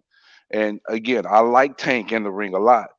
But until he beats Shakur, Loma, or Haney, there's no way on God's green earth I'm going to say he's face of boxing, top 10 pound for pound. No, you have nothing but you've only got Reggie belts. Mm. You haven't fought the best yet. You haven't. Yeah, Is his skill set on par for that? Absolutely, he could beat them all. but definitely, bro. But I think the until Tank is one of the most. Go ahead. that's all I'm saying. I listen again. I like Tank. But we know he had a chance to fight Lomachenko 7 years ago, and it didn't happen, and it still hasn't happened. So Yeah. for me, I think I'm closer to a purist, if you want to call it that. Have a title for that. I'm Yeah. not going to sit here and be like, "Oh, Tank is the greatest because he beat Ryan Garcia." I can't do it, bro. I can't do it. Ryan Garcia is not that guy for me to crown Tank the cash cow of boxing. The face of boxing is a cash cow. That means every person he fights, they get their highest payday. Until this Ryan Garcia fight, the fighters who was fighting Tank was getting 350 and 500,000 for a fight. That's not cash cow. That's not face of boxing type of shit. So this fight will help him get to that point, but to automatically crown him that, I'm not falling for the bait and switch. Sorry. I think look, it was an okay win, but I think a lot of fans we have to put it into perspective, right? When you think about pound for pound status, a Hall of Fame legacy, Ryan Garcia has never been or fought any kind of world champion at 35 or 40, and he's a guy that really hasn't even been that that active over the last few years. I think it was a big fight because a lot of fans they tuned into it, and I think it was a good event. So, but I mean, as far as beating Ryan Garcia makes you the face of boxing. I mean, when has Ryan Garcia ever been the metric for who becomes the face of boxing? Yeah, I agree. Now you said it's a great event. I don't consider that a great event. I consider that okay. The fight was Yeah, okay. The undercard was lackluster. The fight itself, 6 out of 10. The undercard, 3 out of 10. Overall, 5 out of 10. This is being honest here. I mean, if I asked every single one of you guys, if y'all knew everything that transpired before the fight, would you pay $85 to watch that? No way. There you I mean, go. most people I spoke to, Well, they pay for it. well, let me ask you this: when did Floyd Mayweather become the face of boxing? What division was he fighting at when he did that? I think after 154 when he beat Oscar. He beat Oscar at 154. That was it. That was when he became. That's when he became the face of boxing because he was fighting the face of boxing. Okay, so He was my fighting the question cash is, cow. But he was fighting pound the for cash pound cow. number one. But he was pound He for was pound already number pound one for before pound number that. one, and he was fighting somebody who was accomplished and was the Yeah. face of boxing. And every fight he made was big money fight. yeah, he changed your life. He fought Oscar, your life changed. Right. Now, here's the question: when has there ever been a lightweight, a 135-pound fighter that's the face of boxing? Never. As far as recent memory, I can't think of one now. Yeah, usually the lowest weight usually is welterweight. Usually. So I don't see that changing now. Well, I agree. listen, nothing changes until it changes. I'll leave it. I'll leave it kind of at that. It's the first time for everything at some point. Is Tank the face of boxing? No, but he is the second most popular American fighter, or North American fighter, because Canelo and then Tank. There's no one in America that has the drawing power that Tank has. I'm gonna keep that. Be honest Oh, about it. that I'm I gonna agree with. disagree That with I that. agree with, but I that think don't make you the Deontay. face of boxing. That's I correct. think Deontay Wilder. That is correct. He is not the face of boxing yet. But until every fighter, every person he fights gets their biggest payday, that's face of boxing. Canelo is still the face of boxing as of right now. But I Look, do I think think Canelo is on the starting the back nine of his career now. Canelo, I Tyson got Fury, another and question. Anthony I got Joshua. one more question, Jimmy. What Yeah. face of boxing that we've known in our lifetime doesn't have a single commercial? I've never seen one like that. Well, Floyd With Mayweather Floyd didn't really have any Mayweather didn't have no commercials, bro. because Floyd Mayweather's background, they wouldn't touch him because of his the image. He decided to take the bad guy role because No, that's he how did. he was He going to did get have his money. commercials. No, you guys are wrong because he did have commercials with WWE, with Dancing with the Stars. Floyd was on all kinds of mega Floyd platforms. He was was on Vegas. retired when he was on Dancing with the Stars. He was retired. He was not an active fighter doing. That was his 2-year break. He was Yeah, he on the set himself up. WWE. He set He himself up wasn't so on when he Dancing with the came Stars. back, he would be bigger than he was before because he made his Yeah. face visible to the masses outside Yeah. of boxing. And that's the problem with a lot of great talented boxers now, with their Terrence Crawford, your Errol Spence's. They're great boxers, but they don't promote their brand enough to get that visibility outside of the niche of boxing.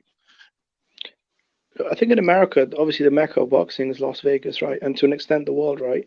And Tank Davis needed Ryan Garcia's help to headline his first Las Vegas card. So, I mean, I really don't know what kind of star Tank Davis is. When you need Ryan Garcia to headline your first Vegas show, I mean, it's debatable how big you are. But look who it is, though. You got to look at who it is. This guy got Gatorade commercials. This guy got an NFL commercial. This guy got an NBA commercial. Who? This guy is a model. This guy is known. That's People the know reason who why. this That's the guy only reason is. why he got the fight, though. That's the only reason why he got the fight because if we We based it agree. off We his agree 100%. He boxing didn't get skill to set, fight he on was not merit. worthy. He didn't get to fight on merit. He got to fight because he's popular. He got an NBA commercial. I didn't even know all of that. Yeah, Damian Lillard and Oh yeah, Ryan Garcia are in a commercial. yeah. There you have it. yeah. But I And mean, he's he got the Kristen Dior and other top Yeah, Gatorade. And that's what I tell designers. people all the time, Lisa. The people that matter, Madison Avenue, they know who this kid is. Yeah, they put the money. Yeah, until this fight, he was making more money outside of boxing than in boxing.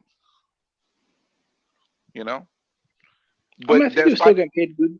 Yeah, this to fight fight in boxing. this fight didn't tell us anything new that we didn't already know, though.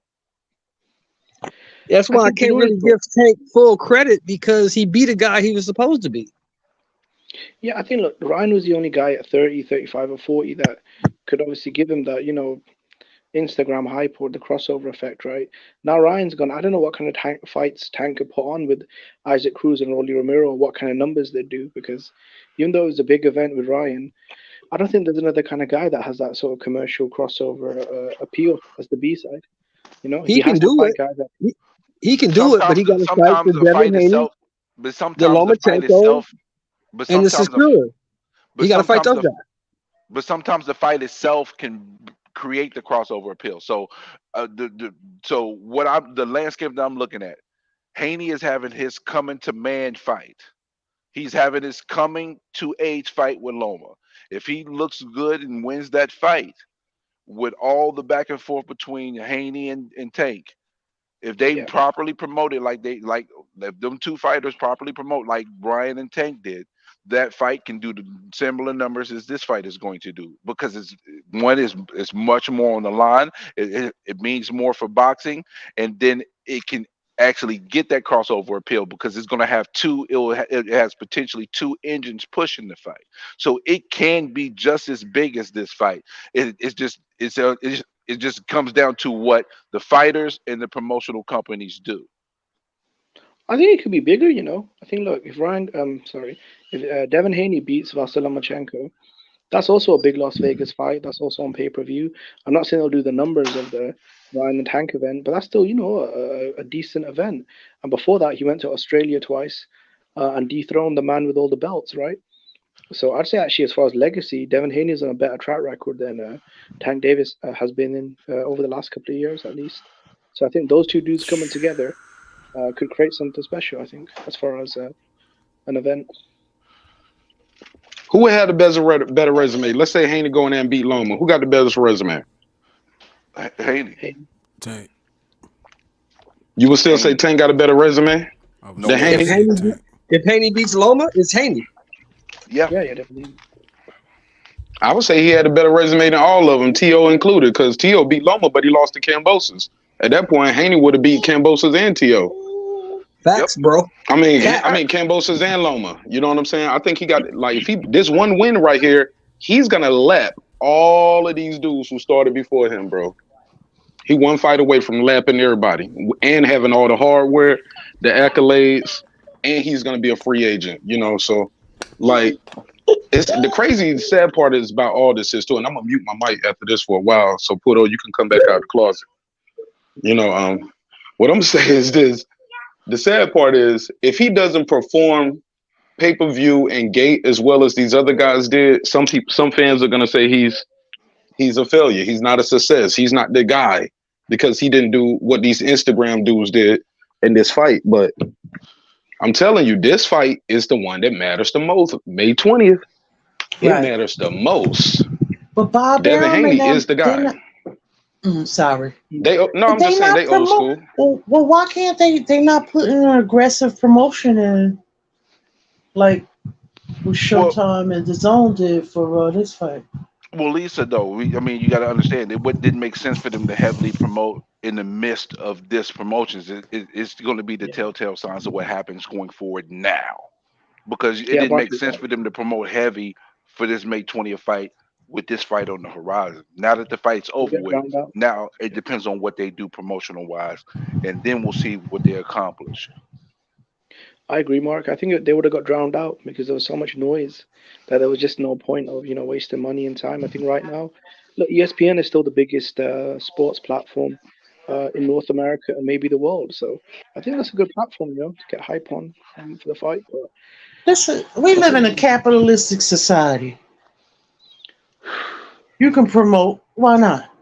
There's 3 chicken spots down here in the corner. They all still surviving. I don't get it. Yeah, but people love chicken more than they love boxing in America. Yeah, how people about that? got to eat every day. You don't need. Mark, I'm a fight. Mark, I'm gonna fight you. You know I love you, hey, bro. Nigga, I just fried some chicken right then. Hey, every damn thing. Your little witty ass. But he telling the truth, Lisa. But he right. I ain't look.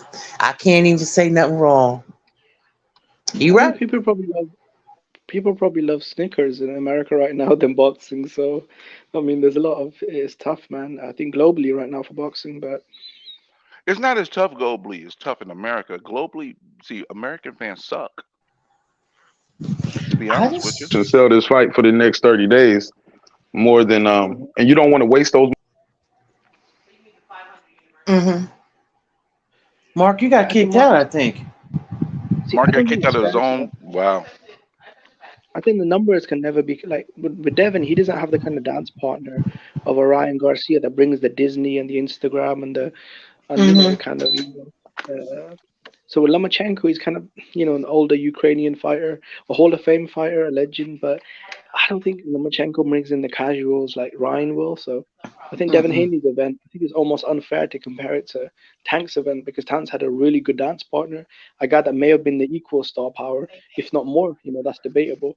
With Devin and Lomachenko, it's kind of difficult because Loma's not really a big name in America, and he doesn't have a built-in massive fan base like Ryan did. He speak English, but it's not the best English. Devin is very kind of reserved more. He talk his crap though. He do talk stuff at times. But he's still very kind of, respectable, and he's more reserved. He's not like ah. So roundabout on the panel, what do you guys think this fight did in terms of numbers as far as pay-per-view? Between 600 and 800,000. I think 500,000, 500K. I'm like Bud. $1 million. Damn, $1 million bucks. Okay. I don't think it did $1 million. I bet $1 million. Hey, before the fight, I was with Puto saying it might do $1 million. After seeing all the piracy going on, yeah, I'd probably say about 6 or 7. Safe bet like 6 or 7. I say 5. I say 5. Now, since you mentioned piracy, Mark, you know why this fight got some piracy issues though, right? And this is the issue that I have with matchmakers and the promotional companies. Go for it. You didn't give value for your dollar. Is there anything about that undercard that moved you? The ring card girls. What else moved me? What else moved me? The lights. The lights were beautiful. It was a beautiful setting. My witty little brother here. But you gotta understand something though. You gotta understand something though.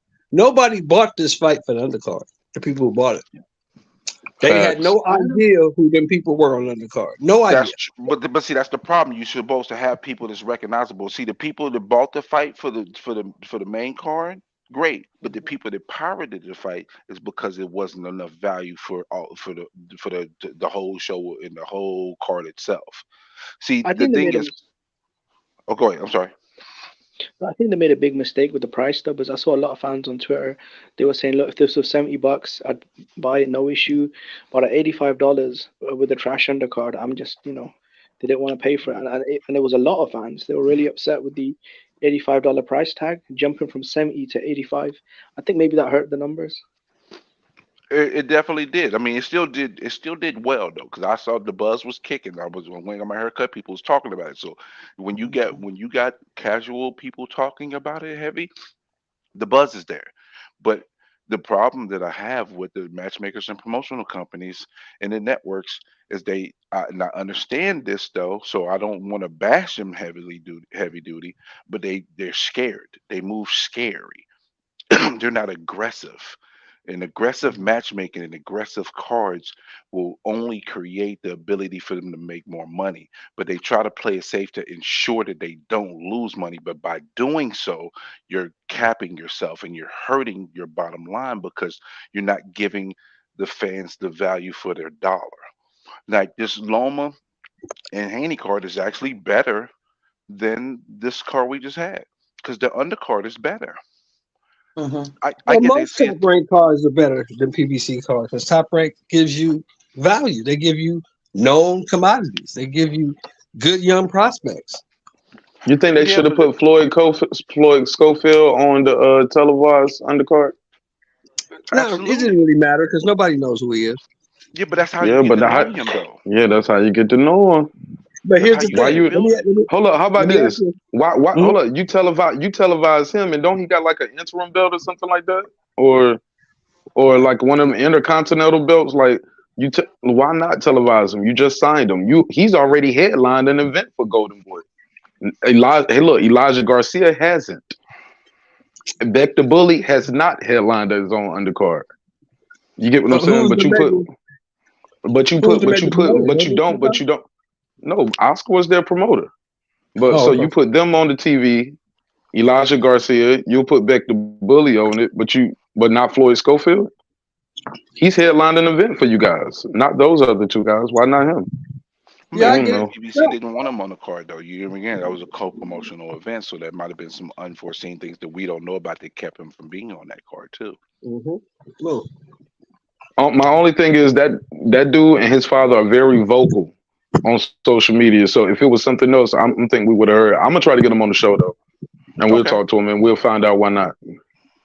Because they ain't gonna sugarcoat it if his man Tank and PBC didn't want us on the televised card because they know we was gonna talk some shit and we been in the ring with them and we beat them up before. Like if that's what it is, they gonna tell us. Mm-hmm. But why? But I'm from that era where you will put a guy like that in your division on the televised card, so people will start saying, "Hey, what happens if he fight him?" You get what I'm saying? Put that other 1 to 35 guy on TV so people can see him fight, and you can fight him next. No, but I how pass you the think mic. Canelo got built up? He was On on Floyd's Floyd's undercard. undercard. On the He was undercards, on yeah. five. He was on 5 of Floyd's undercards before he fought Floyd. Exactly. Mm-hmm. Name recognition. They don't promote. That's Again, I right. feel like they don't promote the fighters properly to build them up. But think We about should have. this. Think about this. Think about everybody on the panel who's thrown a fight party. Am I correct? Yeah, I've had one before. Yeah. So when you throw a fight party and Yeah. you invite people over to your house for a fight party, what is everybody doing at the fight party before the main event? Drinking and Eating, eating. talking. They're not even paying attention to the TV, are they? Nope. Yeah. They're not paying attention because but if the undercard is of value, we are paying attention. Or I'm That's going to only have them. Or that's me being only that's only if you invited fight fans over.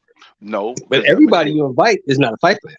yeah, but I want to tell you something. Even if they're not a fight fan, me being an aficionado of boxing, when I invite them over, I say, listen, we got to watch this undercard because this fighter right here, this dude's up next, man. Let's watch this fight. So I'm going to let them know that this guy's up next. So let's watch this guy so you can get familiar who he is. So you can either become a fan or you can think he's a bum and you can make your judgment call based on that.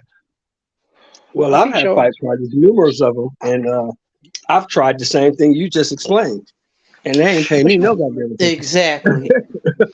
They Yup. went on Right. doing their I'm like, doing, bitch, I drinking, don't want. eating, Mm-hmm. talking, and when the main event came on, everybody sit down. No, but Man, Sean's we've right. had Like them. when They I be had the like, bitch, Joshua I don't fight. want to hear that shit. I'm waiting for the main But event. hold up, I gotta be a little devil's advocate right now. Back when Don King was throwing these phenomenal cards, we wouldn't ignoring the undercards because the undercards had championship fights on them. Yeah, they had Of names on. Yeah, course. yeah. But that Of was course, they Don was King, though. That's Don King. That's 25, Yeah. 30 years ago.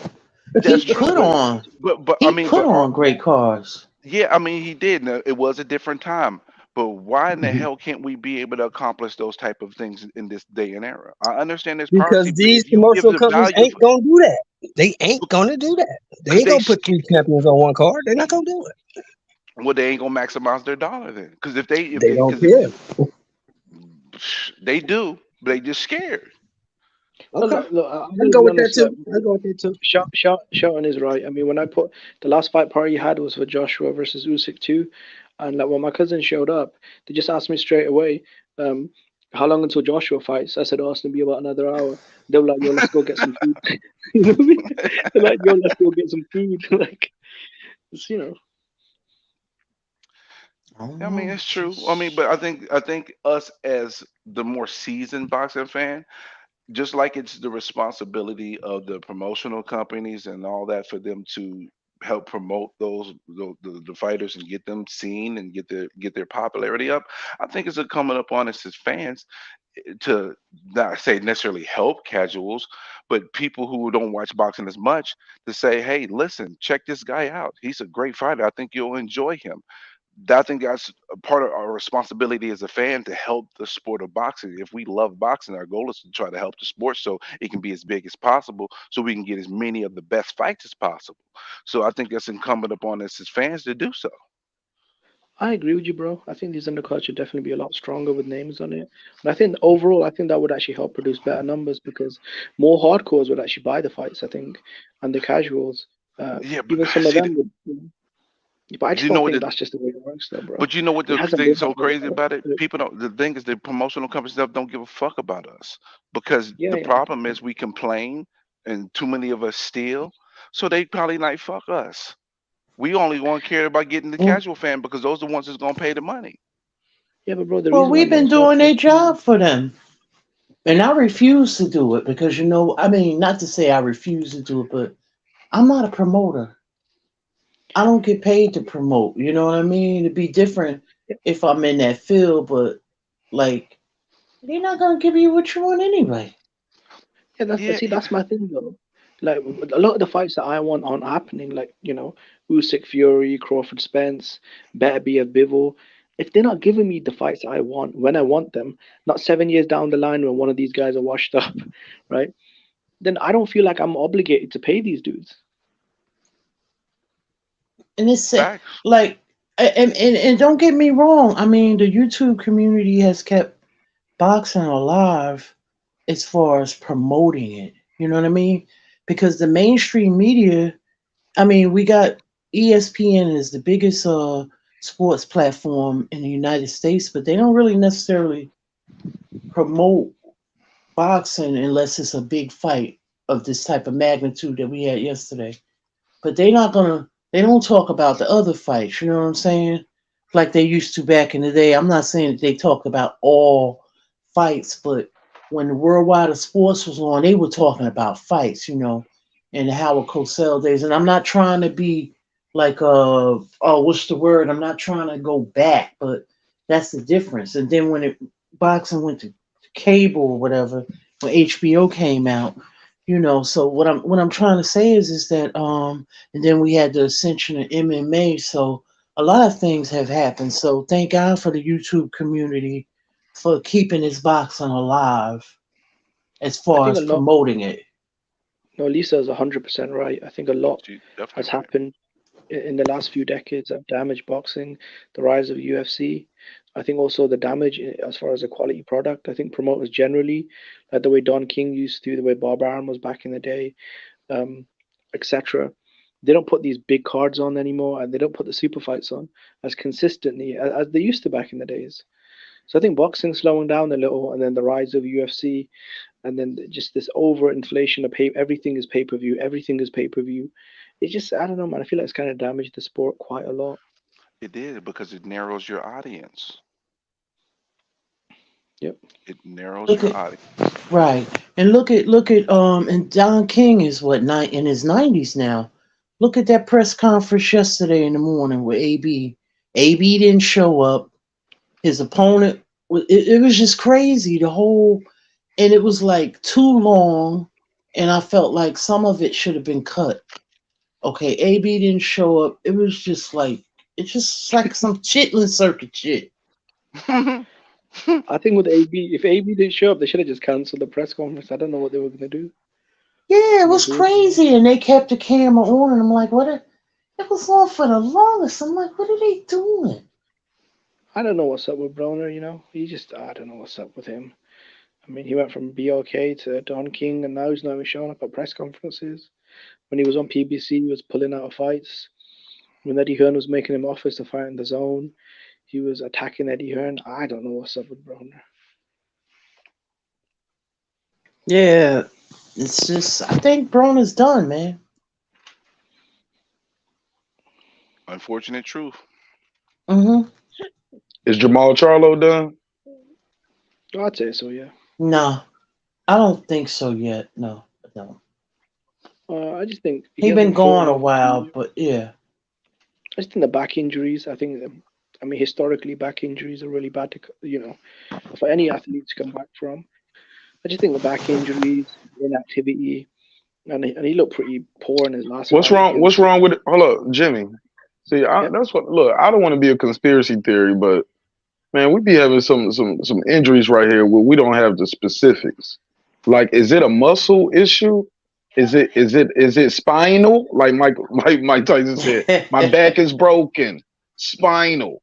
Like is it a vertebrae or something? Like Errol Spence said, some stuff hurt with his leg. Is it the tendon? Is it the knee? Is it the tibula, the fibula? Is it a shin splint? Is it an ankle? Is it a hip?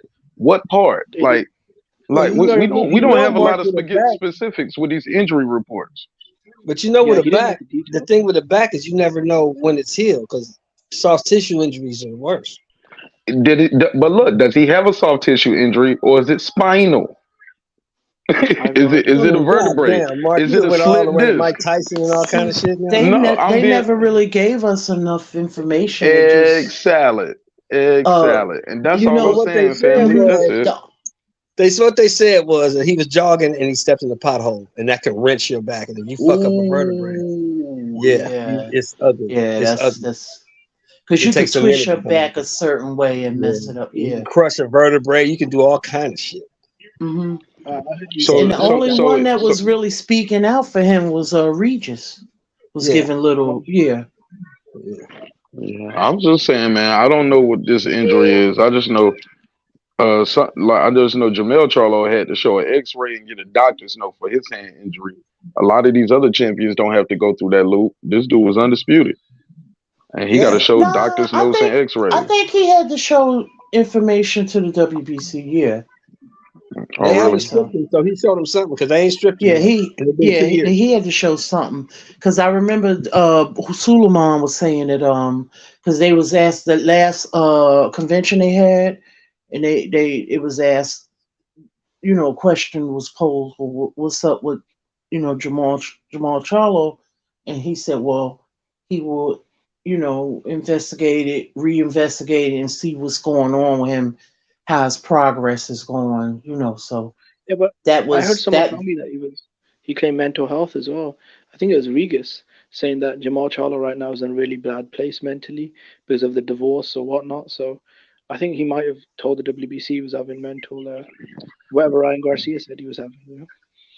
Well, Yeah, of I course. understand that, but anybody who's ever been in a long-term marriage gonna tell you you and your wife always gonna have some issue here and there.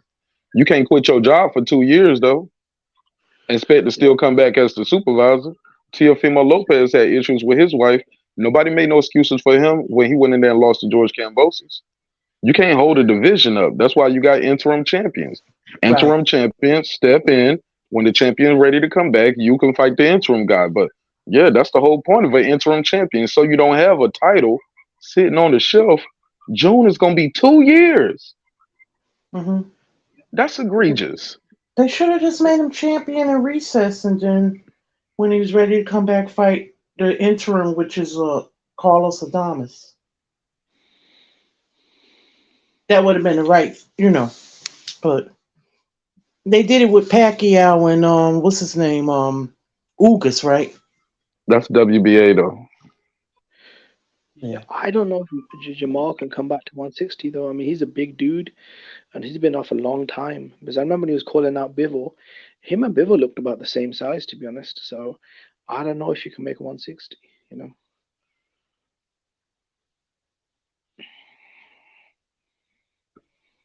Y'all go ahead. Keep it going. Keep the conversation going. I'm here trying to put my baby to sleep. I'll be back. Yeah, Yeah, we got I some. mean, yeah, I don't know what's going on.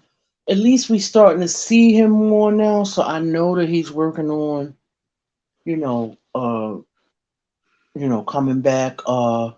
They've even shown like some footage of him training. He looked like he's coming down a little bit because when we first seen him when he came back, he was really kind of chunky. I saw an interview with Ronnie Shields, and he was saying that Jamal is just dealing with a lot of problems. So whether that's injuries or mental health or whatever he's dealing with, so he said he's dealing with hmm a lot of issues, and he might not be back for a while. So, and this interview was only a few months old, so Okay. um, Okay. I don't know, man. Yeah. But if he's talking about fighting Demetrius Andre, then I guess he could come back in 6 months. I mean that's enough time to get in shape and train. Well, I don't know if he said they talked on the phone. So maybe this is something that they can it's been a long time coming for those two, you know. I just wish it would have happened a few years ago when they were both champions at 160 because back then that was a really hot fight. Both guys were, really had a lot of momentum and they both had belts and they were arguably number one and number two in the division. Mhm. I think these outside. fighters today got to learn how to strike when the iron is hot. Because Yeah, I think opportunities don't avail themselves. You don't know if you're gonna be alive the next day. You don't even know if you're gonna be a champ in the next fight. You know what I'm saying? yeah, So when the yeah. I think, opportunities avails itself, you got to strike when the iron is hot. because I think back then, Lisa, the winner of that fight would have become the unified champion at middleweight, and I think a bit of a star as well, especially with the hardcores or some of the casuals. But I think now, I mean, neither guy's really had a fight in a few years of relevance, and then there'll be Hmm. no belts on the line. I don't know how big of a Right, fight that is now, and I'm not sure where the winner would go because at 168 is a non-title fight. right. And see these like they lapse like okay like Bud and Crawford. I mean Spencer's a perfect example. They don't know how to capitalize off of a moment. Like that's when it, you know what I mean? When stuff is at its height, that's when you capitalize off of it. Like when Boo Boo went up there and kind of bum rushed Jamal's press conference. You build on that. It's been so long. There's been so many lulls in between. Like people not even interested. You feel what I'm saying? Lisa, did you just use Boo Boo as an example of what to do? Come on, don't do that because Boo Boo's pretty much irrelevant, unfortunately. Because he ain't fight the fights No, he should have fought to get in the position to need to get into. no, no, no, no, no, no. I'm just using no, no. What I'm saying is that they don't build on like Momentum. season the momentum. They don't. The same with Bud and Spence. That's when everybody was talking about it. Like people wasn't talking about Boo Boo and uh Charlo the same, but the momentum was there. That's when you talk because Andrade is known for doing a club of lane on you. You know what I mean? So like build from there. Yeah, it'd be nice, but I don't know what these some of these guys be doing. And I think what's so crazy. Boxing is similar to battle rap, if you just be honest with you. Because I used to promote battle rap heavy. Like all the big people in battle rap, I knew them. I was involved in battle rap. Hmm. It's similar in the niche. It's similar in not taking advantage of opportunities. It's similar in a lot of different ways. It's not as big as boxing, obviously, but they have a lot of similarities. And it's frustrating sometimes because just like you said, they don't capitalize off moments. Like, th- let's say the Spencer Crawford fight is done, and we get this fight anywhere between July and August, right? Yeah, we'll watch the fight. It'll be some hype. It'll be hype for the fight, but it'll be nowhere near what it could have been if this fight had been done earlier. We should be on a trilogy with him. Be honest with you at this point. Oh, I agree, bro. I agree. I think look, the reason why the Ryan and Tank fight uh, had a lot of hype is because they really capitalized on the momentum. These guys went back and forth for a while. They signed the fight and they had a big promotion. So it was still, they striked when the iron was hot. With Bud and Crawford, forget hot. I mean, the iron is starting to rust, bro. You know what I Yeah. mean? But let's be honest though, if Ryan had been any caliber fighter, in all honesty, based on his actual boxing skill set, we wouldn't have got this fight because Oh, he agreed to terms that a fighter that is accomplished would not have agreed to. So that's why this is why be having issues with PBC, and some people say, "Oh, I know you hate PBC." I don't hate PBC. I just hate the way they do business. They move like bitches. They move scary as fuck. You do scary shit. You got somebody that's a boxer that's confident and skillful as he is. Stop doing every little scary thing possible, and then we don't get the fight. So yeah. I mean, you just did. You Yeah, start but pushing but away into the evening. but Yeah, that was Oscar BS. and Bernard been in the business too long. But they didn't They even want should him have. to take this fight. They didn't want Yeah. Ryan to take this fight. Ryan demanded this fight to happen. They didn't. They didn't Hmm. feel like. I don't think they felt like Ryan was ready for the fight. And then the terms and stipulations that for them to make this fight, they if it, he they didn't really want to agree to all those terms. But Ryan was like, I want this fight. So Ryan took control and said, I Okay. want this fight no matter what. So that's why we got Yeah, the fight. But if this had been any fighter that was accomplished, we wouldn't have got this fight because the I agree, terms and bro. stipulations they put up to make this fight. Look, I understand A side and all that, but you listen. A good deal is when both sides are not 100% happy. That's when you have Mm. made a good deal. Unfortunately, when I see PBC and when they're doing business and when they're dealing with any cross promotions, if they can't get the upper hand on every aspect, then we have a fight fall apart. Fuck out of Right. here. Yeah, I think. Look, I mean, Bernard and Oscar. I mean, they made it clear they weren't happy with the situation, but I mean, Ryan and his lawyer, they just kept pushing on. So there's only so much you can do. But as far as an accomplished fighter like a Devin Haney, I mean, is he going to agree to, after evening weigh-ins, hydration clauses, one-way rematch, all that stuff? So, No, no. And but listen, not to give, not I'm not giving anybody in the passes or anything like that. But what Oscar yeah. and Bernard did last night was fucked up. What do they They do? should have been at that post pressure as well as Goosen. Do you know what it is, bro? I think I know why He they didn't did it. show up. He did a interview over there. I didn't see it I yet. heard about it. I Yeah. ain't see it yet. I My bro saw sent it to me, I but saw the first one, and then he did another part to it while he was Do there you know wasn't what it anything is? that there. he said that gave any validity? Because listen, when I saw Rick Glazer say, "Oh, they had dinner reservations," fuck their dinner reservations. Dinner. Oh no, no, no! I know why they didn't come, bro. Because you have to remember, Leonard Ellaby and Floyd Mayweather and the PBC guys were in the media, and I guess they just didn't want to go there and get laughed on or gloated. Uh, I think maybe Oh, that was the so they case. didn't want to get laughed on the glory, so they leave their fighter there by himself. Man, that's Bro, bullshit. yeah, I mean, I agree with you, bro. But maybe they told Ryan not to go either. I mean, I don't know. Uh, Man, Ryan that's did kind of go bullshit. against. Ryan kind of did go against what they wanted. They wanted to negotiate a better deal for him, but I mean, Yeah, but they wasn't but going to for get what? a better deal because unfortunately, like I said, PBC has a certain way they do business, and it's not beneficial for us as fight fans because there's so many roadblocks to make a fight because they got to have every advantage. I agree, bro. Yeah, yeah. I mean, that is the way they move. But I mean, I guess that's why a lot of the fights don't get happen. Crawford Spence, Joshua Wilder. I mean, it's just so many. What Andre Charlo. I mean, it just Don't goes get on me and on. started on Joshua Wilder because Wilder already admitted that, damn, I would have made more money with that $100 million deal to fight Brazil and then have a two fights with Joshua. Instead, Fighting about. the conflicting interests of Al Heyman, who is his advisor, but the de facto promotional company PBC under Tom Brown advised him not to take that deal because why? That doesn't help out his partner Fox. So he put his network over his fighter. And then what happened? Cherry pick going wrong. He got a draw with Fury, then got his ass whooped by Fury twice. He made money, don't get it wrong.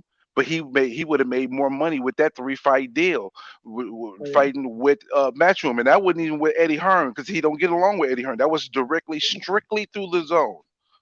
Undisputed as well, bro. So you had legacy and you had money. That was the Yep, best deal, man. Yep. yep, and he didn't take it, and he paid for it.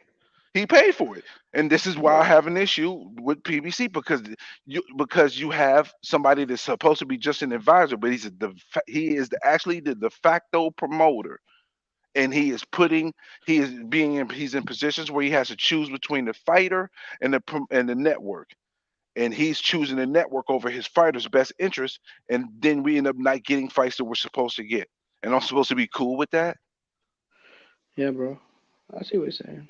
But then people, oh, you just hate people. No, I don't hate them. I remember back in 2015, 2016. I'm thinking what they doing is phenomenal. Why? Because they were putting fights on network TV. They had a pretty good plan. They didn't have a plan B though. That's the problem. When plan A failed, they didn't have a plan B. And now every fight They had AB. They had plan AB. They put AB fought everybody and lost. you stupid. They had plan AB.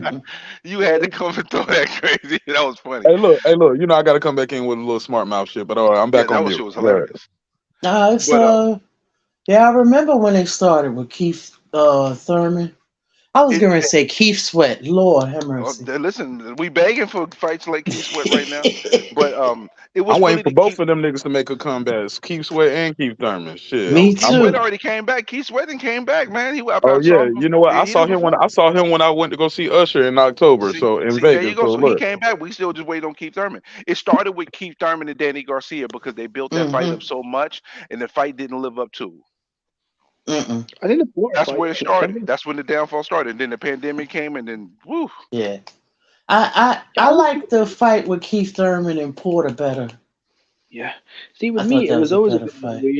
weird situation with PBC because they had initially promised that championship fights were coming to free TV, network TV, and they went from that to everything that's half decent pay per view, like Yep. Plant Benavides. That's not really a pay per view fight, but yeah, No, it's a shift. I'm gonna say it's a pay-per-view fight just because it generated. Because the thing is, the way boxing works is top heavy. All the top heavy fights pay for all the small fights. It generated 20 million, so it did what it was supposed to do for the Did climate it? of boxing today. Yeah, it did. Between the gates and the pay-per-view, it Mm-hmm. generated enough money to warrant this pay-per-view. But the truth of the Yeah. matter is, it was a co-main. It's not. It wasn't a standalone pay-per-view by itself. It was a co-main. Mm-hmm. Yeah.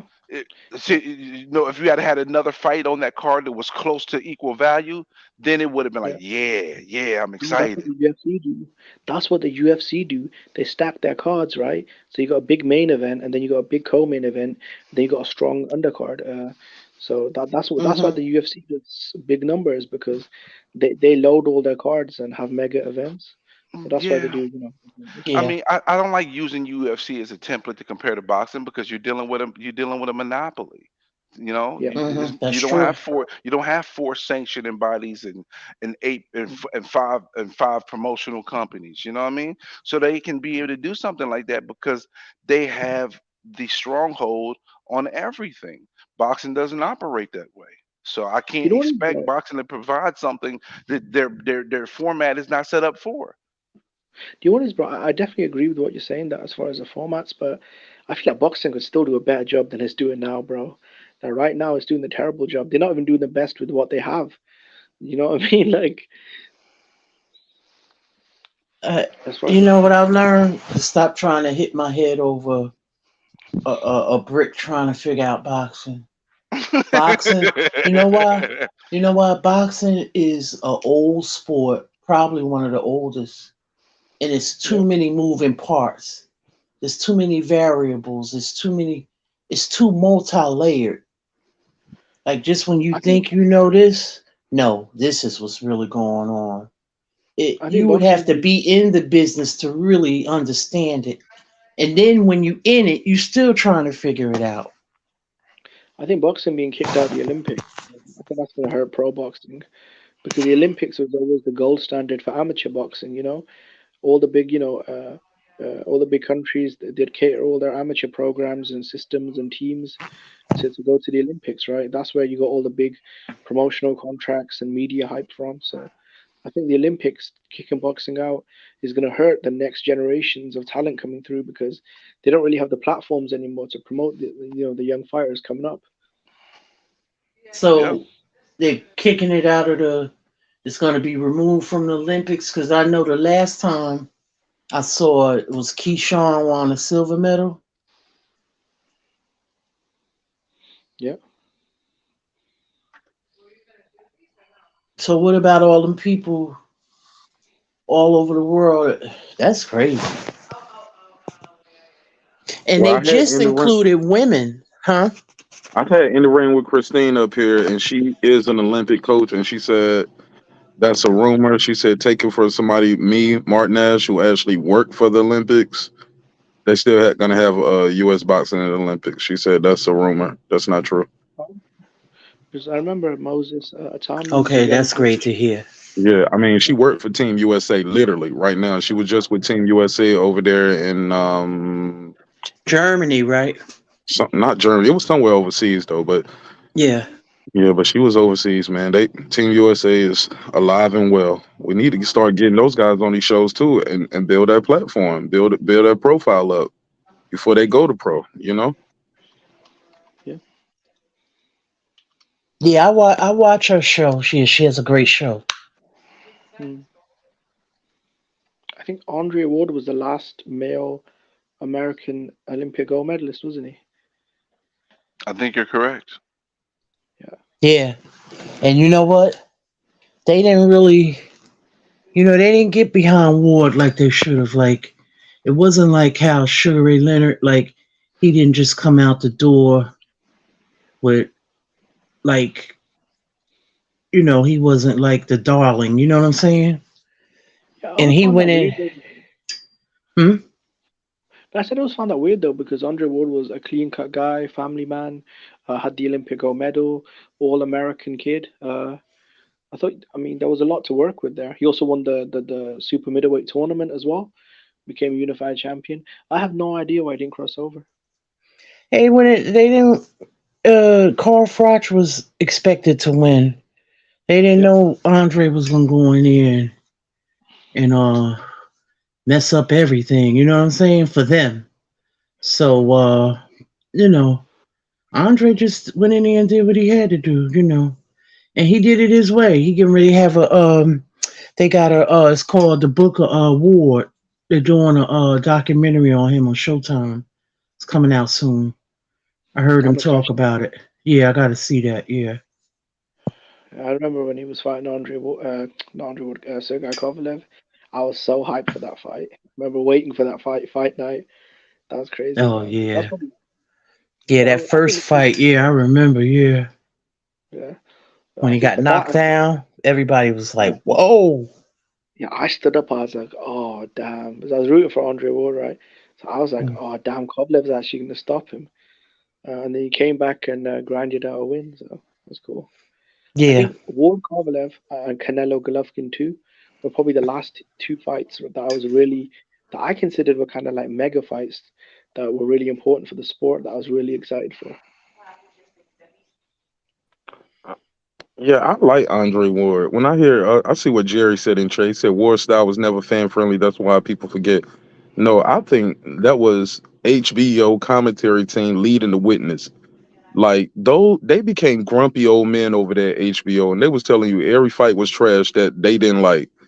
And Mm-hmm. that's what I liked about Triller. That's what I liked about the Zone. That's what I like about Showtime. Even who else got a good commentary team? Shit, the people who was covering the damn Big Baby Miller fight. They was over there. Like They had Floyd Mayweather. They was look, the people The they zone's had team is trash. who had the motherfuckers over there perform. But you know what though? They ain't sitting there telling you the fighters trash all night. They big the fighters up for the most part. They ain't sitting there yeah, but I telling their know paying audience, you guys wasted your money tonight buying this shit. HBO would tell y'all that. a lot of HBO people do was that. something, Yeah, boy. They HBO was was like, something. oh my God, I was asleep right there, Yeah. Larry. Who's playing tomorrow, Floyd? Who you got? Yeah. Eagles versus Patriots. Floyd be like, Patriots. Like, yeah, cause this fight is boring. Like they would do I re- shit like that. They would shit yeah. on the guys after the fight. And Yeah, you know that's who crazy. they loved De La Hoya, because I remember when De La Hoya used to fight and Big George Foreman, he loved everything De La Hoya did. It was like, wow. That shit used to be funny. Yeah. I used to be like, Do you remember damn. who's that old guy that was at HBO? Is it Larry Merchant? He would love Shane Mosley so much that he literally screamed once, "I love you, Sugar Shane." Oh yeah, yeah. Oh, you know who they really shitted on? They hated Rigondeaux. Yep. Ooh, Yeah.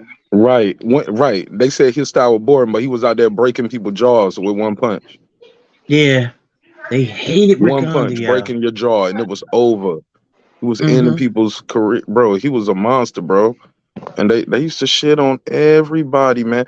Bro, I saw somebody when they did the commentary for that for Roy Jones fighting Pettis. You know what they said before the fight? This is going to be possibly a fight of the year candidate. Roy Jones is making this. I was like, never heard of it. Roy Jones versus Pettis about to be fight of the year. But you know what? That's what you're supposed to say to your audience. Talk to them. Mhm. Build the fight up. HBO would have like, I don't know why we're here tonight, Larry. Me neither, Jim. You know what I'm saying? They was the words. You know what it is, bro? They You're was the insulting your words. customers, though. So if people are paying for HBO, buying the pay per view, you're making them feel like mugs in it. Like, why would they? It's crazy, man. It's like a salesman knocking on your door and saying, "Yo, don't buy this piece of shit car." You'll And be like, look, "Okay, I'm and not gonna after go to every the fight, showroom." at the end, they would let Larry do his last soliloquy. Final thoughts, Larry. Well, tonight we saw a Porsche versus a race car. They both Yeah. crashed the wall. At the end of the day, we would both take all of those back to the used car dealership where we got them from, and ask for a box of cigarettes and Cracker Jacks. And cigarettes called cancer. Bro, they was the Oh worst. my They used to shit God. on all the fights and let Larry Merchant give his final thoughts and shit on everything and wonder why your damn boxing show went away. Because y'all shit Mhm. on all the events. Mhm. Yeah. It was disgusting, man. I loved the whole I used to love HBO boxing. Larry Merchant ruined it for me, man. Oh And yeah. he But did you it know my what entire is? childhood, my entire Mhm. growing up, bro. He did this all the time, bro. I was so Mhm. glad. I hate that HBO boxing went away, but I was not sad to see Larry Merchant go away. Couldn't went away quick Mhm. enough for me. Can I be honest? I feel like the production values on HBO, just the way they Was- build the build-up shows, the face-offs, the general sort of camera light. I thought that was always the best that boxing had to offer. Yeah, they did do better production. I do agree with that. The Yeah. thing is, a lot of the things that they would say on HBO, we didn't necessarily like, but I remember it. It was foul, but it was classic where you could remember it. Unfortunately, but like I don't remember any lines from like Showtime Showtime. boxing. Yeah, I just don't. If I was 30 years younger, I'd kick your ass. You won't do shit. Remember, he said you won't do nothing. That shit was hilarious. Yeah, That's where I got that Floyd. line from, where somebody say something, they be like, "Well," I'm like, "You heard him," because that's what Leonard said. He's like, "You'll never give me a fair shake." What are you talking about? You heard him? Yeah. You'll never give me no fair shake. I'm gonna let Victor Ortiz come up. HBO get somebody else up here to do an interview for me. HBO need to fire your ass. You don't know shit about boxing. You ain't shit, bitch. You ain't shit. I was like, Floyd finally snapped. He probably, bro, somewhere Roy Jones, Bernard Hopkins, everybody is sitting around. Look, Kelly, what's his name? Kelly, not Kelly, the black Max dude. Kellerman. No, the black guy, the fighter, Kelly. Oh, Kevin Kelly. Kevin Kelly. Oh my God, they are all rolling up. Man, he wouldn't even let you thank God back then today. Remember that? Remember Mm-hmm. that? You would try to thank, man, first and foremost, I want to thank God. I want to thank such and such, such. I want to thank my sponsor. Well, we're not here to do commercials. Tell us about what happened when you got dropped in the fourth round. Like, nigga, let me let him have his moment. Yeah. Oh, I Remember, hated Larry Merchant. I'm sorry.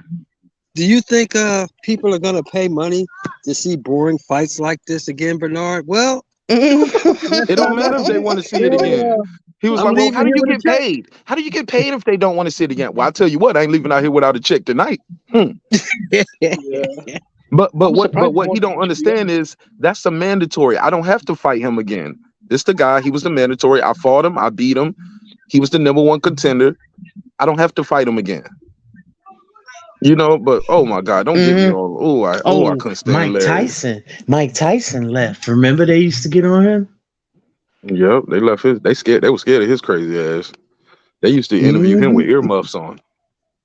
No, do you Joke, remember when just it a was Jim joke. Lampley? Was it Jim Lampley for the Manny Pacquiao fight? For the Manny Pacquiao fight, when you had Max Kellerman trying to say something, and halfway through, Jim Lampley was so excited he started screaming, "Bang, bang, bang, bang!" Oh, I don't Motherfucker. remember that one. and then, and then Yo, Max one Kellerman thing they just would tell you though, they would tell you they thought you lost though, right? It was like, I thought I won the fight. You thought you won that fight? Yeah, you thought you won that fight. yeah, This that was fight tonight, you thought you won. I was like, oh my God. Man, they was the worst. I'm sorry, man. I hated HBO commentary, bro. People say they was the gold standard. No, man, that's just what we had, man. That like they had that 24/7. Like, bro, they was not the gold standard, bro. That gold was tarnished. That's why they gone. They made more money off of Game of Thrones than the boxing because they was trash with the commentary. But I passed the mic. They no, they left because I heard they left because of they foresaw the piracy, but I could be wrong. I could be wrong too. I just didn't like them, so I'm gonna say everything about them. Yeah, It's slander. yeah, It's slander season for me right here with HBO. right. So I Gotcha. think they put out an official statement saying that they felt like boxing no longer drove enough new subscribers to their platform to for them to invest the kind of money that'd be required. Because do you remember back then the Zone came in with a quote unquote $1 billion, Fox Sports stepped in, ESPN stepped in. So I think HBO knew they'd have to up their game and they just didn't want to. So It was like Game of Thrones. It is. Yeah, yeah. Game of They Thrones or Batman? they was something, Game of boy. Thrones or Batman? Oh, remember that time when was that on HBO? I think it was. Was it Riddick Bowe and Andrew Galata and that riot afterwards? Yeah, they were so scared. The That was commentators. some wild shit. That was some of the wildest shit I seen. And I remember. Lou Duva had got hurt, and they had to pick him up and put him on a gurney. Remember? And they had to raise him above all these people fighting. And then George Foreman got in there and tried to break. That shit was crazy. I have no idea what was that even about though. So the crowd randomly started fighting each other. They That's crazy. because Andrew Galata kept low blowing Big Daddy Bo. Oh yeah. And it was like several low blows, and then he wound up getting disqualified, and then they had a rematch. He did the same thing. You know what's really messed up, Lisa? That in the What? rematch when he was training, his manager actually put a pair of shorts on the heavy bag to make sure he didn't low blow. Oh, that was crazy. When he's like, Something was "Stop wrong with that throwing body man. shots." He was like, "Do not go to the body. Stop throwing body shots." He wasn't right in the head. I remember Neither when was him Bo. and Mike Tyson fought. Mike Tyson fucked him up. No, And then Lisa, some Lennox of those Lewis low beat the blows. shit out of him too. I was dying laughing. No, Lisa, some of those low blows were so bad. You're talking about a Yeah. dude that's damn near 300 pounds hitting you with multiple power shots below the cup. I mean, you know what I'm saying? Something You was can look not at right with that man. I remember when he fought here's another one. He fought what was that heavyweight name again that Roy Jones fought? Oh, John Ruiz. He fought him, and he was doing a lot of bullshit in that fight. And then Norman Stone was fighting with the referee because the ref wasn't really calling the shit that he was doing or whatever.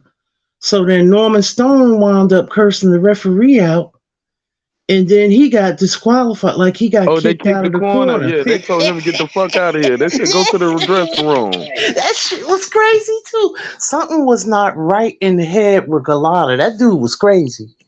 yeah, because like literally he was moments away from defeating Riddick Bowe, who at that time was one of the premier heavyweights in the sport, and becoming a heavyweight champion, and he just by his own choice flushed it down the toilet, and he kept doing it. He kept choosing not to win the fight, which was madness. Like you're winning the fight, dude. Stop hitting him low. You're gonna get disqualified. But they just kept doing it. Yeah, but Bo was never the same after them three heavy Holyfield fights.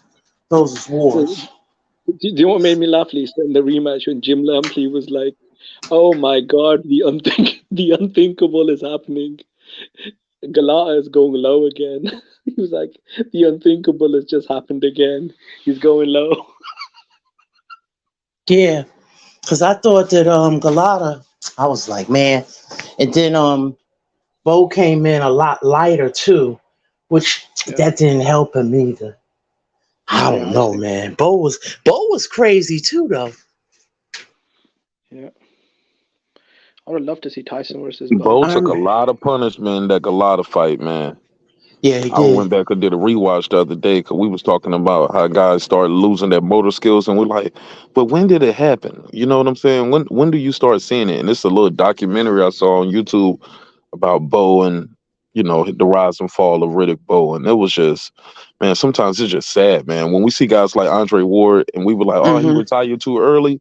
Man, this is one of those things, man. You better retire too early before you retire too late, because you can go in that bitch and never the same, man. You'll never be the same, man. Mm-hmm. This is a dangerous sport. It's a dirty business, and it's designed to keep these fighters broke. There's no Right. reason a guy should fight for $1 million and walk out that fight $225,000 in debt. Mm-hmm.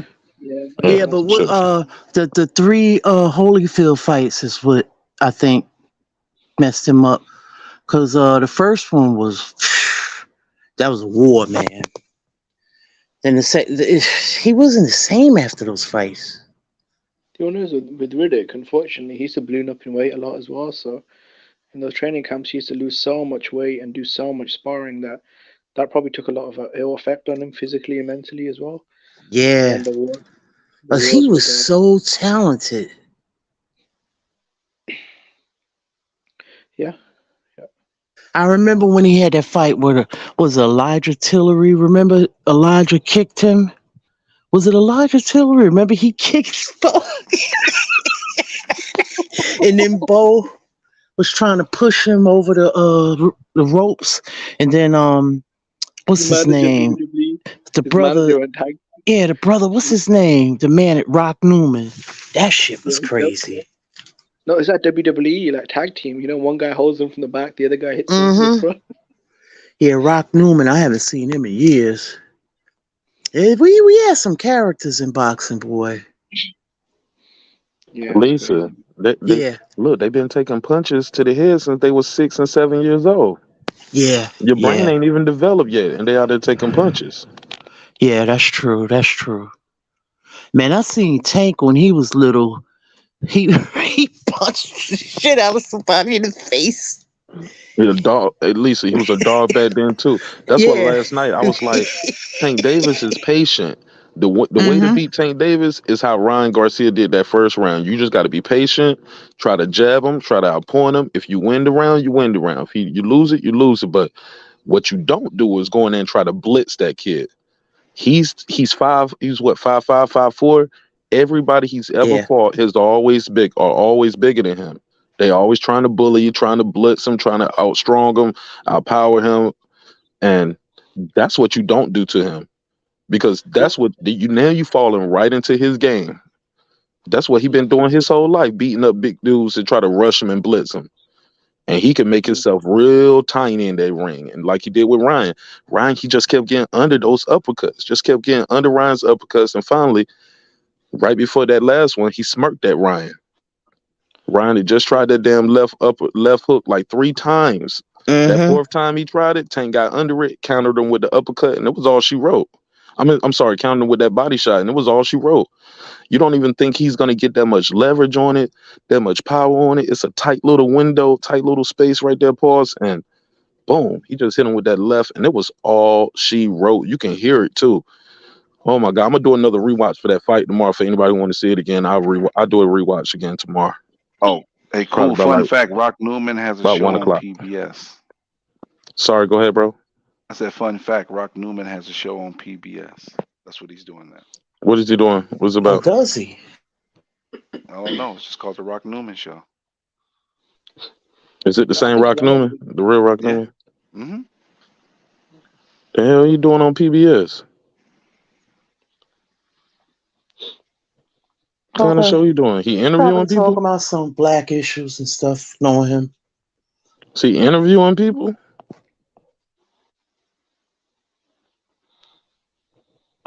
Brother, you ain't seen that show. You ain't watching that show. You don't know nothing about this show. I Rod know I Newman can seen him on some podcasts before, but it's been a minute. Yeah. Rod Newman can be out there painting pictures like Bob Ross, as far as we know. I did not know he had a show on PBS though. That's dope. Salute to him. I think And Canelo was saying this, Mark. He was saying that when a reporter asked him, Jimmy, you "What put about me to Ryan sleep. fight?" Speak up just a little bit. No, I was saying they asked Canelo as well about Tank's height disadvantage, and he said, "Look, Tank is a very talented fighter. He's very experienced, and he knows that when you're a skilled fighter and you're experienced, height doesn't matter because you know how to take that away, and that's what he did. Ryan was taller, but it was working against him because his left hooks were too wide and Tank was dipping too low." Man, Ryan was winding up shots too instead of just shooting that shit from the shoulder. The foot placement, like Rachel said, the chin up, keeping the right hand too low, um, lunging in, leaning in, fighting straight up, not sitting down on the shots. Like so many fundamental things I saw. And yeah, I just got to give it to Tank Davis. He exploited all of that stuff too. Like Ryan Garcia isn't quote unquote trash, but he's a level below Tank Davis. You know what I'm saying? And you got to give Tank Davis credit for his boxing IQ and his acumen in that ring, man. That stuff, some of that stuff he was doing in there, it was very high skill, high level stuff. I know some people ain't going. It was like, well, of course he did it against Ryan Garcia. Had nobody else exploited it yet, Hmm. Yeah, and nobody else did him like that. So yeah, Tank Davis did exploit it. Now, does Tank Davis get an asterisk on this win? 'Cause I know some people saying, man, he don't get full credit. Do y'all give him full credit or no? look, man, to be honest, I just felt like Tank's team were doing really strange stuff. When they were moving the weigh-in from the afternoon to the evening. Speak up, Jimmy. I don't know if it's just me, but you sound really low. Sorry, can you hear me now? Perfect. Yeah. Yeah, I think a lot of fans have been complaining about that, and I think it's a sizable amount with the catch weight and the hydration clause and the weigh-in as well. Apparently, they want to move it from the morning into the evening. So there were just a lot of things that I felt like Tank Davis's team were doing that made them look a little desperate because they didn't do this kind of stuff when they fought Rolly Romero or Mario Barrios. But overall, I mean, I think Tank is just a better fighter than Ryan. Would it have been better if they fought at a better weight without the stipulations? I think so because his win wouldn't have been discredited, which some fans will do. So, but I mean, Hmm. look, Tank, it is what it is. I think people are just going to move on. I mean, it was a big fight, a big event, but there wasn't really much replay value. I think in the fight because it wasn't for it wasn't like a fight against a Devin Haney or a Josh Taylor, like against someone that was really elite, where there were multiple world titles. It was a good fight with and a big event, but it's not really going to be much like replay value, and it's not really that memorable, in my opinion. Hmm. I mean, with the exception of that, I mean, I know he was upheld to the same catch weight or whatever or rehydration clause. Like I don't like Mm. all of that stuff. I just wish it was just, you know, 135 or 140. But I don't know if that's like considered an asterisk or whatever, but that's the only thing I didn't like. But I give him credit for the win. I knew he was gonna win. Yeah, Well, I think Ryan you came know. out and blamed it on the weight. I personally don't give him any excuses because look, it's like I said before, he could have fought Riga's Progress for the WBC world title at 140, where he wouldn't have to do the rehydration or the catch weight or the late weigh-ins. They wouldn't make him bone dry. He wanted the Tank fight for the money and the clout, and he knew what that team wanted. They wanted him to be in a really compromised situation, and he agreed to it. So I mean, that's Ryan Garcia's problem. With Tank Davis, it was a good win, but I feel like he really needs to fight, the premier fighters like a Devin Haney, at 140, the winner of Shakur, sorry, not Shakur, Tiafimo versus Josh Taylor, Ariga's Progress. I mean, there's a lot of good fights out there for Tank. Yeah, I don't want him Tank to go said back he's to the. comfortable at 135 though. That's where he's most comfortable.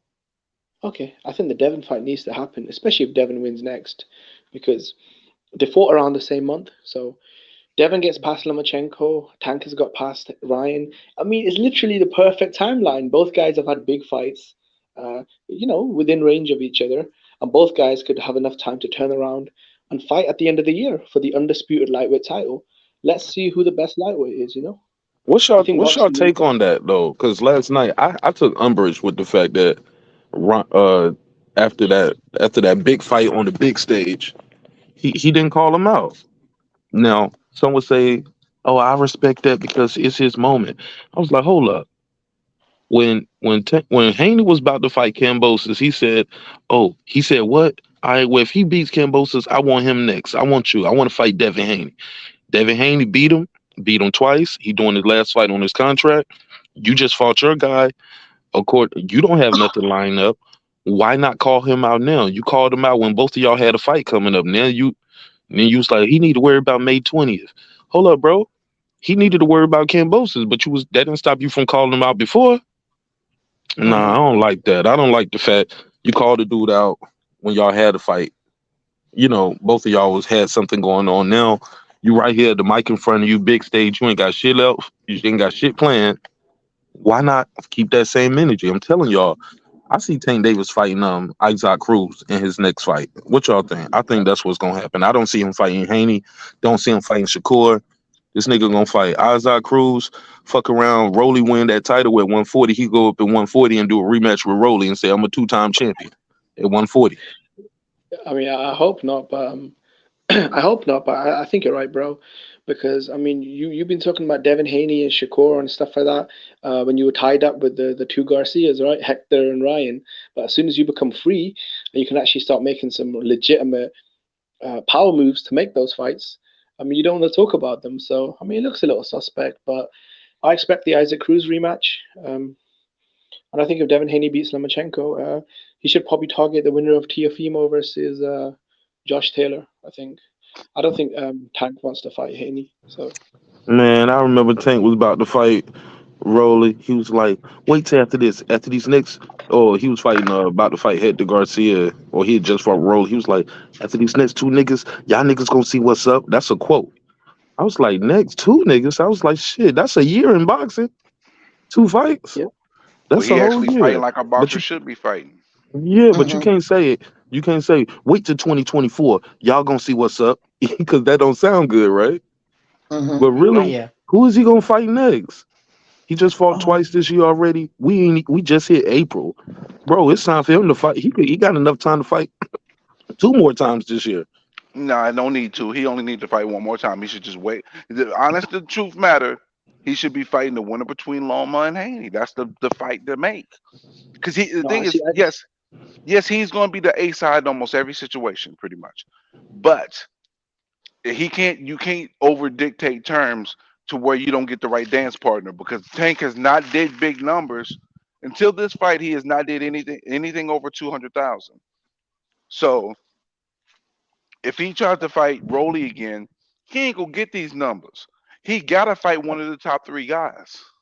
I think I'll fight Pitbull Cruz, like Mark said, because the PBC have been fattening up Pitbull Cruz for a while. They put him on these big undercards to score easy knockouts, and they won't Fuck let him me. take a fight with Shakur. So I feel like they're fattening him up for a Tank rematch, which would make Man, sense come to what on. they do. It don't make sense. Man, listen, the only reason why we know who Pitbull Cruz is because he lost to Tank. I don't want to see that rematch, bro. I'm sorry. I knew him before that, but most I people, did. I get what you're I saying. mean, Yeah. I knew him before that too, but I'm speaking on a general term. Hmm. Most people didn't know who he was until he lost to Tank. Yeah, I Hmm. had no idea who he was. I thought it I was going to agree be an with you, easy. bro. He ain't never headline shit, man, and everybody act like he the best. Probably never seen so much fanfare about a guy who lost the fight. Oh no, no, you know what he is? A Yeah, small version of Ortiz. there you Which Ortiz? Mr. Luis Ortiz. go. Luis Ortiz. Is it Luis? I Luis said his Ortiz? name. The heavyweight Ortiz. Oh, You cause Yeah, think I he know get what all so? that. you're saying. Cause he Yeah. get The all them fake, props and he yeah, ain't because he won get the nothing. fake boogeyman. He ain't beat nobody. Oh. The only people he fought was Wilder. He lost to him both times, and then he fought, and then he fought. My brain Ruiz. ain't working because Andy, I'm. Andy. Yeah, he fought Andy and lost that fight. So he has no notable victories, but he was supposedly this big ass boogeyman. He beat Charles Martin, Bro, quit playing with former me. world champion. Yeah, In a that's true. war. Does that In a count war. enough to put him on boogeyman list though? Does Never that heard of it. definitely never heard of it. Never heard. I love that shit. Seriously though, man, the gas is real. No, I You're not think gonna gas me up for that, man. I'm not gonna believe the hype, man. Mhm. No, I think you're his Mark. I think you're right though, because why else would they be protecting and fattening up Isaac Cruz? I think he'll fight Tank, and I think this time Tank Tank will probably come rematch. back. Just Yeah, he'll come because back. some people think, Man, bro, I took a survey that night, bro. That night he fought Isaac Cruz. I forgot how many people on the live, bro. It was over 6,000 people on the live stream. I took a survey. Mhm. Well, it might have been over 7,000. And I know that survey is over 6,000 votes on that shit.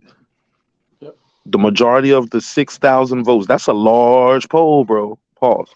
Yep. Mhm. Look, the survey says it's usually on. Look, when you watch Family Feud, they usually take a survey of 100 people. It's over 6,000 people.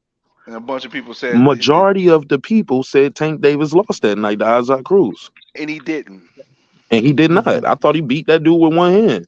It was Yeah, he did. competitive, It was competitive, but he beat him with one hand. He outboxed him. and Mhm. that's gonna be an easy layup for a rematch. They gonna watch Man, him set it up, bro. He might fight him this year, bro. He I might think fight him so. this year. guess Maybe what? It's gonna November. be hard to knock that dude out. Guess what I'm not gonna do though. Not gonna buy it. Nope. Nah, I ain't buying that Tank Davis versus Isaac Cruz, bro. I'm sorry, they ain't getting my money for that. They ain't gonna trick me for that. Nope. They not getting my money. I'm not paying for that. If you ain't fighting Loma, Haney, or Shakur for 135, I don't want to Mhm. hear it. No, I can see I Right. the don't want to Olaxa. hear it. What The one about guy Frank Tank couldn't Martin? stop.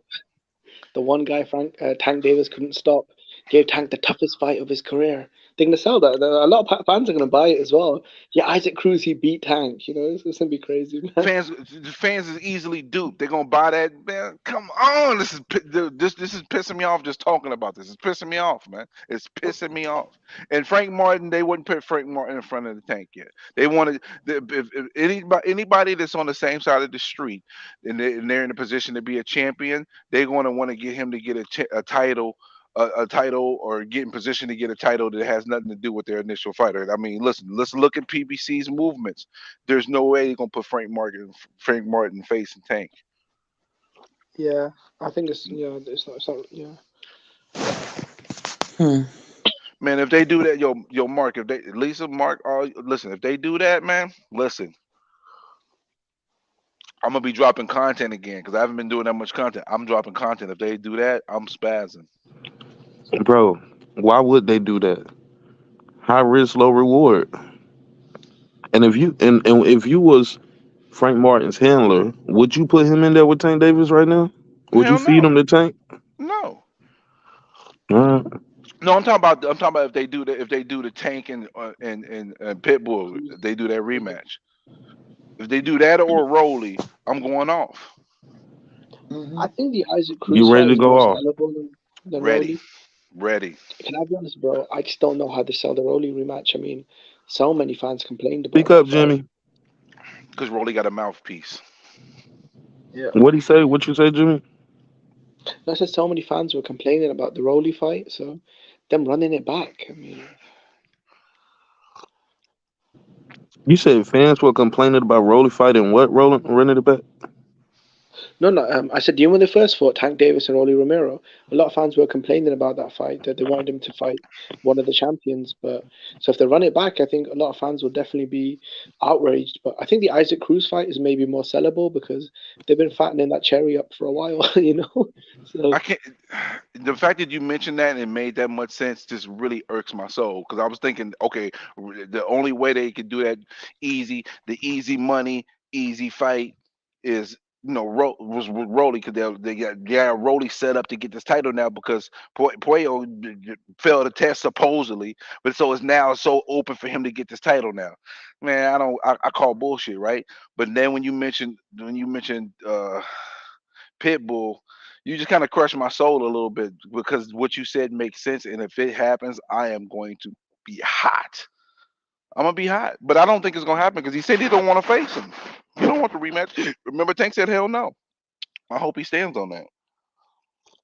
No, that what he asked was, does this fight? He was asked, does this fight deserve a rematch? And Tank said, hell no. Oh, I thought they said, "Are you gonna rematch him? You gonna face Nah, him again?" He said, "Okay." nah. He said, do you think this performance deserves a rematch? He said, hell no. Because Oh, in okay. Tank mind, this dude was a last minute replacement. Nobody bought this shit. For him, they bought it because of me. Rolly got pulled out last minute. Nobody bought the Yeah, shit that's why like. the numbers did real bad for that fight. Mm-hmm. Somebody said we still gonna watch it. Probably not, bro. I might cover UFC that night. Especially who depending on who's on. Hell yeah, I might be watching UFC that night, bro. Depends on Or what's I just going might on. watch. I might watch some Might be an paint. ESPN card on. Might be a DAZN card on. I watch the competition, bro. Or it might be some paint I can watch dry. Bro, I might not. Bro, I might not watch this shit just out of protest. Yeah, I The feel main you. thing is I'm not buying it. That's the key. I'm not getting my dollar for that one. Mm-mm. Nope. Just like right now, at this point now, if Spence and Crawford fight any, and this is Crawford too, and I'm a Crawford. I've been rocking with Crawford since the negotiations because of the negotiations. Before then, I was closer to the arrow side of things.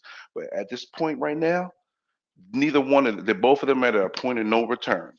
If you don't fight each other, don't expect me to spend any money on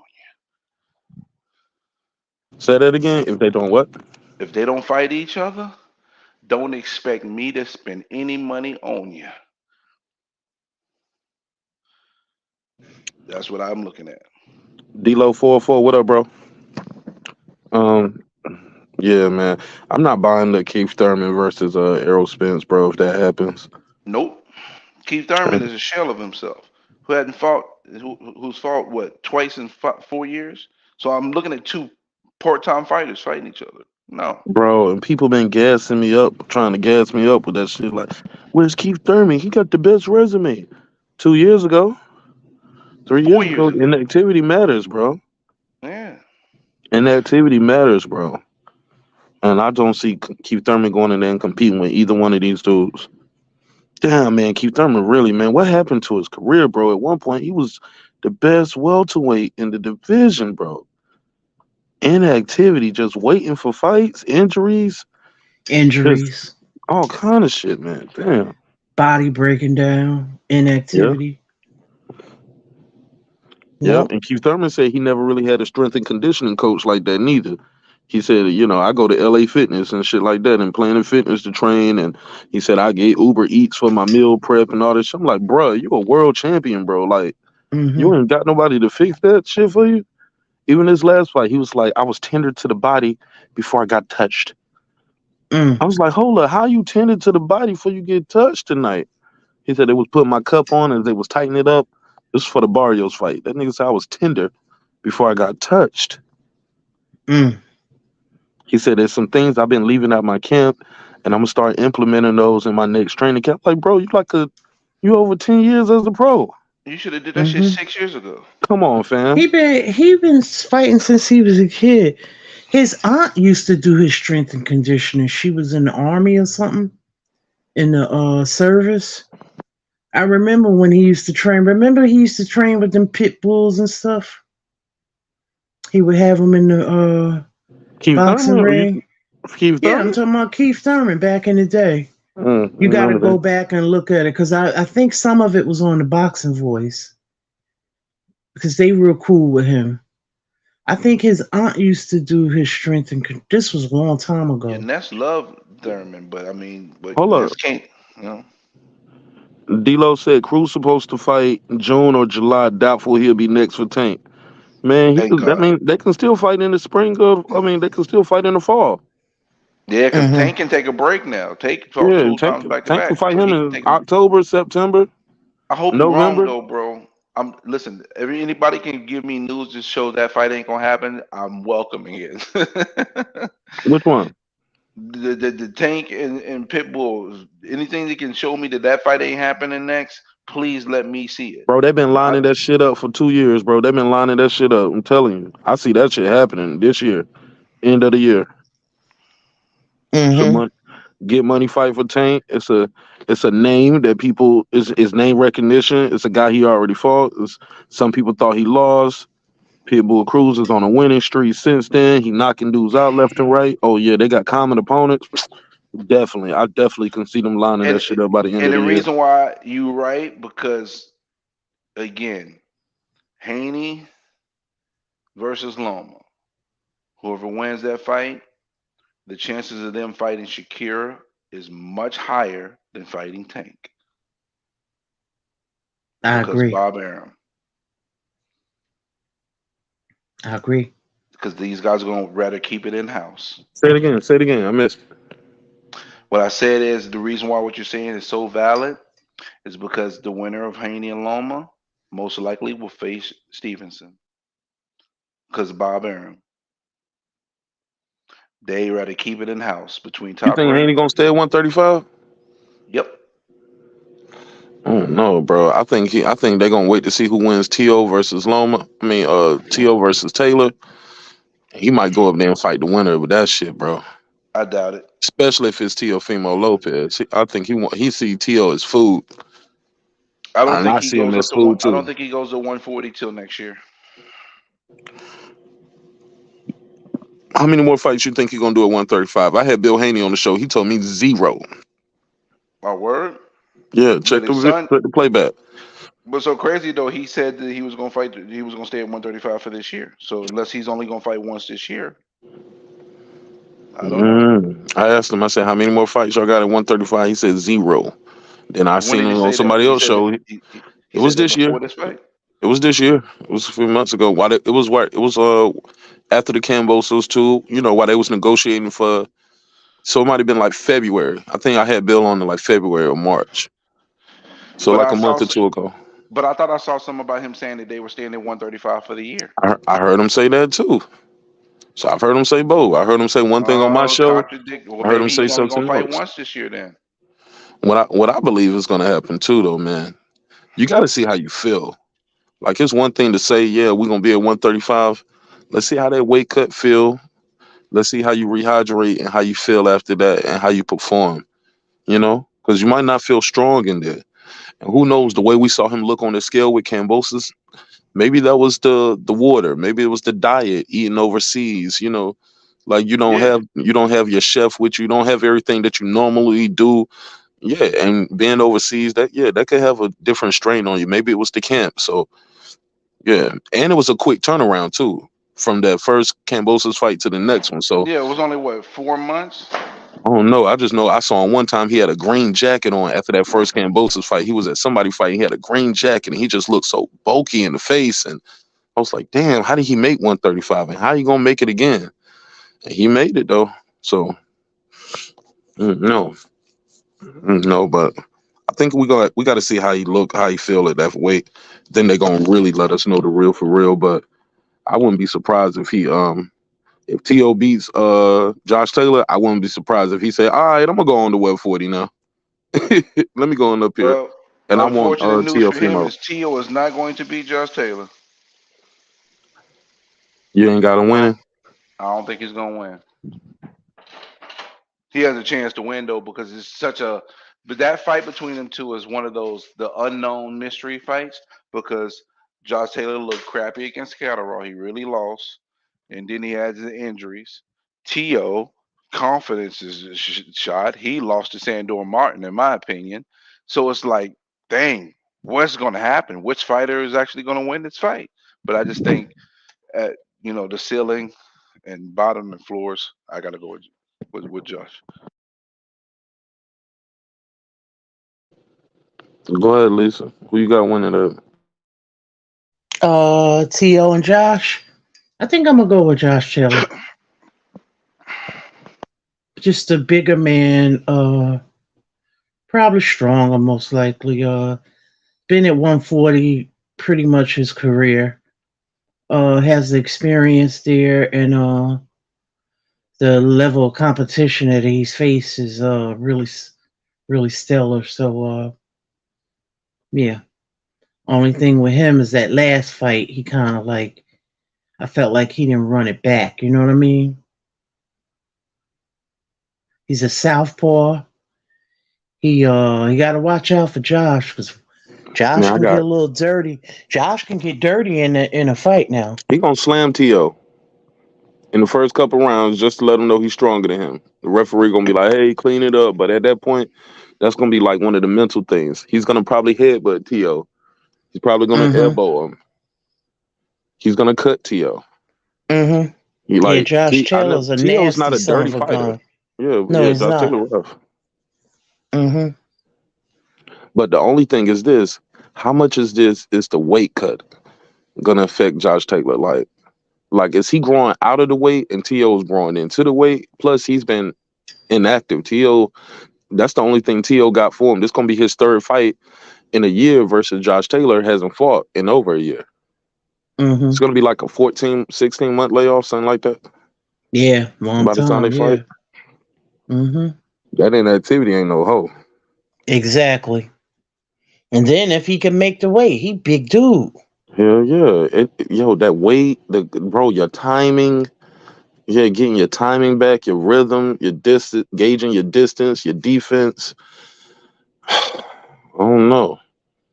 But is Sandor Martin enough to get you ready for Josh Taylor? Was Pedro Campa, was that enough to get you ready for Josh Taylor? At I 140, I mean, don't know. I I doubt it. don't, I don't, I agree. He, I mean, he's been active, which is a good thing, but see, with Tio, he's not really fully acclimated into that weight. He's small. You're gonna see the size disparity when they're in the ring. You know. Great point there. He's fighting a naturally bigger man, and I think Hmm. T.O.'s at his weight match. He's basically like, I would say, closer to like the Loma. He's at his peak weight probably, and his power doesn't translate at 140 either. It hasn't shown to translate. Another You reason think why I picked Josh Taylor. did did you what do you think of his performance versus Sandor Martin? You asking me? Both of y'all. He lost. They gave him the win. How bad did he lose? Like what you got? 7-5, Um, 8-4? no, it was 6-6 with two knockdowns, in my opinion, but they only counted one. Mm. It was a close fight, but it was 6-6. It was even rounds, but you count the knockdowns, he loses. Yeah, man. I thought he knocked him down twice, bro. Yep, they gave him they got to let him And get away. and I just think he's still lunging with his head, like that check hook. He couldn't get out the way of that check hook, and he was almost about to be Ricky Hatton running into the turnbuckle at one point. It was like, you know what I'm saying? You know how you do the ole when you hit the guy and you just spin out. You check hook him Hmm. and you spin off the pivot. Sandor Martin was hitting him and spinning off the pivot all night. Sandor Martin, one of those kind of fighters It make it that ugly for you. don't make nobody look good, if you know what I mean. Mm. Just come across a fighter like that that's really crafty. You know what I mean? Lisa, but he's not known to have the most power. He's not a world beater. And he Like dropped him how twice. do you keep letting him hit you with the check hook? How do you keep rushing in, getting caught with the same punch and drop with it twice? Yup. If Sandor Martin can drop him with that twice, I definitely think Devin can drop him with it. I definitely would. Well, the shot gonna be coming from a different angle because Josh Taylor's a southpaw, so it'll be the straight left, right? So yeah, I Hmm. just see him getting clipped, rushing in, just lunging in, rushing and lunging in. Somebody said T.O. isn't small for 140. Well, based on what we've seen him in the ring is, we see that he seems small at 140. His power doesn't translate, and he's getting knocked down by 140 fighters who don't have, not even considered to have any power. So how Hmm. can we say he doesn't look small? He doesn't look Right. small for 140? I that's what I was saying. I'm not saying that he hasn't fully acclimated to that weight. You know what I'm trying to say? Because he's new to the weight, Yeah, but he didn't so fought he twice at has. 140 already, though. But that doesn't. Remember how small Bud was when he came to 147? Yeah, but you know what When he you did look at though? He knocked out everybody though. He didn't look like he wasn't ready for that weight. right, but what I'm saying is if you look at Bud when he met up with Spence that time, now you look at him, you can see he's thicker now, Yeah, fuller. he grown all the way into that weight. They waited too long to fight that boy. It's a wrap now. They should have fought him a Right. while ago. Yeah, see back then, like he was a little lighter in the ass than now. Like Bud said, that ain't, he was like, y'all fat. That's fat. That ain't muscle. That nigga tried to grab Bud's stomach. Bud was like, yeah, grab it again. Yeah, solid. I was like, yo, bro, that was the first time I ever seen anybody talk to Errol Spence like that. That boogeyman shit dissipated right there in front of my eyes, yo. I was like, oh, he ain't scared of him. These other dudes used to move like they was shook at this dude. Like, damn, is he with mob ties for real? Like, y'all scared of this nigga? Bro, everything changed after that. And I think Spence saw it too. Like, hold on, you know what I'm saying? It was like a bully. Like, first time you get in front of somebody who's like, yo, I'm gonna beat you up. I'm getting off at your bus stop. I'm getting off at your bus stop. I'm getting off at your bus stop. And finally, Bud was like, I'm getting off at your stop. Today. Yo, 2 everybody on the bus be grams. like, oh shit, he get off at your stop. It ain't no running home today. Yo, it was just the whole energy just changed for me, bro. I was like, this kid, win, lose, or draw. I want to see it now. And it's been 5 years. God dog it. It's been a Hey, look, how long disappointed time, y'all we didn't get no announcement for that fight? but we knew we wasn't getting one. Nah, I wasn't disappointed because Espinoza already said it. What am I going to be disappointed for? My life goes on.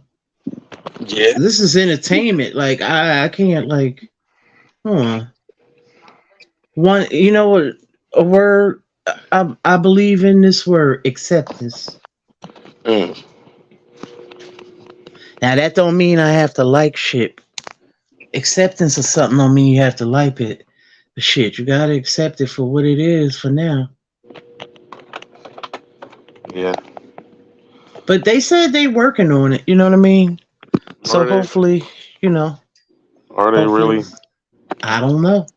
I don't know. No, I ain't cursing at y'all. I don't know shit. Me neither, Lisa. Every time I think I I know don't know something, I a realize I don't know goddamn nothing. thing. Yep. Every time I think I know something about this sport, I find out something new. And the more I find out, the more I start hating this shit, man.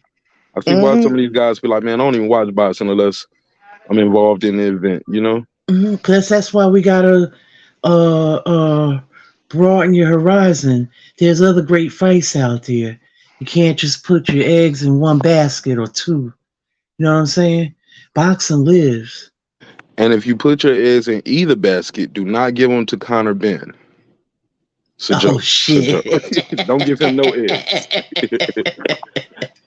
You funny. You crazy. Little boxing PED joke. Ha ha ha. Little PED joke. That other guy, they said, for the same thing, Puello. Albert Puello. That's the guy that was supposed to fight Rolly. Now it's some other guy. Rolly about to get that title, bro. Rolly about to get his title, bro. They throw him an alley-oop. But Puello is working with Vada on the investigation. He's working with him to see what happens. So you know, ain't getting that title shot shit back though, is he? No. I hate the fact when you see stuff with guys where they test positive after the fight too. Like, damn, y'all gotta catch this shit before. Remember Amir Khan got his ass whooped, and then we found out like months later. It was a long time later. We finally found out Amir Khan failed the Kell Brook test. I was like, shit was months ago. Shit was months ago. We just now hearing about it. We just found out about it because somebody leaked it. That's how we found out. Somebody leaked it. They was trying to keep it under the rug and just suspend them and just keep it moving. UCAD is private. So somebody had to leak it. That's how. But why do it? He's fucking retired. But I don't know, man. It's crazy. But I try not to talk on things that are that's out of my depth, like as far as talking about the drug thing and everything, because I don't really know nothing about that as far as, you know, what this particular drug do. I could read up on it, but, you know. But it's crazy, that shit. Oh, have we heard anything about Robert Easter Jr.? What's going on with his recovery? Anybody? No, I haven't. Me and OG Shelton was talking about it. Because, OG was like, he got shot up pretty bad. And I was like, like I haven't been seeing Bunny. And what was AB's other fighter's name? I forgot his name, the small guy. It was a smaller weight guy. What was his name? Because they were signed to About Billions. I can't remember. Rashi Warren. Uh-huh. What Yeah, happened what with the him? hell? I don't know. He was a good fighter too. But Bunny, I don't know where Bunny. Last time I heard, I don't know what's going on. I haven't even heard AB talking about him or nothing. Was AB at the fight last night? Nope. Or his press conference during the day. That was a mess. Yeah. Hey, look, the crazy part, shout out to D-Lo 404. Crazy part about that before I pass to D-Lo is he complained about him having a press conference on a Zoom. You get a press conference on the stage and you don't show up. Yeah, it's crazy. D-Lo, what's up, man? You said what was you talking about with T.O. and you said something about rolling in the chat. Thanks for joining, bro. D-Lo, you there? Unmute your mic. Your mic's muted, bro. Uh-oh, now I'm getting nervous. Is this the real D-Lo? Let me see. I ain't at my normal setup. There you go. What's up, big dog? Yeah, I couldn't find my remote. I had to mute my TV. Man, you good, man. This ain't even my regular show. I ain't even got my soundboard hooked up. Man, I've been talking to y'all out on fried chicken, went to the store, got some ice cream, put my daughter in the bath, gave her a bed. I mean, I say put her in the bath and gave her a bed. No, I put her to bed and gave her a bed. So just in here chopping it up with y'all, man. And you multitasking, doing a lot, yeah. Yeah, man. Daddy duties never end. It's an off day for me for the show, but I was just still so hype about the content yesterday, and I was like, man, go live. Fuck it. Let's go. Somebody will join. But talk to me, D-Lo. You said Lopez is big for 140? No, I wasn't saying he's big for 140. I was saying he's a good size for 140. He has the same dimensions as Danny Garcia. Same height, same reach. Even if you look at the body type, those guys, when they're in shape, they're pretty much the same size. So I was saying that, what I'm saying, he's a guy that probably will end up at 147 one day, maybe even 54. Don't think he's too small for the division. I just think he don't have the advantages that he had at 135. But also, I think 140 is a deeper division than 135. So you at 140, it's gonna be tough sledding. I mean, you take on the number 15 guy, there's a good chance that you're gonna be in a fight.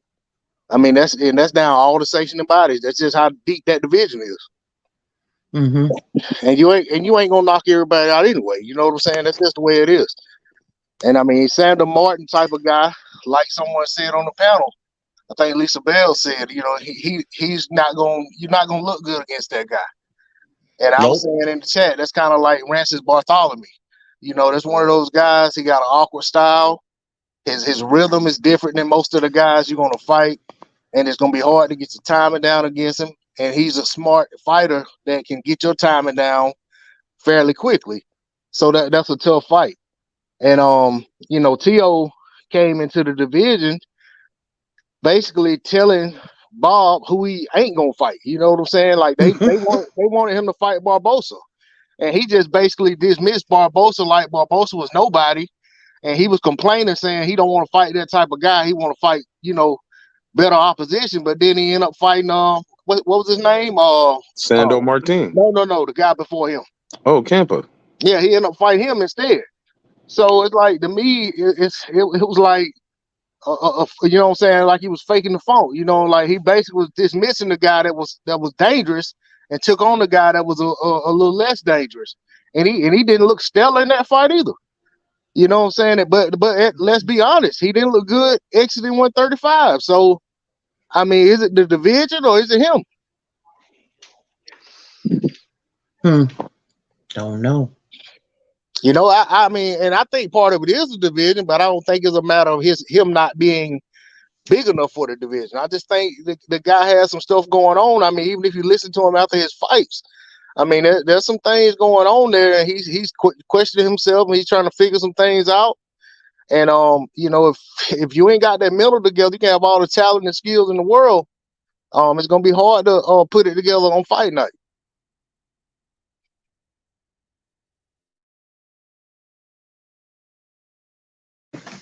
Yeah, that's true. That's true. Wow.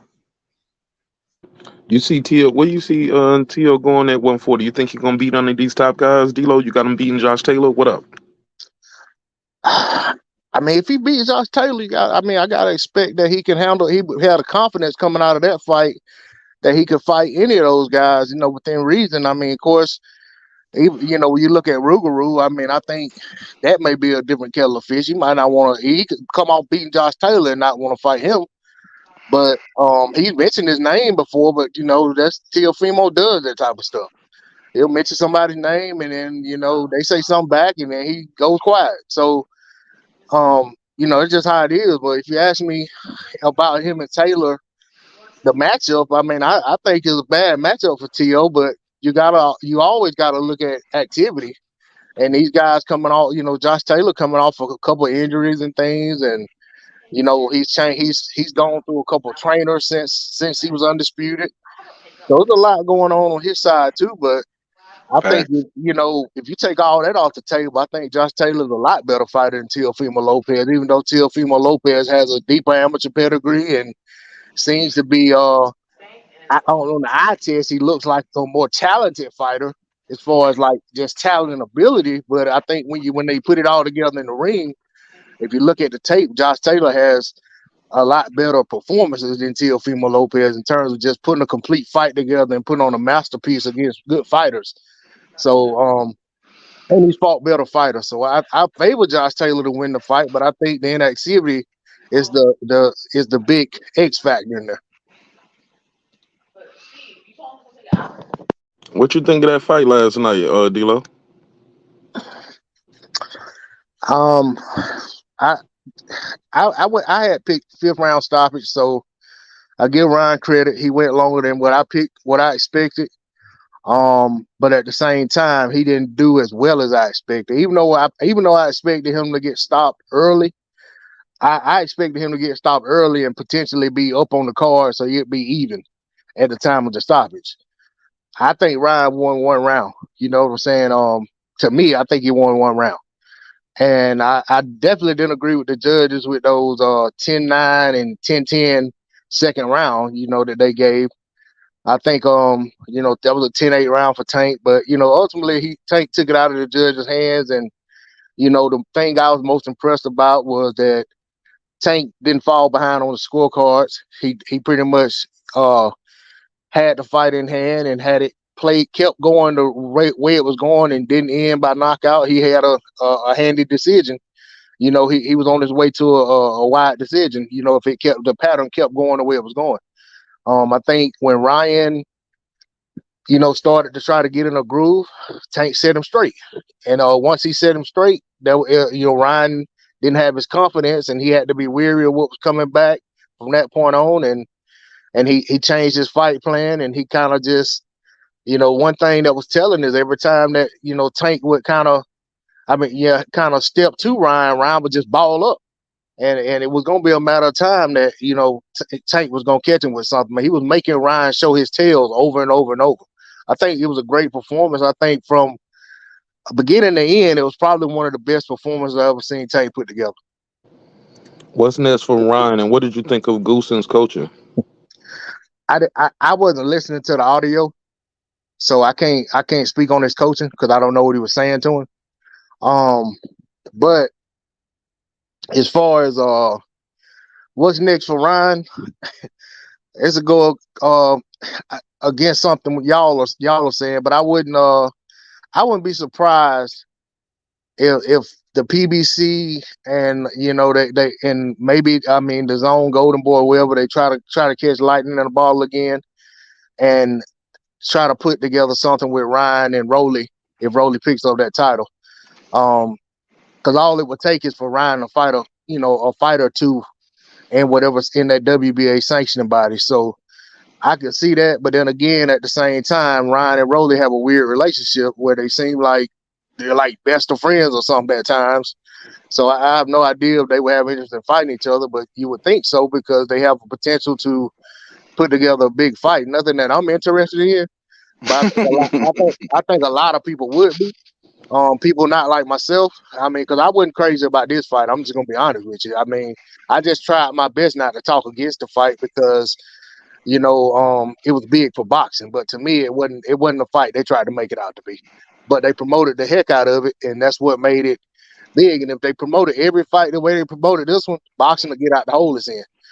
But as far as Tank and but the reason I say Rolly and Ryan is because both of those guys are coming off. Like basically, Rolly just had a pay-per-view with Tank in his last fight in which he got smashed, and then now he's getting ready to be on pay-per-view again as the headliner, and then you got Ryan coming off of a pay-per-view fight. So essentially, these guys are broken to the pay-per-view market, and it seems like the business model is now if you're once a pay-per-view fighter, all a pay-per-view fighter from now on. So when I look at it like that, I can see them putting something together to try to see if these guys can sell a pay-per-view together. But you got the cross-promotional stuff that may get in the way of that. But when you look at the landscape of 140, where does Ryan go? I mean, it's not a whole lot of easy confidence builder type fights when you look at the top 15. And if he's gonna, be this marquee star, he can't be fighting guys that aren't even in the top 15 ranking. He's gonna have to fight guys that have some level of legitimacy to them, and they got to be a perceived threat to some extent. So I'm anxious to see what happens. He said the right thing about not want to stay out of the ring longer than 3 months, 3 or 4 months. He's back. I think that's the best thing that he can do. As long as he don't have any lingering effects, which he shouldn't from that, in 3 or 4 months, he should be good. I think with Ryan, we saw him get dropped before and basically, disappear from the sport of boxing for a while. So with him saying that he'll be back as soon as he can come back, I think there's a breath of fresh air for his career and for his perception.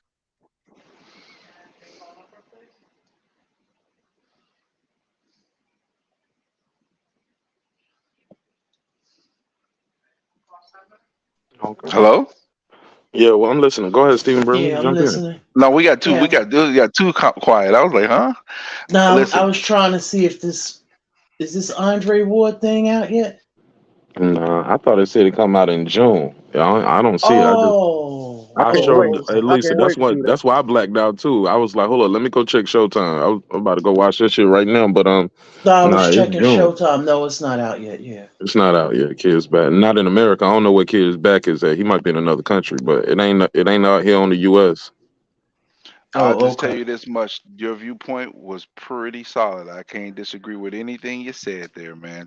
It wasn't a fight. I mean, because the thing is, anybody who really pays attention to boxing, D'Lo, um, we knew going into this fight what the fight was. We knew the Tank was going to win this fight. They did a good job making to the masses saying this is a 50-50 fight. But we knew it wasn't a 50-50 fight. But Ryan Garcia is just above prospect level. Barely. Really talented, but he too many deficiencies. The only way you get past those deficiencies is with time and work and fights.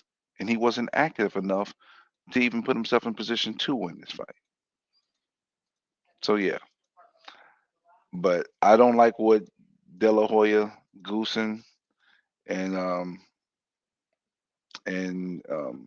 Bernard did. They should have been there for him after that fight, regardless if he thought he should have took the fight or not. They should have been there. Man, I thought they was in the bag counting the money, bro. Making sure, watching everybody, Oh, watching the zone, they was watching out having dinner. Showtime, huh? They was out having dinner. Oh, I ain't know that. Yeah, when Rick Glazier said that, I was like, man, I don't want to hear that shit. Having dinner? I'm supposed to let that slide because he's having dinner? Are you kidding me? Was he there? Like, how does he know that? How does he confirm that? Because he has a relationship. He does match well, not matchmaking, but he works. He helps those he works for a lot of those companies. I mean, even though he's not very liked by many, he's solidified in the game. He's been working with promoters and stuff for years. For years. This is Don King era. So you know, That's what it was being said. They had dinner reservations, so they went off to their dinner reservations. But you don't leave your fighter, by himself like that. I think you stand by him, win, lose, or draw. Period. So in other words, they already planned on him losing because if they had dinner reservations, then I mean, if he'd have won, they would have took off. So they already knew what time it was. They didn't want to make the fight anyway because you know what I'm saying, they knew Ryan wasn't ready. Oscar's been saying that for years. That Ryan wasn't ready for Tank, and nothing's happened to change that. I mean, he hadn't had the fights that he needed to fight to prepare him for Tank post Luke Campbell. And coming out of that fight is when he first started saying Tank's name, and that's when they first started building this fight. And the whole time Oscar was pumping the brakes on the fight consistently. And I think Ryan forced their hand. Because that was the fight he wanted, and at the same time they probably started weighing the risk and saying, eventually if we start stepping this kid up, getting in the fights that he needs to fight to face Tank, he'll probably end up losing one. So why not go ahead and give him his Super Bowl, and let's make the money we can make, and then we'll have to try to build him back from there. And I think the weight situation played in their favor, you know what I'm saying? Because that can be a saving grace for those who want to believe, that he really is that guy. Is that okay? Well, if you take away the weight clause, he's a different fighter. So you go up to 140, then you got a whole nother Ryan, to handle. But at the same time, you're in a whole nother division that's a lot deeper, with a and lot more killers. right, you got sharks everywhere. And it may not be the glamour division, it's not the glory division, and actually, if Ryan can go there and start putting on fights and make big money, he'll be the only guy in the division that's really putting on marquee. I don't want to say marquee, but putting on fights that are actually bringing in a lot of revenue. And that's 140 being one of those sweeter divisions, not one of the traditional divisions in the sport. And it's just one that it's kind of like a shortstop for guys. That's why guys hurry up and try to get to 147, because that's one of the glamour divisions. That's why guys stay down at 135 as long as they can. It's a glamour division, but then you get to 140, it can be as hot as it is, and for as many good fights that they can put together, it just doesn't get the attention. That's why you hear all this talk about all these other divisions being so good and so stellar. And then, but if you really match them up against 140, they fall short. Even 154 is deep, but when you look at the guys, to me, they don't match up by comparison to the guys at 140. You know what I'm saying? I think 140 has better fighters than 154. 154 looks like a division of C-class fighters with a couple of BB plus fighters that are the outliers in the division. And you know what I'm saying? And that's kind of told over time, when you look at these guys, the bad losses some of them have. I'm with you, man. You own one, bro. I can't even counter argue what you're saying, because I agree. I'm arguing with him on something just because I Go like for to it. do it. Go for it. What would YouTube be without arguments? Hey, look, but you said 135 is a glamour division. We was having this conversation earlier, and they said 135. Nobody has ever been the face of boxing. Can you think of a time where a lightweight or anybody under welterweight was the face of boxing? Like welterweight, because they said it's welterweight, middleweight, and heavyweights are always the face of boxing. Julio Cesar Chavez, Henry Armstrong. Julio Cesar Chavez, he was the face of boxing at that time. I mean, he was one of them. I mean, when we talk boxing, you talk Julio Cesar Chavez. You know what I'm saying? Sweet Pea, when he was at 135, he was one of the biggest names in the sport. Oscar became a star at 135. You know what I'm saying? Like I mean, it may not be about them being the face, but you got a lot of stars, guys that were stars while they were at 135. Oh yeah, I get you on that. We were talking about the face of boxing because that was kind of like the theme of the weekend. Right, but when I say glamour division, that's what I mean. It's like you can be a star. Look at those guys at 140, man, doing their thing, but nobody's a star. Look at Prograis. He should be. If he was at 135, he would be a star. If he was at 47, he would be a star. I mean, he's a star to us, but you know what I'm saying? Like they don't get the those divisions don't get the spotlight like those traditional divisions, like 160, 147, 135, 175. You know what I'm saying? Like it's a difference. Even 168. 168, I mean, it's one of those divisions that kind of gets lost in the sauce. You know, if you look at when Roy Jones Jr. moved up to 168, he was there for a minute, but it's kind of like, you know, let me get on up here to 175 because 175 is a hot division. It's a division that people know. So it's you know, it's kind of just the way it is. I mean, 168, I like 168 because 168 was a division that actually put together that tournament, even though it took longer than I wanted, than everybody wanted. But I felt like that tournament that Ward and Darrell and all of those guys was in, I think that was one of the best things that was going for boxing at the time. The only thing was you had injuries and all that slowed down the fights and things like that. But ultimately, I think it was good for boxing. So I think that did a lot to put a spotlight on 168 at that time. But prior to that, people weren't checking for 168 like that.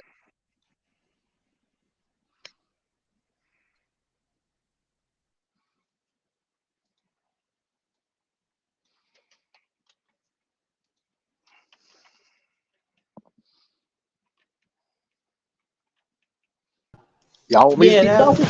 That was the first. Was that when did that weight division come out?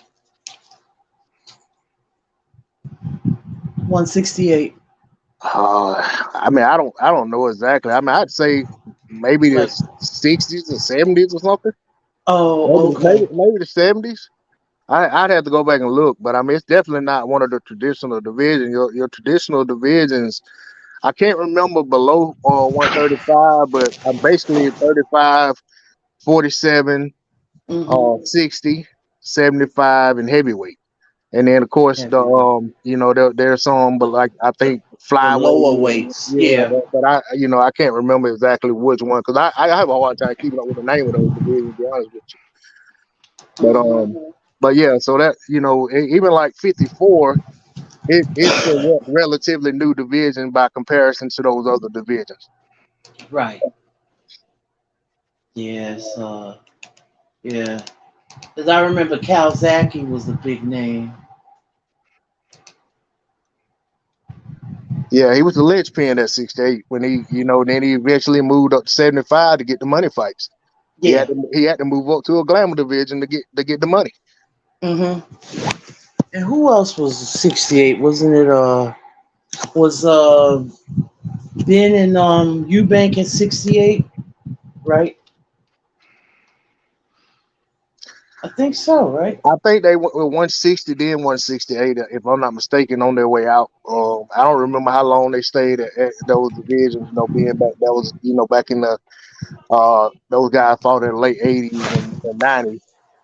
But definitely that they were, let me see, because they fought around the same time as G-Man and Paul Roy Jones. Yeah, McCallum and all of those guys. So a lot of those guys were 60, 68 guys. Yeah, what's the Julian Jackson? Julian Jackson. Yeah, I was thinking. Yeah. Yeah, those are all great fighters. Yeah, man. McClellan had Julian Jackson's number, boy. Yeah. Julian Jackson was a monster before that. I mean, he was KO King. But then what he was doing got done to him. It's crazy how boxing works like that. Yeah, he's talking about McClellan. Yep. Yeah, he was. He was a lot, but I think a lot of G-Man took a lot of damage in some of his fights too. Even though we saw what happened in the Ben fight, not Ben. The Ben fight. It was the Ben because that was the fight that he got where he because Ben was hitting him in the back of the head a lot that fight, man. Back of the headbutt. But he took some heat from Julian Jackson too, who was one of the hardest punches in the game. In those two fights as well. Even though he took them and he gave out worse than what he took. But those sometimes those punches stay with you, and then when you have what happened in that fight, it was just a culmination. Probably it's just too much. But you got to remember the second Julian Jackson fight. Julian didn't get nothing off really. McKellen just beat his ass. It was a first round stoppage. Yeah, yeah. But one of the things about boxing is so amazing. This is, you know how people try to do the triangle theory, but this is the triangle theory that tells you you cannot. Boxing is unpredictable. Styles make fights. Three fighters does this for us. Mayorga, Mosley, Vernon Forrest. Those three fighters give us the perfect triangulation of why boxing is unpredictable and styles make matchups. Why? Because Vernon Forrest beat Mosley both times. And in the amateurs. Mayorga beat Forrest both times. And then Mosley beat Mayorga both times. Yeah. Yeah, I'm gonna say something about that. Forrest Mayorga. I was a huge Vernon Forrest fan. Being from the area and everything. And I remember coming up on the second fight, and I was at my job, and I was reading the paper. They used to post little articles in the sports section about hey, Vernon Forrest got a fight coming up, such. And they had quoted Mayorga in the paper. And he was saying that he was mad at Vernon Forrest. He was gonna take it out on him in the rematch because Vernon Forrest didn't get him nothing for Father's Day. And man, I read that, man. I was like, man, Vernon better go out here and take care of business. I said, man, he cannot let this man be saying stuff like that. They got this in a publication, and what I'm saying, in a local publication, saying that this man, basically saying that hey, he's his daddy now. And then, of course, the second fight was different, but ultimately at the end of the day, Mayorga won again, man. I was hurt by that. Mayorga was a damn bully, boy. Yeah, he was an a-hole, bro. He was an a-hole, boy. Slapping Mosley's girl in the booty, Just disrespectful. Yeah, he was something. He was disrespectful. Smoking his Rest in peace, cigarettes Vernon and Forrest shit. as well. Yeah. Smoking his cigarettes, yeah. Yeah, I think he just had a fight last month or this month against somebody. What? Mayorga? Man, come on. What, he 50? Yeah, he's up there. I think he had a fight against somebody, some no-hoper. He won, too. I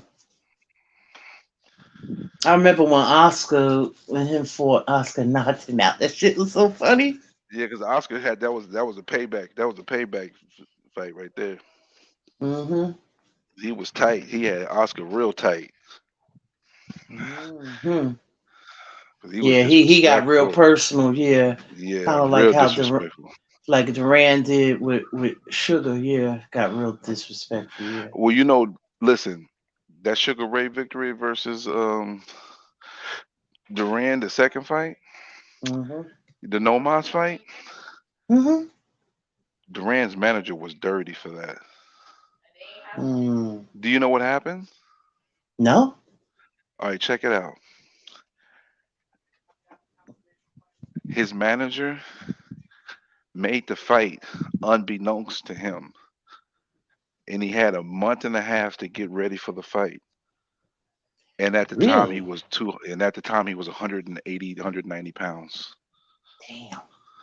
That he didn't quit because he quit. He quit because he was weight drained to the maximum. All he did was focus on losing weight. He didn't train. All he did was burn off the weight to be able to make the fight. He was a dead duck. That's what led to the no mas. There's so many stories about that, though, even coming from, because I think Duran himself has told multiple stories about why the outcome was what it was. I think one of them was that he was up all night with women and drinking and carrying on, and then another one was that the reason he did it was because he had to go. And I ain't saying he said this part, but I heard it stated that someone said that he said it, but I didn't hear it. That he had to go to the bathroom, So I mean, it's been all kind of different stories about why he why he couldn't continue in that fight, or why he chose not to continue in that fight. To me, looking at the fight, it just looked like he was frustrated. It just looked like it wasn't his night. It wasn't getting any better. It was only gonna get worse. And instead of going out on the chill, he decided that I'm gonna stop this fight now myself. But ultimately, who knows what went on behind the scenes. But I know there is some validity to what you said though about the fight being, kind of made. And I think Sugar Ray Leonard them even said that they He's knew Sugar Ray said. I think it was they, Sugar Ray who actually said it. yeah, they said they knew he was out of shape. When Okay, check it out. This what happened. Um, okay, with this agreeable taste of Montreal still fresh, Leonard was on board with the strategy. Duran, on the other hand, had ballooned the weight. He reported showed up to training camp over 170 pounds, which means he had to drop 25 pounds in a matter of weeks. He said stomach cramps. Yeah, because he took off. He lost almost 30 pounds in 3 weeks. That's crazy. No, I didn't know all that. Yeah. Is this the same manager, the one that really put Duran on, the one that saw something in him, or was that the promoter? There was a guy that saw something in Duran when he was in Panama. I don't know. I gotta look it up. I This don't know. guy had a lot of money or something, and he really was backing Duran. See what happened was Duran after the first fight, when he won, he you know what he did? He basically did what what Andy Andy did. Ruiz. Yeah. Yeah. Partying. Yeah, I seen it there. He was But out there partying and and the rematch was so drinks right. on me. Yeah, Yeah. right back to back, and the fight was right after too. It was really Hmm. no layover. I think. Let me see the time between the first fight and the second fight. Hold up. So the second fight was November 25th, 1980, right? So remember that November 25th, 1980. Hmm. Um, and the first one was June 20th. Mm. So July, August, September, October, November, 5 months. So they back to back, 5 months after. So Hmm. after he won in May, on after he won on June 20th, he basically just was drinking and eating. And next thing you know, he got another fight for November, and he had to turn around and lose all that weight. That's crazy. Hmm. Hey, Yeah, that's like Haplo. No, I'm not talking about Ray Arcel. I thought Ray Arcel was the trainer. No, it was this guy that backed Duran. This guy with a lot of money.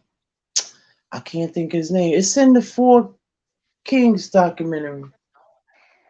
I gotta look at it again. You talk about Roberto Barre's manager? It could be the manager. It was somebody that backed Duran and saw something in him, and he probably put money up for him and started getting him out there. But it wasn't Ray Arcel because he was the trainer. Yeah, I know Durant. Durant was a phenomenal fighter, that's for sure. For what he did, going from 35, going all the way up. I want to say it was it? 160. No, he won He a went up to title height. He 175, didn't beat he? he beat. It was either at 168 or wherever he beat Iran Barkley at. I think it was I think it was 168 or 160. I think 175. you might be right. It might be 168. Hold on a Yeah, second. I mean that Yeah, was a heck of a win. You know what I'm saying? yeah. But also his body of work in between that. He had some some losses along the way. But I mean, even like some of his losses were very very. They weren't bad losses considering who he was fighting against. Hmm. But then he had some wins that were unexpected. Like he just up and beat some guy that you expected to go in there and beat him. Because you're thinking, well, he done lost it. He's done, and then all of a sudden they have a resurgence. Hmm. Esteban. He had some good fight. What was that guy's name he beat up real bad? Oh fuck. Was it Danny something? I can't remember. Yeah, he got some good fights, sure. Y'all, I'm gonna go ahead and drop off. I got to get up early in the morning, go to work. Man, it's good chopping it up with y'all. I'll catch y'all on the next. All right, It was peace. it was Have a good middleweight. one. Yeah. Do you have a blessing? It was middleweight. Yep. It was middleweight. Wow. Oh, middleweight. Yeah.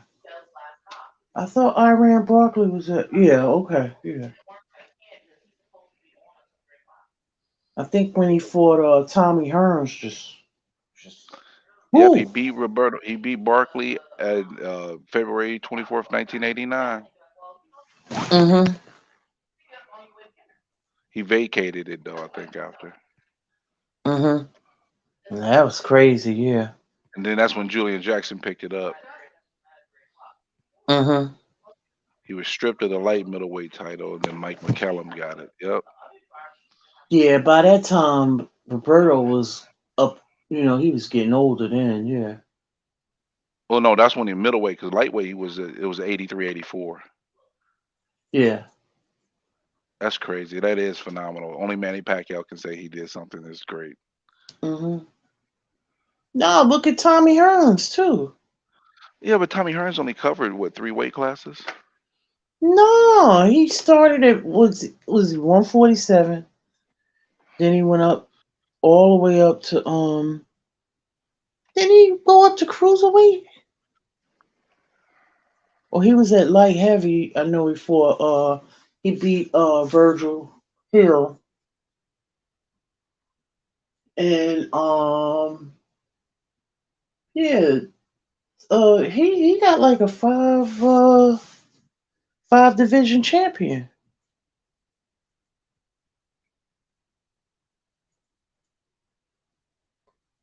Mark, where you at?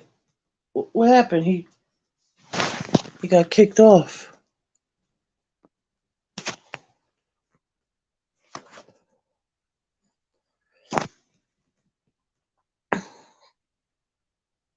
Yeah, Mark. Did he go to sleep?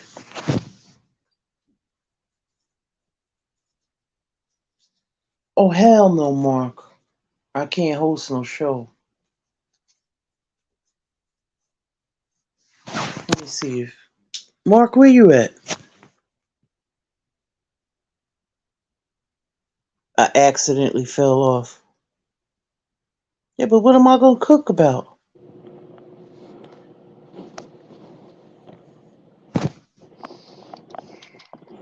Mark.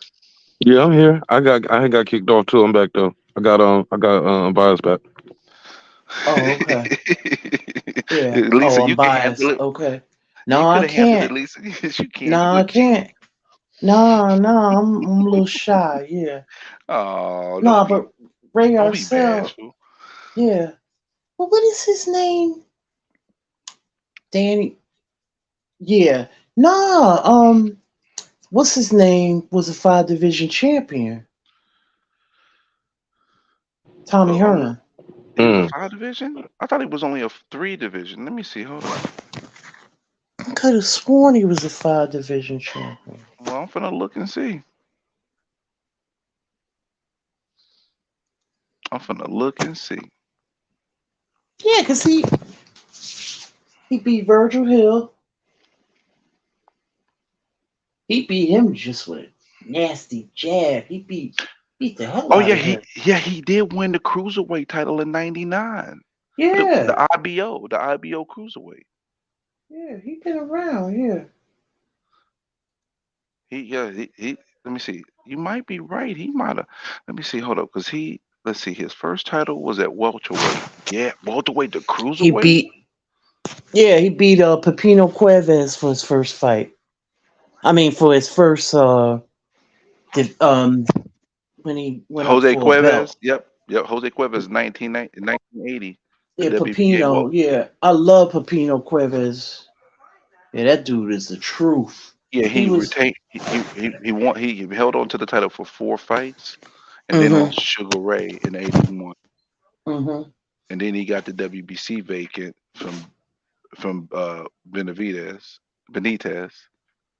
Oh, Wilfred Benitez. Yeah, Yep. yeah. And then I remember that's when he knocked out Durant. He won some more, knocked out Durant, and then he lost to Hagler for the middleweights when he went up to the middle. Yeah.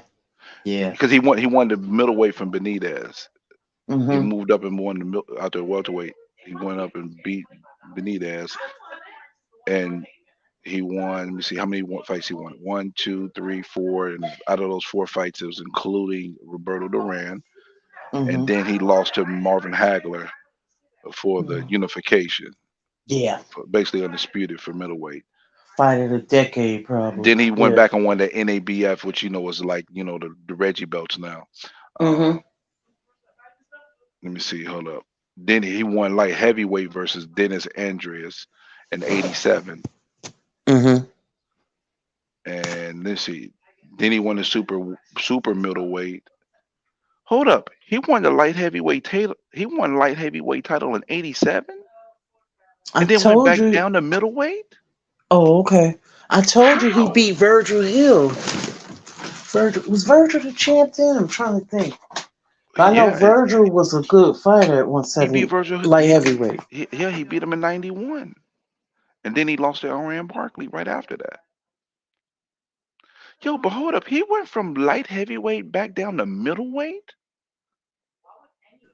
Now shit, I didn't know that. Hold up, I gotta see. Yo, that's crazy. How did he do that? Okay, check it out. In March 7th, 1987, he beat Dennis Andreas for the WBC light heavyweight. Then in October, he won the vacant middleweight title. Well, that's not too big of a drop, but that's still a Mm-hmm. drop. Interesting. Yeah. And then he lost to Iran Barkley after beating Juan Rodon to win the middleweight. Oh yeah, Juan Rodon. That dude hit like a mule. And he had then he had the WBO super middleweight when he beat James Kitchen, and then he had the draw versus Sugar Way, and he continued to win, and then he moved up, and then that's when he got beat Virgil Hill for the light heavyweight, and then lost to Iran Barkley. You know what's so crazy? That man fought till 2006. That's crazy. Yeah, he's yeah, But he true went out legend. winning. But he went out winning though. He won his last fight in 2006 in a Who was his TKO. last fight? Shannon Landberg, whoever that is. I don't know who that is. Yeah. Wow. His last loss was against Uriah Grant. I remember that dude. He was Jamaican. He lost the Oh, okay. cruiserweight title, the IBA cruiserweight title to him. Okay. That was Yeah, his last he. good. That was that last dude's last good win because he lost basically like 8 of his last nine fights. Mm-hmm. The dude that he lost to. Yeah, I'm looking at. Yep. Wow. You know, But it's not a lot of film out there on Mugabe. It is some, but he was a good fighter too. Mugabe was a beast, man. Mugabe was a Yeah. problem. I mean, Mugabe would if Mugabe was in this era, he would have been a champion for a long time. mm-hmm. Yeah. Till he met up with Hagler. Yeah. Yeah. Rest in peace, Hagler too, man. Jeez. Yeah. Yeah. Rest in peace, man. Yeah, he was a true he was a G man. He was one of the best. Absolutely. They don't make them like Mm-hmm. him no more. Nah. Nope. Hagler was the real deal. Spence really could have been Hagler though, man. Who? Spence could have been Hagler. Spence could have been Hagler if he Spence lived a who? clean. Errol Spence could have been Marvin Hagler if he lived a clean boxing lifestyle. He would have been basically Marvin Hagler. I'm gonna put myself on mute. Why? Hey, How? dang. If he had lived a clean lifestyle and continued to win at welterweight, he could have been like Marvin Hagler. I didn't say he was. I said he could have been because Marvin Hagler dominated the division for a long period of time. Okay. Well, Yep. who? There's nobody now that even resembles anybody that Hagler fought. Yeah, I don't disagree with you now. I'm just saying he could have been. That's what I'm saying. I'm saying that he was. I'm saying he could have been. So I want to make sure I preface that properly. Not saying that he is Hagler. he could have been like Hagler. His career trajectory before the accident was heading towards Hagler like status if he was able to continue to win and dominate one division. But as you know, that didn't stay like that. So Well, yeah, he's gotta cap that off to fight Bud, or if he's gonna stay at that weight division, he's gonna have to fight, Hagler pretty much cleaned out that division. He's gonna have to fight them young guys, and you know, Hagler was probably a lot more active, obviously, yeah. obviously, Yeah. obviously, way more active. You know, I just don't see the Hagler didn't even get a shot until he was on his 50th fight. Damn near the government had to get involved. I just don't see you know, I'm just saying, like the way he reigned the division after he got his title. If Spence had a right, not, if Spence lived the clean boxing lifestyle and didn't get in an right. accident, he could have potentially dominated the division for a long period of time and been active like that. And it could have drawn some comparisons to having that type of reign. If, but see, the thing is, that's all null and void now because he got in the accident. He's only had two fights in the last 4 years. So, Yeah, we're here yeah. now. But I'm just saying, if that did not happen and he was to, not living, a non-boxer lifestyle as a boxer, he could have potentially had that type of legacy for himself. So Hmm. it's just a hypothetical statement, based on what could have happened, not based on what did happen. Right. Mark, you disagree with me, or do you agree with me? A million percent agree, bro. You say you agree? A million trillion percent. Yeah, yeah. But I hope we get a chance to talk about this fight. That fight actually being a fight that happens. Okay, But I said I agree with you a million trillion percent. I didn't hear you, bro. Say it again. I said if Spence had a lived a clean boxer life and didn't have the injuries, the accidents, and all that, he could have had a potential Hagler type of reign at welterweight. Oh yeah. Okay, yeah, I was right the first time. I do agree with you a million trillion percent. Okay, cool. I do make a little bit of sense. Some people try to say I don't, but I think I do for the most part. I ain't always right though. But I think it's time for me to go ahead and finish up for the night. Listen, I appreciate you, my brother. Chopping it up, man. I'm gonna make sure I try to make sure I catch you when you're back on. Lisa, it's nice to talk to you because you everywhere. You always in these boxing streets. So Oh you know, yeah, yeah. I love my boxing. Yeah. yeah, nothing but love to you. You one of the real queens of boxing. Thank you. You're one of the real kings of boxing as well. Oh, don't make me blush, girl. Don't make me blush. Aww. All right, well, y'all have a blessed one. I ain't What am gonna I, the drop court off. jester? Cut it out. I mentioned you Mark, first. stop. You're not a court jester, but you definitely have a comedy element to you that works well for you, sir. Appreciate it, man. Well, I'm about to end it too, cause I ain't gonna lie, man. I've been dozing off since I look back up here. D-Lo 404 is gone. Yeah, He in he the said chat. he said he was gonna Yeah, peel out because he got yeah, to he go to was on the work and panel shit. when I was before I dozed off. But man, this was dope, man. 6 hour live, man, on a pop up. So hope everybody enjoyed it. Damn. Yeah, yeah. Yeah, man. Six Thanks for the hours. Yeah. opportunity, man, to entertain y'all this evening. Thanks for supporting the show. Shout out to the members, the mods, everybody who made this episode possible. Miss Lisa, unbiased fan, y'all got the last word. Hey, thanks for having me, Mark. Yeah, it's been a great weekend of boxing. Next weekend is not much going on, but we had a great weekend of boxing this weekend, and just we keeping boxing alive. You know, Dope. Unbiased fan, final words. Hey, second at least a statement. Pretty solid weekend of boxing. It actually overshadowed most sports. It was the topic of all the sporting world, which is a good thing. Congratulations to Tank, and shout out to you for providing the platform that is entertaining, informative, and salute to you, man, and everybody else. Have a blessed night. hmm No doubt. One love. Absolutely. As always, man, my guests will get the last word. Thank y'all for your time. Thank you for your energy. Hey, look, always remember dreams require sleep, goals require effort. Go out there and get your goals. I'm going to get some rest, man. Had a hell of a weekend. Man, you can go to the description block of this video. You can support the show this way. Cop in some of the merch, get a coffee mug or whatever. T-shirt, hoodie.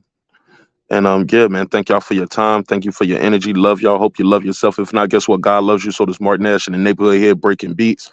Sometimes we're going to agree. Sometimes we're going to disagree. But one thing's for certain, two things for sure, homeboy. Never forget this. Respect is free. Disrespect gonna cost you everything. Your family, your freedom, your finances, most importantly, your life. So let's show each other love. Let's show each other respect. And I'll see y'all on the next episode if God wills it, all right? Peace. I built this shit. Me. Brick by brick. And I'll be damned if I let you tear it down just because you don't like the way another nigga talk. Drive. This that squad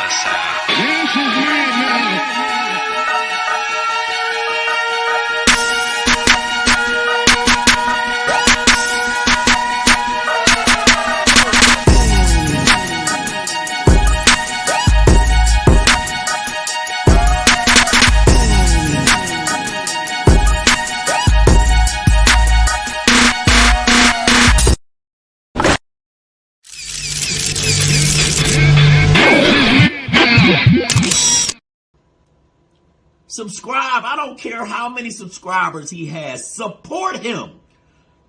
So he made all this possible. He made this possible. Nah, Dr. Mark, God made this possible, and so do viewers like you. I'll see y'all tomorrow on our flagship show. Yeah, we're gonna have a good week. All right? Peace.